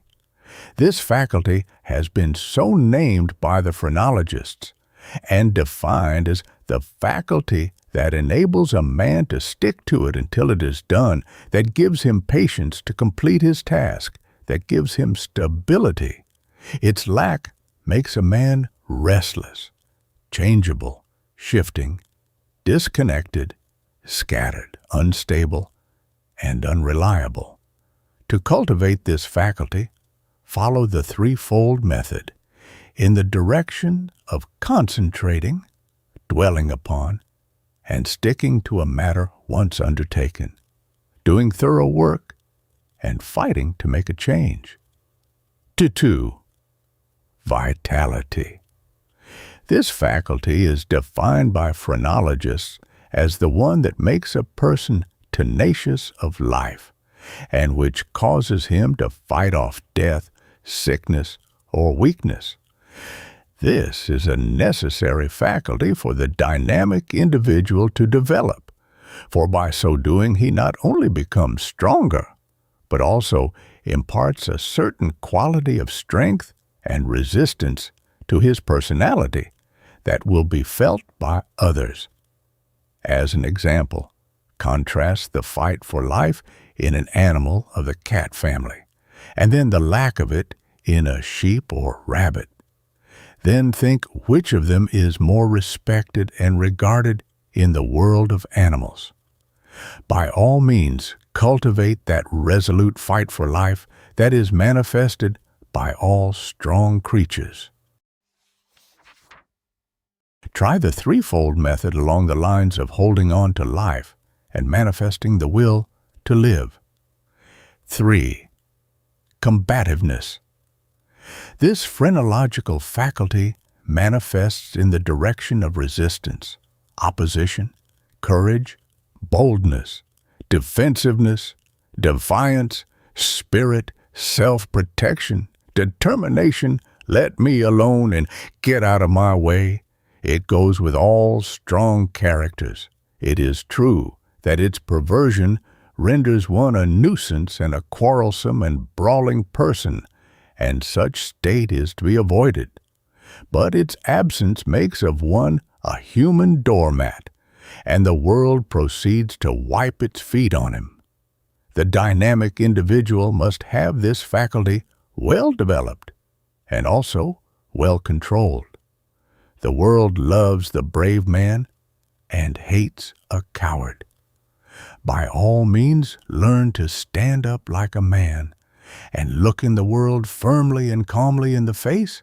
Say in the words of the old verse, "Come one, come all, this rock shall fly from its firm base as soon as I." Don't be a brawler, but don't be a weakling. Avoid the rabbit and sheep mental attitude.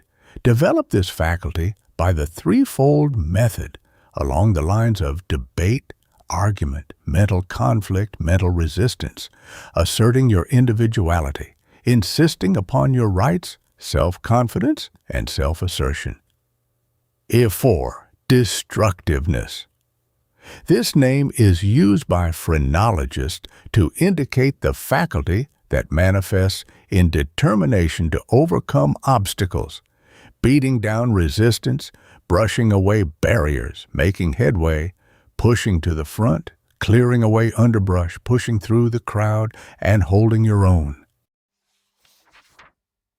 Its perversion renders one a hated man, and one who is not sufficiently regardful of the rights of others, and whom it becomes the duty of society to restrain. But still, it is a quality that is needed by the dynamic individual, lest he allow himself to be walked over with impunity, outraged, and treated with contempt by the world.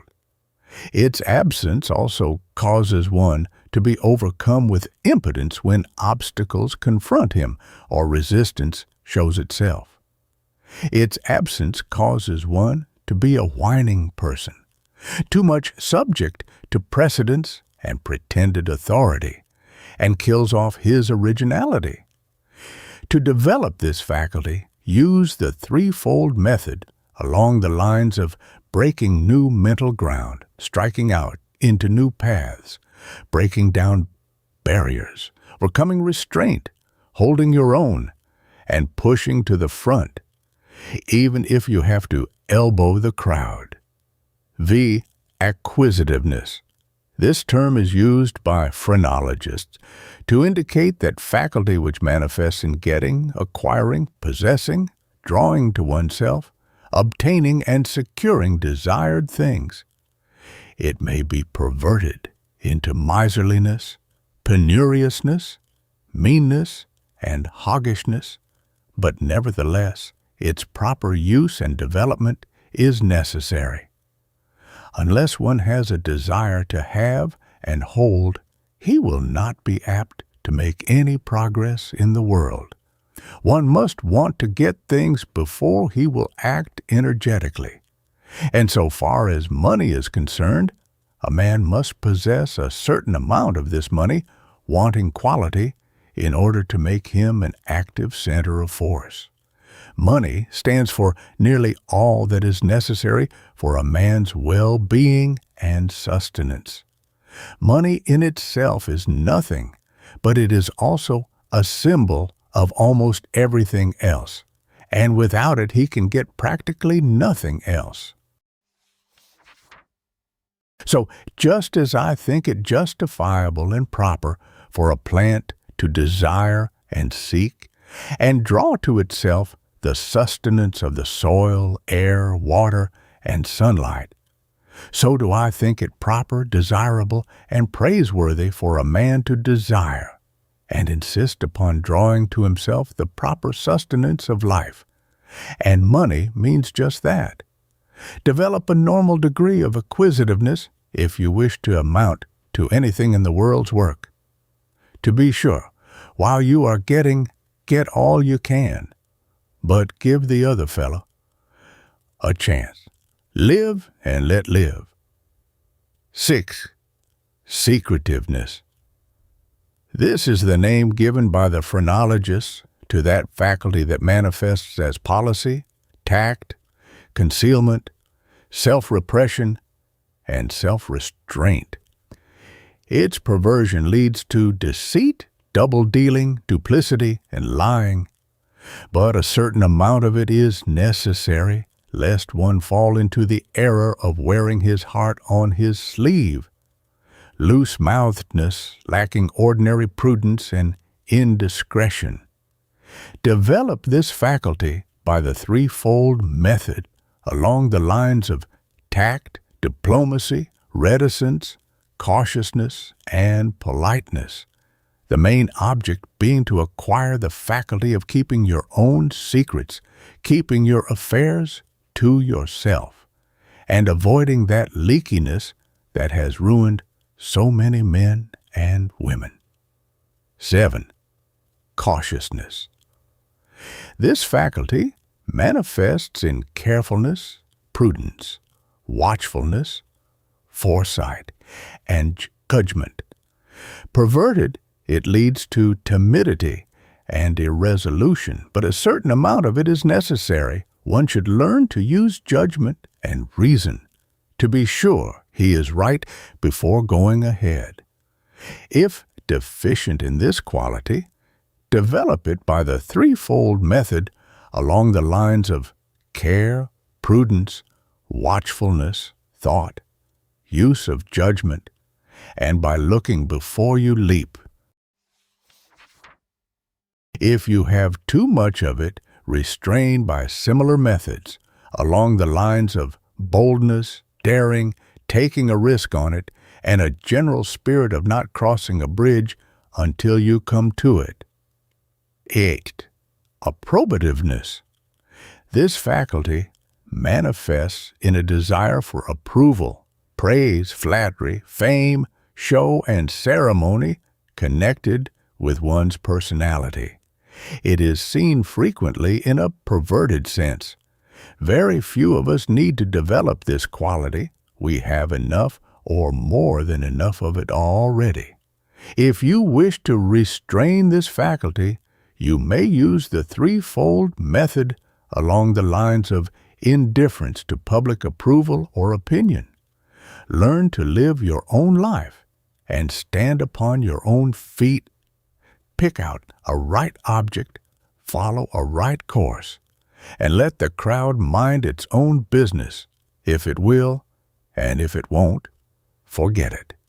You will find it ready enough to shower favors upon you when you finally succeed.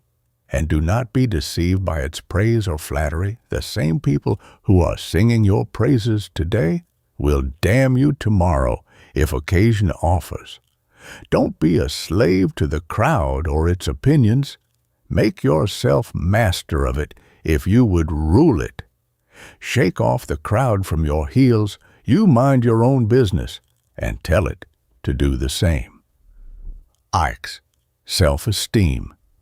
This is the faculty of self-respect, self-reliance, and self-love. Perverted, it means tyranny, superciliousness, imperiousness, hauteur, and other forms of egotism carried to extremes. This quality is necessary to be developed normally. One must learn to respect himself, value himself, rely upon himself, love himself, hold his head high, look the world in the face, believe in himself, and take his own place in the world without false modesty or shrinking. Develop it by the threefold method, along the lines of realizing just what you are, a center of energy, power, and strength in the universal ocean of mind power. Believe in yourself, love yourself, look out for yourself. Recognize the ego as a center of power, and stop all this foolishness about being a worm of the dust. On the contrary, stand up, with head thrown back, looking the world straight in the eyes, without fear, and say firmly and positively that you believe in yourself. God believes in those who believe in themselves, and so does the world, because God has made it so. Firmness. This is the faculty of stability, fixity, decision, perseverance, tenacity, and manifestation of the determined will. You need to develop it by the threefold method, along the lines of putting your hand to the plow and looking not backward, sticking to your original plans despite the talk of others and resisting tendencies to sidetrack you. This is the faculty that keeps the will to the task, like the chisel to the metal, until the work is done. Be firm as a rock against which beat the storms, but which yields not an inch, nor is it hurt a particle. Have a mind of your own, and hold to what you believe is right. 11. Hope. This is the faculty of expectation and anticipation.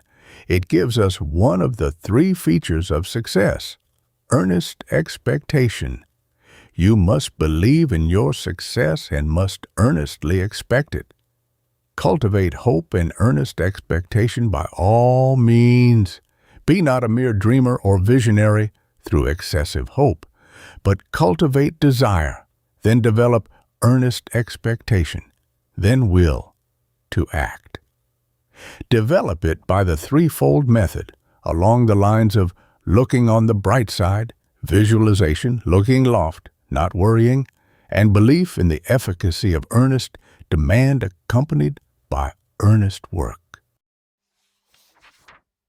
Visualization is the greatest incentive to hope and earnest expectation. 12. Mirthfulness. This is the faculty of humor. By all means, cultivate the sense of humor. It will save you from more follies and ridiculous positions than anything else. And cultivate the cheerful spirit, for it will make life easier for you and will lubricate the machinery of work and endeavor. It will also make friends for you and will tend to remove the obstacles which the world throws in the way of people who are sour, disagreeable, and grouchy. Smile, and the world smiles with you. Frown, and you get a frown. Develop this faculty by the threefold method, along the lines of humor, joy, and cheerfulness. And so now, I have called your attention to the faculties most prominent in the dynamic individual. I have not spoken of his religious or moral faculties, because these lessons are dealing with another part of his makeup. But do not imagine that the qualities named here have no connection with the religious or moral life.